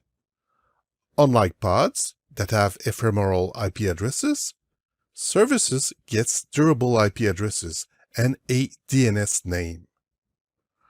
They serve as a way to access pods, and they target pods using selectors. Here, we have 4 pods and a service. The service selects the pods that have the zone label equals to prod and the version label equals to v1. The first pod satisfies the selector, the second one also, but not the third one, and the last one. Only the first 2 are selected. Let's say that we have 2 instances of a pod, and we place a service in front of them. If another pod needs to reach these pods, it will go through the service, and the service will load balance the request to these instances. In Kubernetes, we can use these services: the cluster IP, the node port, the load balancer, and the ingress. The cluster IP is the default service. Its visibility is internal only. The node port can expose a pod outside the cluster. The load balancer and the ingress are similar services. They let you expose applications outside of the cluster. One operates at the layer 4 and the other at layer 7. L4, L7, what's that? The load balancer operates at the layer 4. That's the TCP transport level, so that's very low in the transport stack. It means that the load balancer can do simple operations like round-robin routing. The ingress operates at a higher level in the transport stack. Think of protocols like HTTP or SMTP. It's more intelligent, so you can configure complex routing rules. Okay, no worries if this sounds complex. For now, simply remember that an ingress is like a load balancer, but more intelligent. And this concludes this look at the concept of services.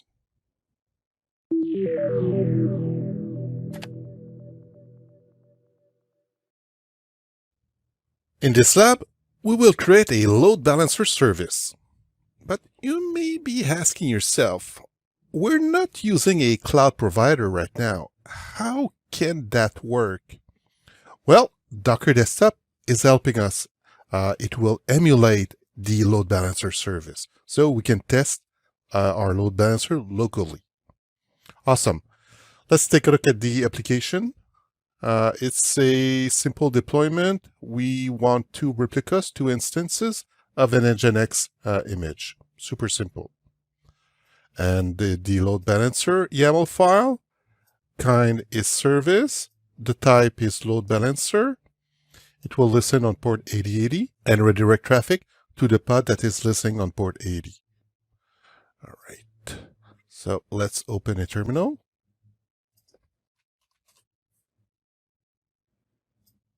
And let's deploy the app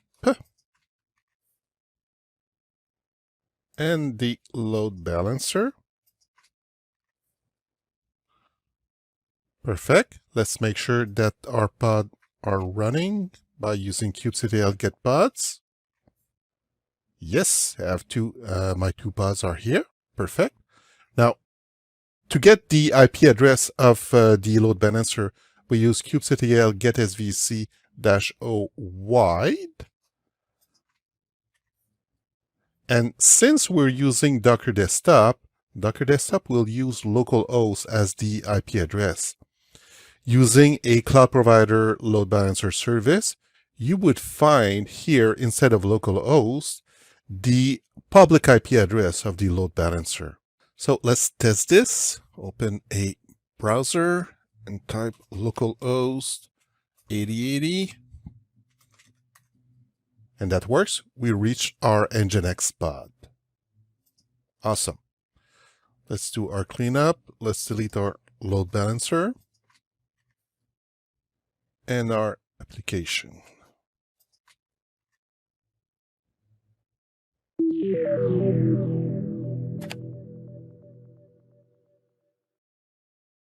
This is an introduction to the persistent concepts in Kubernetes. We saw this slide earlier. Containers are ephemeral and stateless, and any data stored in them is deleted when the container is destroyed.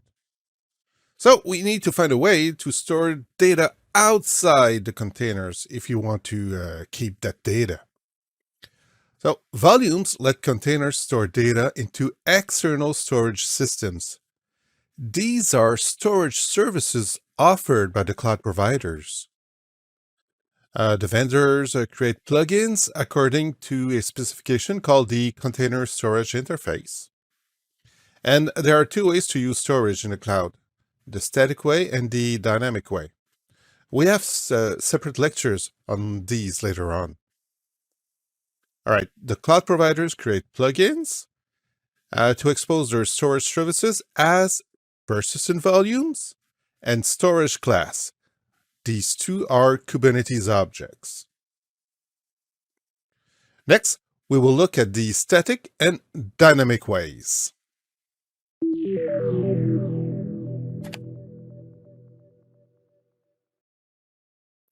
Let's see how to use the static way. Persistent volumes, or PV, and persistent volume claims, or PVCs, are two Kubernetes objects that let you define and use external storage. A persistent volume represents a storage resource that is available cluster-wide and is provisioned by the cluster administrator. You then use a persistent volume claim to claim the persistent volume. A pod will then use the PVC to mount a local folder. PVCs can be used by multiple pods, and inside the pods, all the containers are sharing the same volume. There are many persistent volumes plugins available. Some are offered by the cloud providers. The one highlighted in yellow called HostPath is a special one. It's a plugin available with Kubernetes that allows you to do local testing, and it's not mapped to a cloud provider storage service. It will not work in a multi-node cluster, but it's super useful for local testing. Here's the main drawback of persistent volumes. Let's say that the cluster admin provision 100 gigabytes of storage, and that the pod only requires a small portion of this storage. Let's say just 1 gigabyte of that 100 gigabytes in total. So just 1 gigabyte. Well, too bad for the other pods, because the volume is used exclusively by the pod who has the claim on it. This can be a waste of precious resources, and we will see how storage class get around this problem in the next lecture. Okay, in the meantime, let's focus on the PV and the PVC. You first select the cloud provider's storage service you want to use. Then, you create a persistent volume and set the required capacity, let's say here 10 gigabytes. You then create a PVC, so a claim, that refers to the persistent volume. And finally, you use the PVC from your pod and mount a local folder on it. There's an important property that you must be aware of. It's the reclaim policy. Set at delete, all data will be lost when the claim on the volume is released. And this is the default value, so be aware of this. If you want to keep your files when the PVC is released, you have to set the reclaim policy to retain. Again, the default value is delete, so be careful and be aware of this. There are three access modes possible. Using read-write many, the volume can be mounted as read-write by many pods. Using read-only many, the volume can be mounted read-only by many pods. And finally, with read-write once, the volume can be mounted as read-write, by one single pod, and the other pods will be in read-only mode. This might be useful if you have a main worker that writes data and the other pods simply read the data. You define a persistent volume using the persistent volume kind, and you specify the capacity, the access mode, and the reclaim policy in the spec section. In this example, the hostpath plugin is used to access local storage. Remember to only use hostpath for local testing and refer to the storage provider documentation on how to create a persistent volume specific for their storage service. You then define a claim, so a persistent volume claim, making sure that the access mode match the one set in the persistent volume. In this case, the claim is for 8 gigabytes out of the possible 10 gigabytes set on the persistent volume. This means that no one can claim the remaining 2 gigabytes until the claim is released.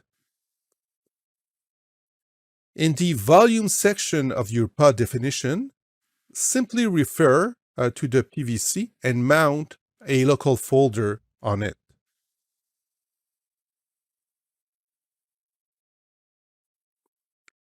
A persistent volume can have these states.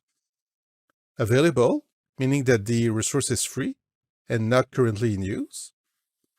Bound, the volume is bound to a claim, so it's in use. It's not available anymore. Release, the claim has been deleted, but the resource is not yet reclaimed by the cluster. And finally, failed. Well, something's wrong.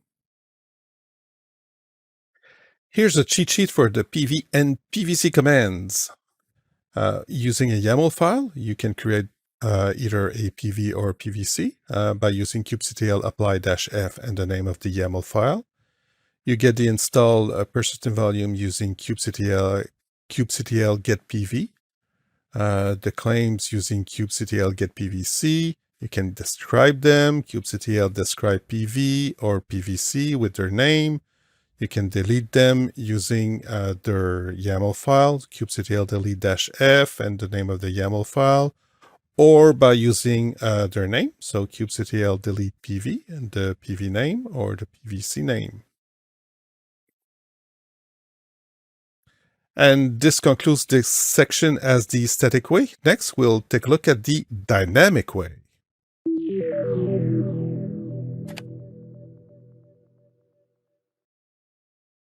In this lab, we will create a persistent volume claim, and use a pod to mount a local folder on that storage.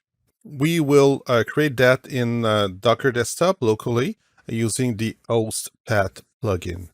All right, so let's first take a look at the persistent volume YAML file. The kind is persistent volume. We give it a name, PV001, and a storage capacity, 10 megabyte, access mode, read write once, and we set the persistent volume reclaim policy to retain, and use that hostpath plugin here and to map to a folder in the Docker desktop virtual machine to data here. All right. Let's take a look at the PVC.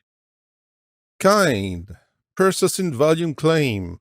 We give it the name, my claim. Read write, access mode must be the same as the PV, persistent volume. So let's double check. Read write once on the PV, read write once on the PVC. Awesome. We request 10 megabyte of storage, so we request the full capacity. We could have chosen a lesser value if you want. All right. Let's take a look at the pod now. So it's the kind of pod. It's a busy box. And we make a reference to the claim here in the volumes section. We give it a name and we reference the persistent volume claim called my claim. This guy here. Okay. And we use that name, mypd, and we mount it to a local folder called demo. We should see magically appear a folder called demo inside our busybox container. Okay, let's deploy our persistent volume. Right. Persistent volume PV001 created. Awesome. Let's look at the PV. kubectl get PV.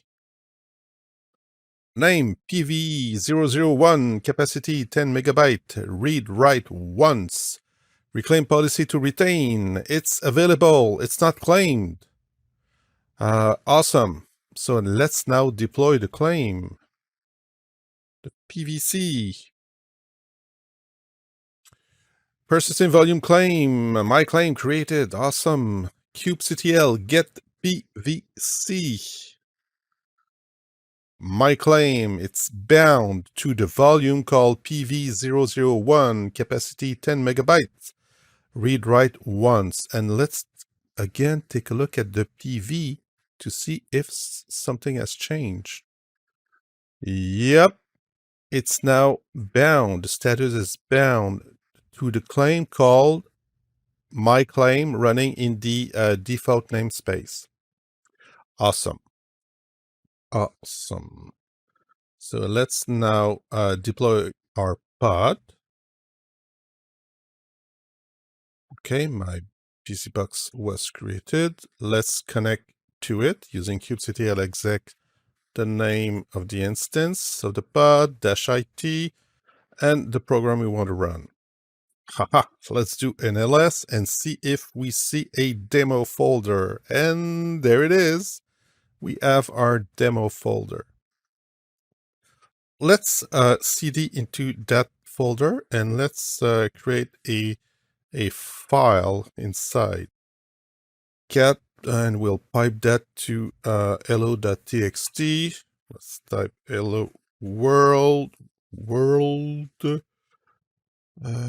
If I can type, Control D to exit and save the file. Let's do an ls to see if the file was created. Perfect.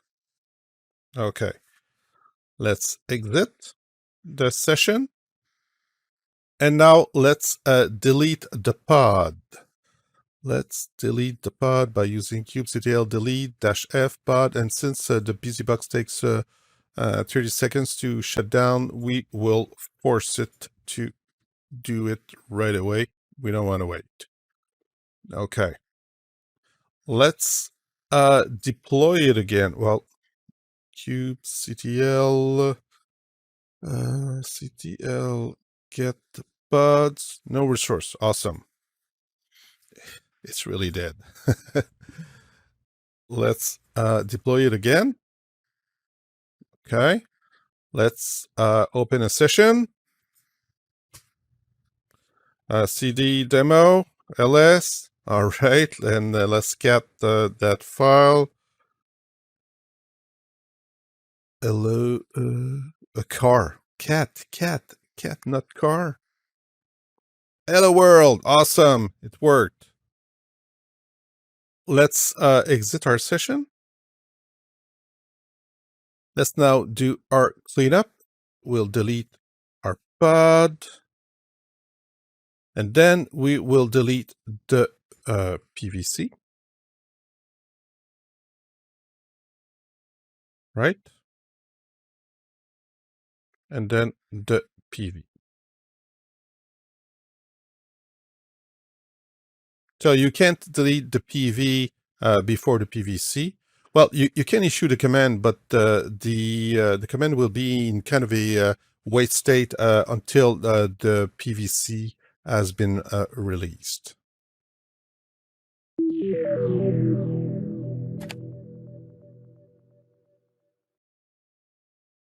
Let's continue our journey into persistence by looking at the dynamic way.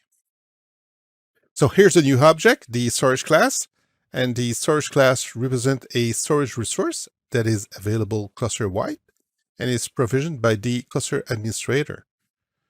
You don't have to set a capacity, and it eliminates the need for the admin to pre-provision a persistent volume. Now, compared with persistent volumes where once a claim has been made, the remaining capacity becomes unavailable. Well, the storage class can support many claims, many persistent volume claims. So you first select the cloud provider storage service that you want to use. You create a storage class. So here, no need to specify a capacity. Then you create a PVC, the claim that refers to the storage class. And now you specify the required capacity. And finally, you use the PVC in your pod and mount a local folder. Like a persistent volume, there's an important property that you must be aware of. It's the reclaim policy. Set at delete, all data will be lost when the claim is released. And it's the default value also, like the persistent volume. So be aware.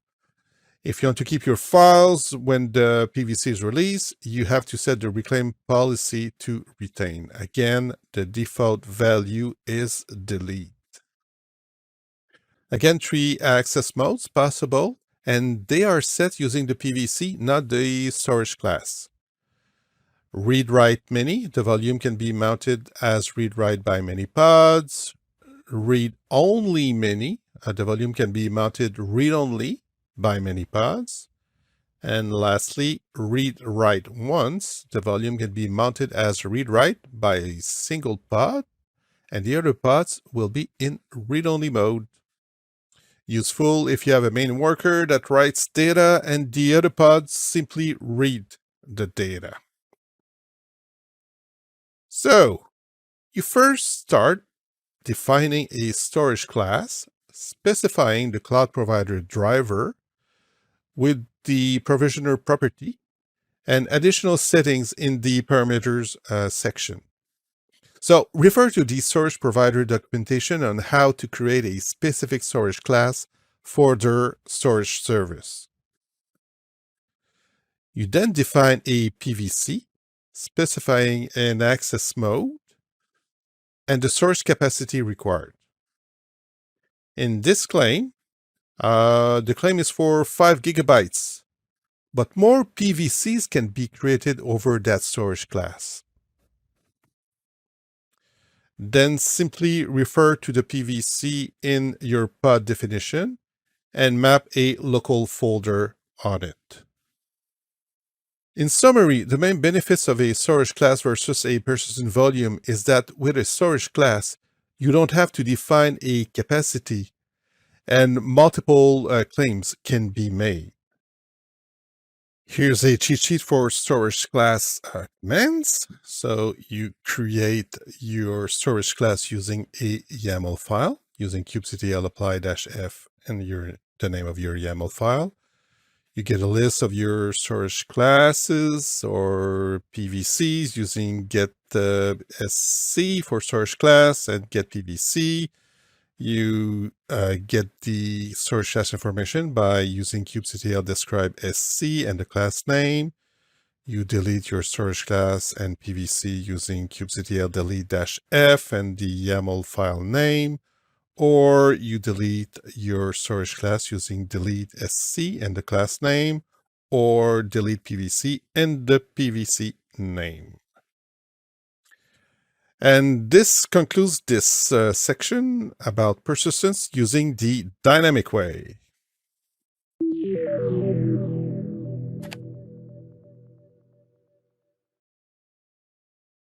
Let's see how to store configuration values using config maps. In a previous lecture, we saw that it was possible to place configuration values directly in the environment section of a pod definition. But what if we need to change that value? Well, we have to edit the manifest and redeploy the container. Also, usually it's not a best practice to tie an object with its configuration. So how can we externalize these values? The config map object allows you to decouple and externalize configuration values. The key value pairs are then injected in the containers as environment variables. They can be created from YAML files, a series of text files, or even folders containing files. They are static, meaning that if you change the value, the containers that refer to these values have to be restarted to get these refreshed values. Using a YAML file, you define a config map and place the key value pairs in the data section. You can even specify multi-line values using the pipe character. In the env section, environment section of the container definition, you define an environment variable, and by using value from an config map key ref, you reference the config map name and the key as defined in the config map. So in the config map key ref section, name refers to the config map name and key refers to a key in the config map. Earlier, I mentioned that this is a static process, meaning that the values are injected when Kubernetes starts the container. This means that if you make a change to a config map value, inside the container, the original values stay the same until you restart the container. To get around this, you can map a volume on a config map. Yes, you heard it right. Mounting a volume. This solves the static issue, and updates are reflected in containers. Each key value pair is seen as a file in the mounted directory. So we start with a config map, then use a volume to mount it to a local folder inside our pod, our container. The result is that all key value pairs are now seen as file, the name of the file being the key and the value being inserted in the file. While this sounds cool, it also means that you'll have to refactor your code. So instead of reading environment variables, you'll have to read files. So is it worth it? You'll have to figure out that by yourself. Here's the config maps cheat sheet. So if you're adventurous, you can create a config map from the command line. That's the imperative way. By using kubectl create config map, you give it a name, and with the from-literal parameter, you specify the key value pairs. So you can specify multiple key value pairs on the same line. Or you can use a good old YAML file and use kubectl apply -f and the name of your YAML file. You can create a config map using kubectl create cm, specifying a name, and specifying the name of a text file containing multiple key value pairs. Also, you can create a config maps from a folder. So if you have multiple files inside your folders, you can create a config map from that. You can get a list of the config maps by using kubectl getCM. You can output the config map in a YAML file by using kubectl getCM, the name of the config map, and the -o parameter with the YAML. And you can pipe that to a file name. And of course, you delete a config map by using its YAML file, using kubectl delete-f and the name of the YAML file. And this concludes this look at config maps.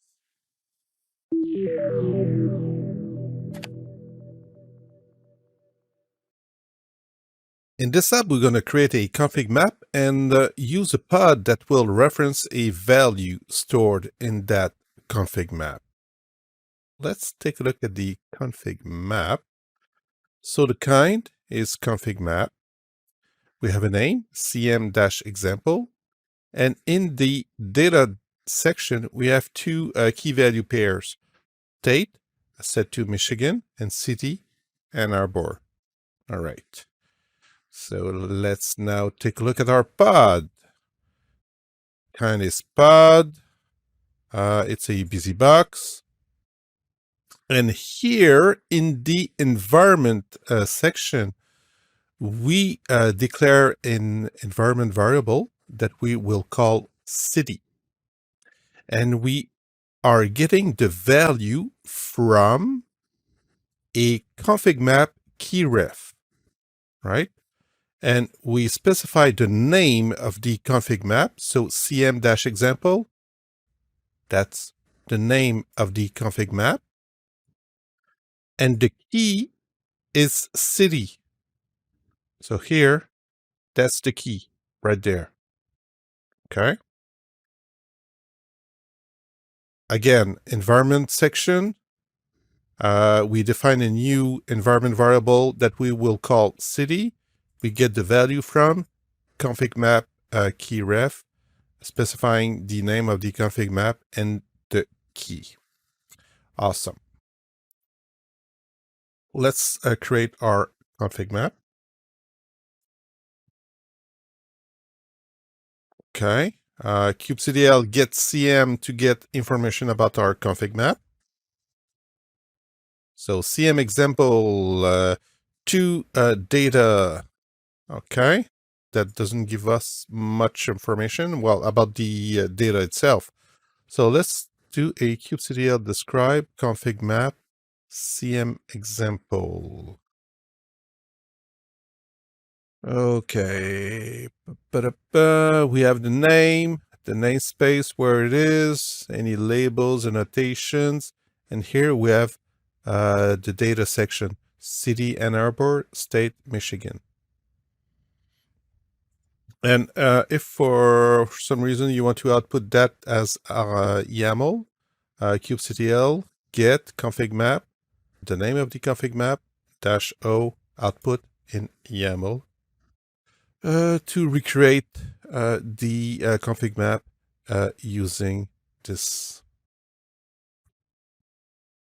Let's now deploy the pod or busybox.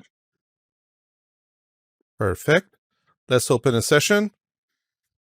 kubectl exec mybox -it and the program you want to run. And let's display the city environment variable. Let's echo that. Echo $city. And there it is, Ann Arbor. So that worked. So now I can type exit. And we can do a little bit of cleanup. We can delete our config map. And we can delete our busybox pod.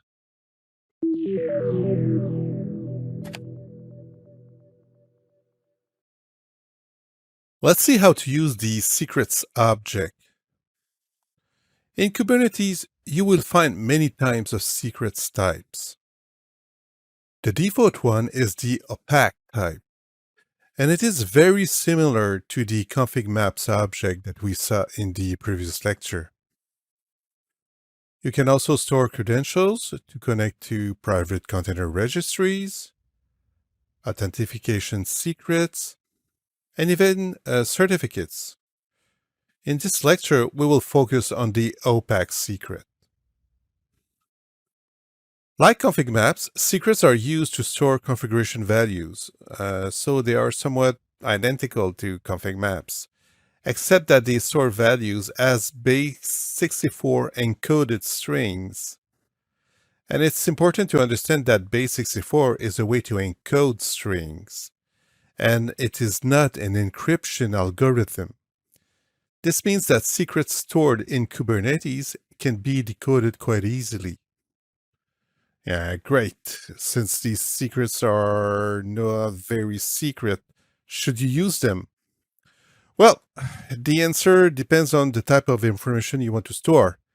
It might be okay to store a connection to a database, but it might not be for something more sensitive. You can protect secrets using role-based access control policies, RBAC, or you can store them elsewhere. All cloud providers offered ways to store secrets in secret vault services that you can retrieve from Kubernetes. You can also use a third-party tool like the very popular Vault product from HashiCorp. Just be aware that the Kubernetes default secret, the opaque one, is not encrypted by default in Kubernetes. So you can define a secret in a manifest and use base64 encoded strings as the values, or use the command line where you can use plain text strings. Easier. In the pod definition, you simply get the secret value using the secret key ref section. This is very similar to config maps. And again, similar to config maps, you can mount a volume on top of secrets. Here's the container registry secret. You can define it using a YAML file or with the CLI. Next, in the pod definition, you reference the credentials in the image pool secrets section. Here's a cheat sheet for secrets commands. So you can create a secret the imperative way at the command line if you want, using kubectl create secret generic and then the secret name, and you pass the key value pairs with the from-literal parameter. You can, of course, create one using a YAML file, so kubectl apply-f and the name of the YAML file. You can get a list of the secrets using kubectl get secrets. You can output a secret to a YAML file by using kubectl get secrets, the secret name, and the -o YAML parameter, and you can pipe that to a file. You can delete the secret using a YAML file or using the secret name using kubectl delete secrets with the secret name. And this concludes this look at secrets.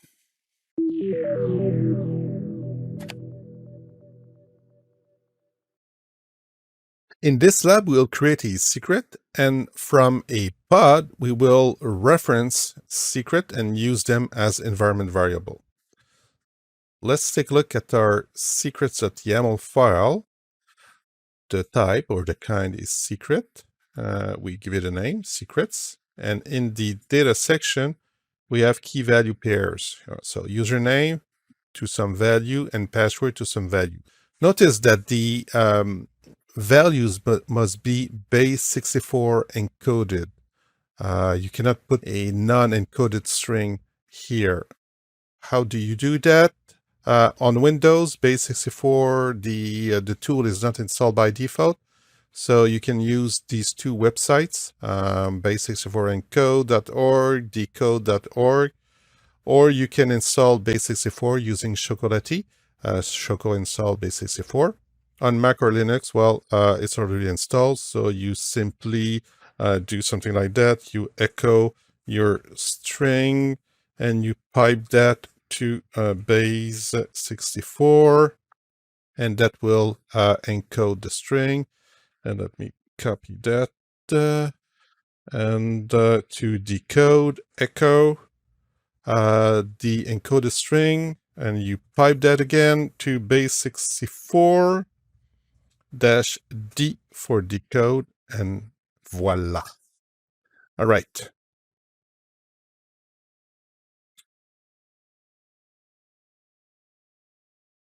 From the pod now, let's take a look at our pod YAML definition. The kind is pod, it's a busy box. And here in the environment variable, we're creating two environment variable.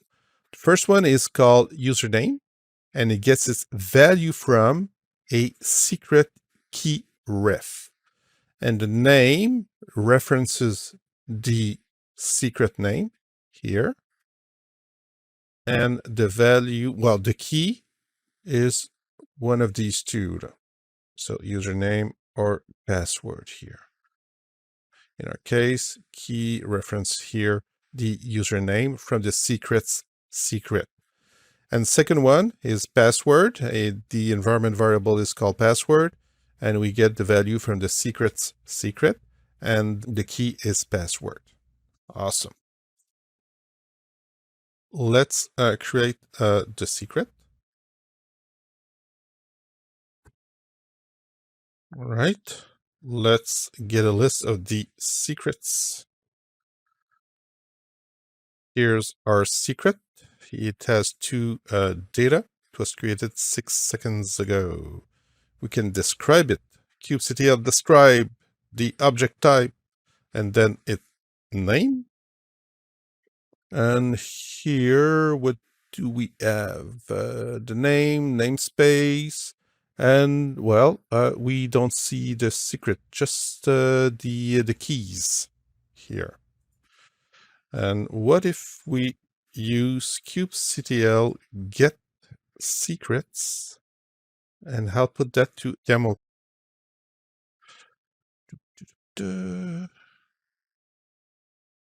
Secret data password. See?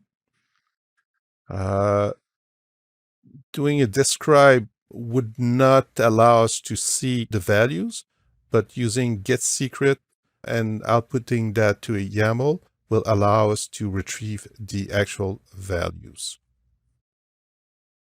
Okay. Let's now deploy our busybox.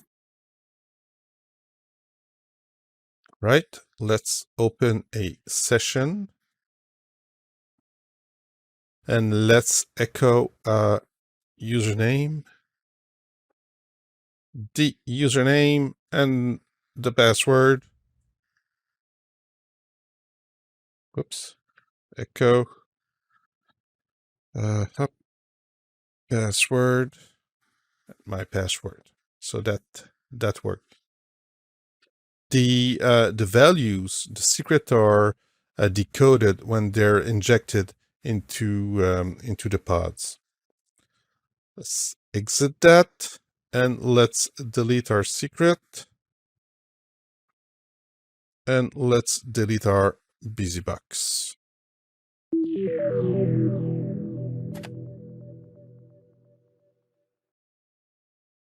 Let's talk about observability. If you deploy a container using a deployment and it crashes, Kubernetes will create a brand new instance of the pod. This works because Kubernetes monitors the infrastructure. But what about your application? If your app crashes, well, Kubernetes will look at the pod health and see that it's still running.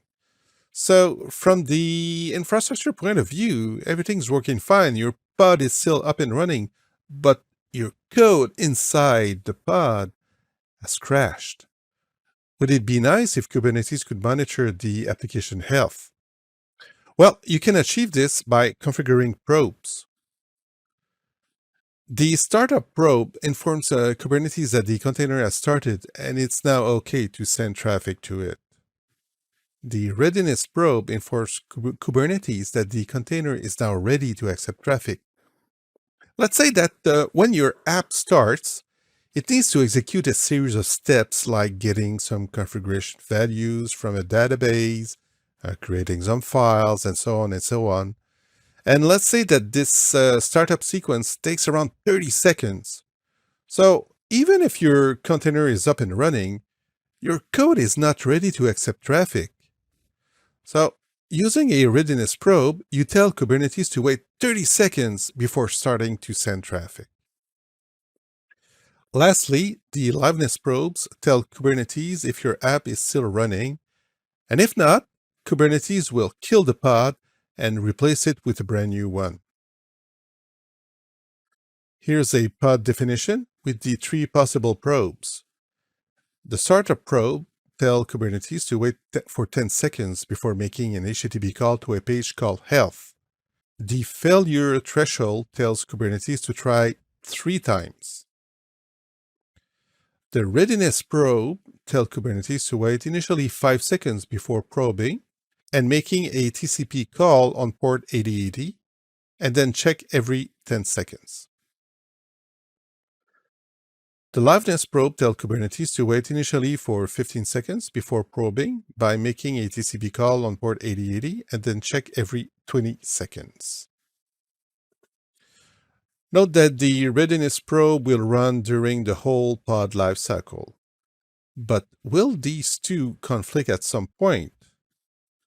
Yes and no. They will run simultaneously, but a fail probe will result in different actions from Kubernetes. Failing a readiness probe will tell Kubernetes to stop sending traffic to the pod, but the pod is still alive, right? While failing a liveness probe will tell Kubernetes to restart the pod. How does Kubernetes probe the containers? The kubelet will do the probing using the method you configured. With exec action, Kubernetes will run a command inside the container. With TCP socket action, Kubernetes check if a TCP socket port is open. And with HTTP GET action, Kubernetes perform an HTTP GET. Here's an exec action. You're telling Kubernetes to run a cat command on a file called healthy in the TMP folder. Here's a TCP socket action. You're telling Kubernetes to check if there's an open socket on port 8080. And finally, an HTTP GET action. You're telling Kubernetes to do an HTTP GET on the health page on port 8080. And this concludes this look at observability.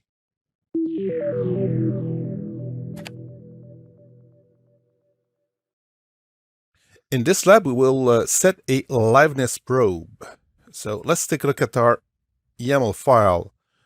We will deploy a pod that we'll call liveness-example. It's going to be a PC box. And this is where we're setting the probe.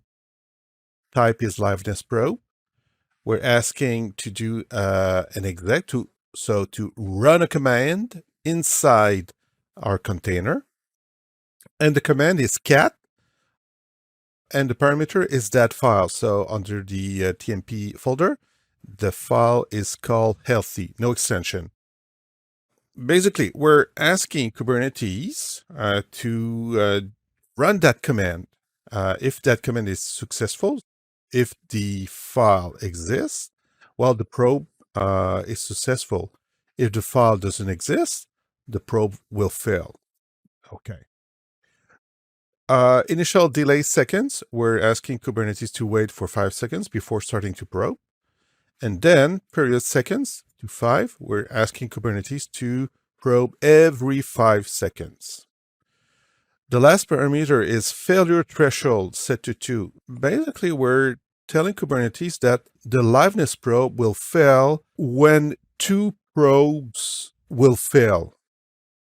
Now, for the purpose of this lab, we will set something a little bit funky, just so we're able to do this test. We're running a command when the container starts. It's Dutch, and basically this will create that healthy file. And then we're telling the container to wait for 15 seconds and then to delete that file, right? Just a little trick too, so we'll be able to quickly see the effect of a liveness probe. Okay, let's deploy our pod.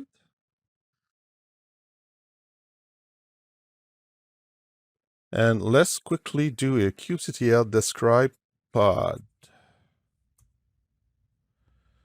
All right, successfully pulled the image. The container was created. Okay, so let's do that again a few times and we'll see what happens. Just rerun the command. Oh, liveness profile, cat can't open. Okay, 2 times over 5 seconds. And now Kubernetes is killing the pod. Awesome. And it's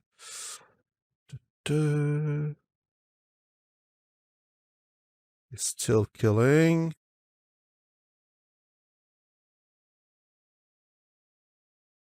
So you see that here the pod was in an unhealthy state here.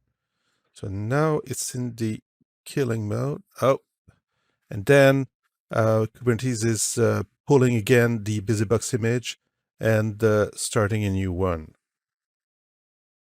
Right? And then it's on LT again, and the process starts again. All right. Let's do our cleanup. Let's delete our pod and we'll force it. We don't want to wait for it to end. Perfect.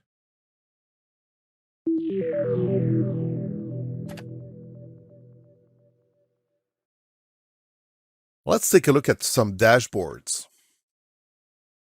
While it's fine to use a terminal to get a view of your cluster, you may wish to use a graphical user interface instead. Luckily, there are many options available.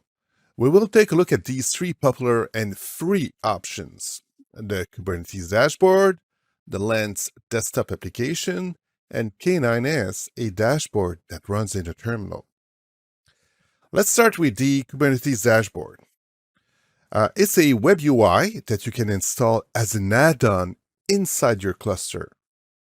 It's not installed by default by Docker Desktop and also by most cloud providers. The rule of thumb is, if you don't need it, don't install it. A, because it runs inside the cluster, so you need to find a way to expose it over the internet. And B, well, because of that, it's a known vector of attack. That being said, the Kubernetes dashboard that you see the various resources deployed inside your cluster.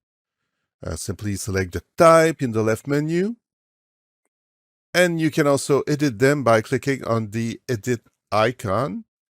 And you can edit the YAML file and click on update to change the manifest file. Lens is a IDE that runs locally on Mac, Windows, and Linux, so you need to install it on your OS. On top of viewing the resources and editing the YAML manifest, you can also use a built-in editor and also a built-in terminal. Lens is maintained by Mirantis, and you can download it from this URL. Here's the overview dashboard that lets you see a resource count. Like the Kubernetes dashboard, you can select a resource, click on the Edit button, and edit the manifest directly in Lens. You can also type commands using the built-in terminal. K9S is a cool text dashboard that runs in a terminal, and you can install it on Windows, Mac, and Linux. It might sound strange to run a dashboard in a terminal, but this makes a lot of sense. K9S is super light, starts in an instant, and gives you a clean view of all your resources. You can get information about the cluster, the resources, and you can take or make a series of action like deleting a resource, viewing the logs. Here we have a list of the pods currently running in the default namespace. Want to view the services that are currently running? Simply type colon and type SVC to list the objects type. Pressing S while a pod is selected will open a shell. You can also set a port forward by typing Shift F. You can even see the pod logs. I really like this K9S dashboard in a terminal and use it all the time. And this concludes this look at the Kubernetes dashboards.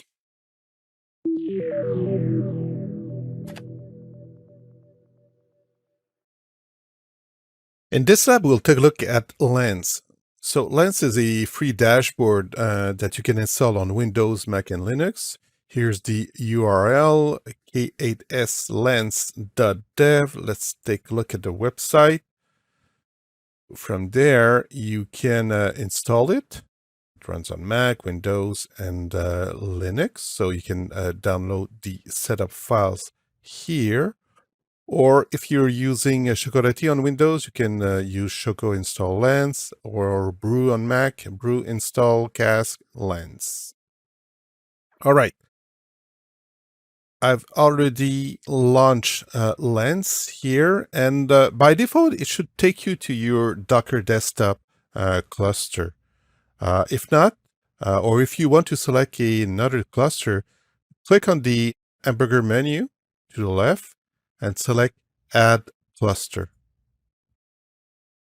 Lens will look at the kubeconfig file, and you'll be able to select your clusters from that drop-down list. So here I have my demo cluster in the cloud. So I can select that and click on Add Cluster. I can be connected to multiple clusters. Here's my Docker desktop. Here's my demo. So let me switch back to Docker desktop here. Okay. So first thing first, let's deploy something on our cluster. Here I have a YAML file. It's a deployment. We'll have 3 replicas of an image called hello app. Okay, nothing fancy here. Let's deploy this. All right. And let me switch back to Lens here. Now, let's click here on Workloads and Overview. So we should see 3 pods running here, 1 deployment, and 1 replica set. I can either, from the top menu, select pod, or from this workload menu, select pods here and the other type of objects here. So here are my 3 pods.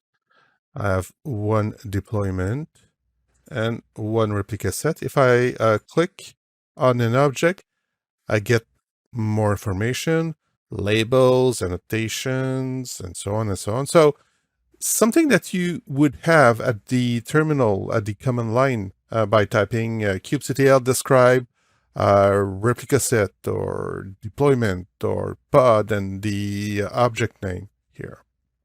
But here it's presented in a nice UI. All right. Let's take a look at our pods here. Okay, let's see what we can do. Let's say we want to delete this one. So I can select it like this.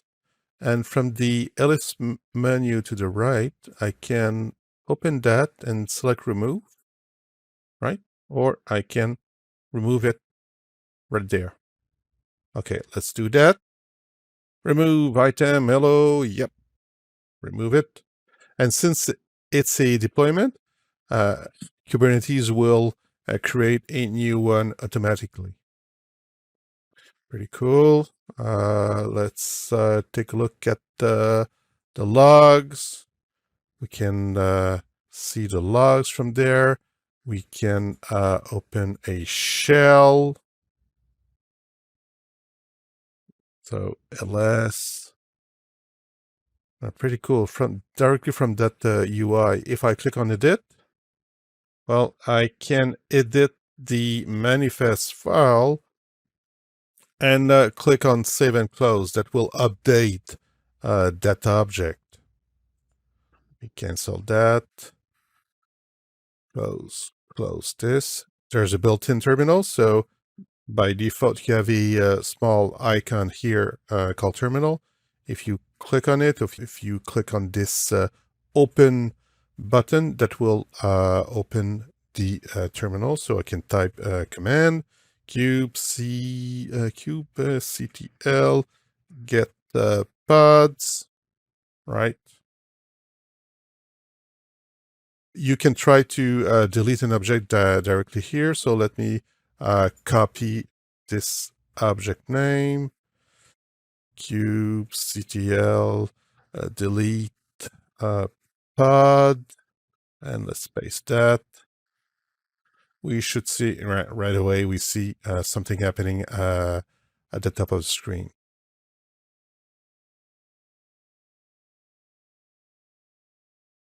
All right.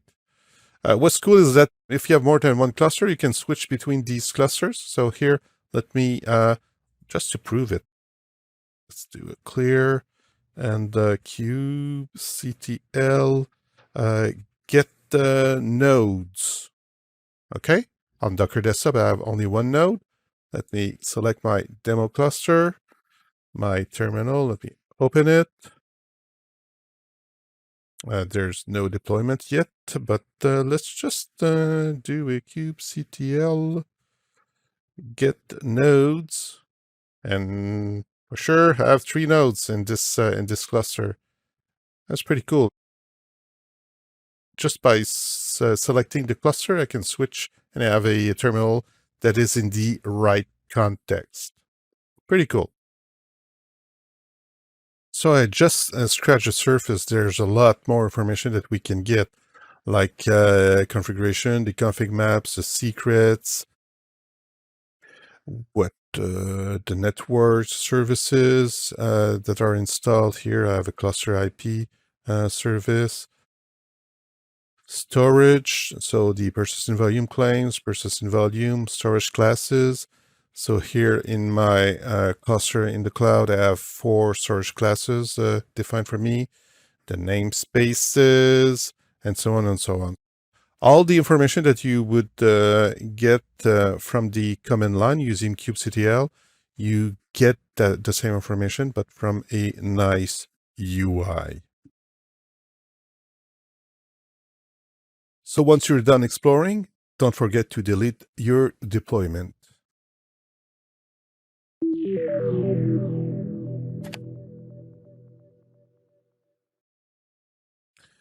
In this lab, we will use K9s, a super great dashboard running inside a terminal. So you can get more information about the K9s at the website, k9scli.io. Here's the website. Nice logo. And you can look at the documentation and the how to install K9s from that website. If you're on Windows, you can install it using Chocolatey. So Choco install K9s. On macOS, Brew install K9s. And on Linux, take a look at the documentation. All right. Let's first deploy something in our clusters. Here in our YAML file, I have a simple deployment with 3 replicas of a simple container or image called hello app. Nothing fancy here. Let's deploy that right away. Okay. And let's open a terminal or command line, command prompt, whatever you name it. And let me type K9S. All right, let me stretch that a little bit. Well, it's super cool. It's a dashboard running inside a terminal. It's super light and gives you tons of functionality. So here I have my deployment. So I'm in the default namespace. You can look at my my deployment. I can enter on an object, get more information, type escape, go back. I have information about my cluster. I can issue some commands. So Control D, I can delete a pod. Let me do that. Let me kill that poor pod here. Are you sure? Yes. See, you have feedback, visual feedback of what's happening. The pod that I deleted was killed, was in the terminating state, and a new one was created right away. I can hit D to describe the resource, escape to go back, Control K to kill. I just deleted one, but I can do a Control K. There we go. I can see the log, so let's switch to the second one. Type L, and I can look at the logs. I can open a shell also by typing here the S letter, do an ls, right? Can type exit, go back. I can even configure a port forward. Pretty cool here. I can look at the YAML file also.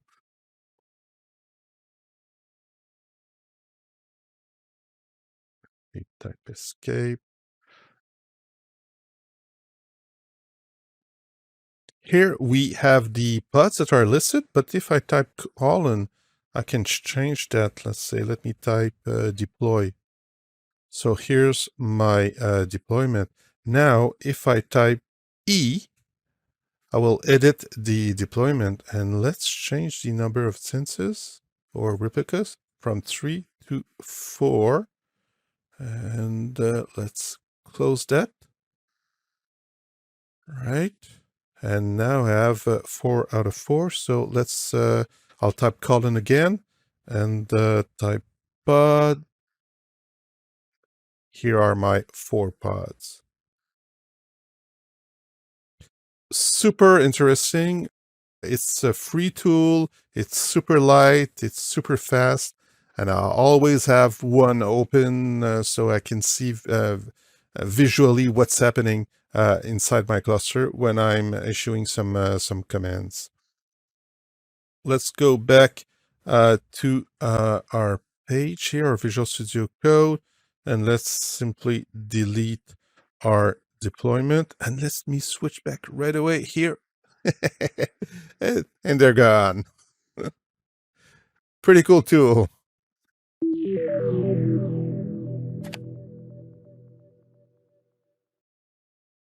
Let's see how to scale pods. The horizontal pod autoscaler is a Kubernetes feature that allows you to scale the number of pods up and down. It uses the metric server to gather the pod's utilization. Pods must have requests and limits defined. The HPA checks the metric server every 30 seconds and scale the number of pods according to the minimum and maximum number of replicas defined. To prevent racing conditions, the HPA waits some period of time after a scaling event. By default, the delay on scale-up events is 3 minutes, and the delay on scale-down events is 5 minutes. In this pod definition, you specify the CPU and memory requests and limits. The request is what's allocated at first, and the limit is what you allow the pod to burst to. In this example, the pod will start with 64 megabyte of RAM, but can burst up to 128 megabyte if needed. You configure the HPA using a manifest specifying the deployment you want to scale, the min and max number of replicas, and the metric you want the HPA to scale on. In this case, we tell the HPA to kick in when the average CPU utilization is above 50%. Here's a cheat sheet for the HPA commands. So you can create one using the imperative way, using kubectl autoscale deployment, the name, and the metric and replicas number. You can create one using the YAML file. You can get the autoscaler status by using kubectl get HPA and the HPA name. And of course, you can delete the HPA using the YAML file or kubectl delete HPA with its name. And this concludes this lecture about scaling pods.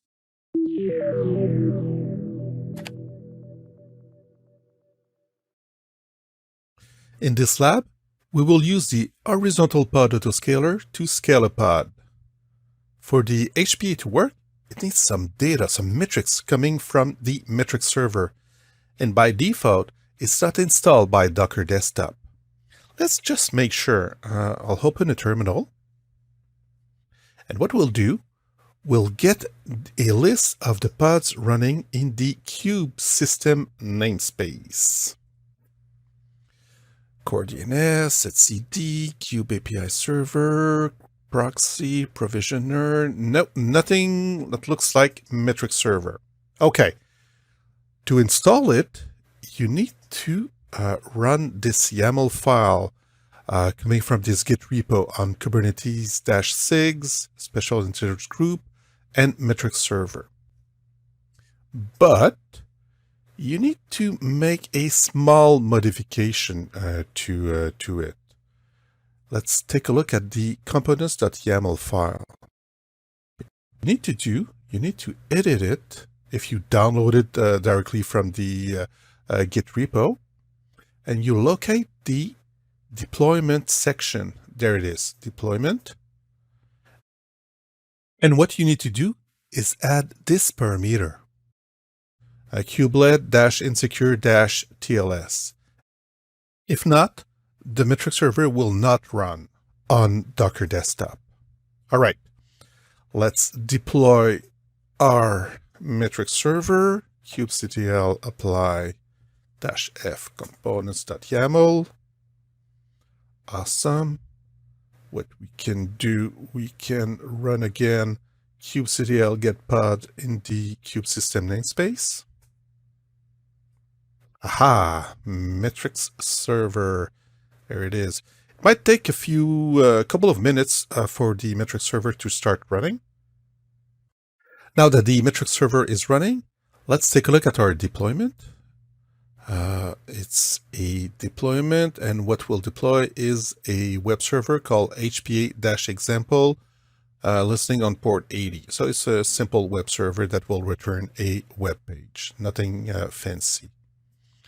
What we'll do, we'll also deploy a busybox, and from that busybox, we'll hit that web server in a loop, and that should generate some traffic. Awesome. Let's deploy our web server. Let's get a list of the pods running in the default namespace. Awesome, it's running. Let's enable our autoscaler. So kubectl autoscale deployment called HPA-deployment on a metric called CPU%. And we want a minimum of 1 instance and a maximum of 4. Okay.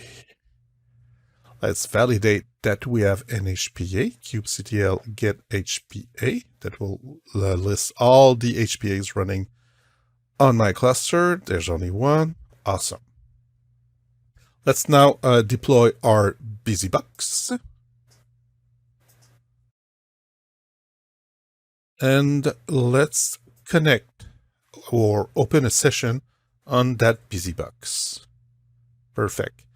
And here's our endless loop that will hit the web server. That should generate some traffic. Okay, let's take a look at our K9S. I have my deployment here, my HPA deployment, and my BusyBox. And yeah, we have 3 instances of our deployment right now. Awesome. So the HPA worked. And now what I can do is stop the loop by hitting Control C. And I'll type exit to exit my BusyBox. And from there, I can delete my HPA. But be careful when you do that. I'll delete my HPA here. If we take a look at the deployments, there's still 3. Nothing will scale that down since the HPA has been deleted. So let's delete our BusyBox. And let's delete our deployment. That should delete all 3 instances. Let's take a look here. Yep, all 3 are terminating. And optionally, you can delete the metric server by using kubectl delete and the components.yaml file here.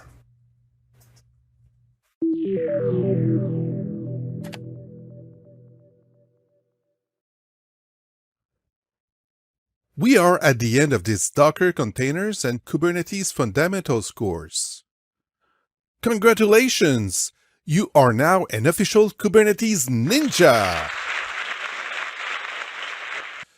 The next steps for you would be to deploy containers in the cloud using services from a cloud provider. These courses will teach you how to do that on Google Cloud and Azure, and also on smaller cloud providers like Linode and DigitalOcean. The best part is that each offer free credit usage when creating new accounts. This way, you can create a managed Kubernetes service in the cloud without breaking the bank. If you enjoyed the course, you can help me by making a small donation. This is the link to my Buy Me a Coffee page. I want to say a big thank you for learning Docker and Kubernetes using my course, and I wish you all the best.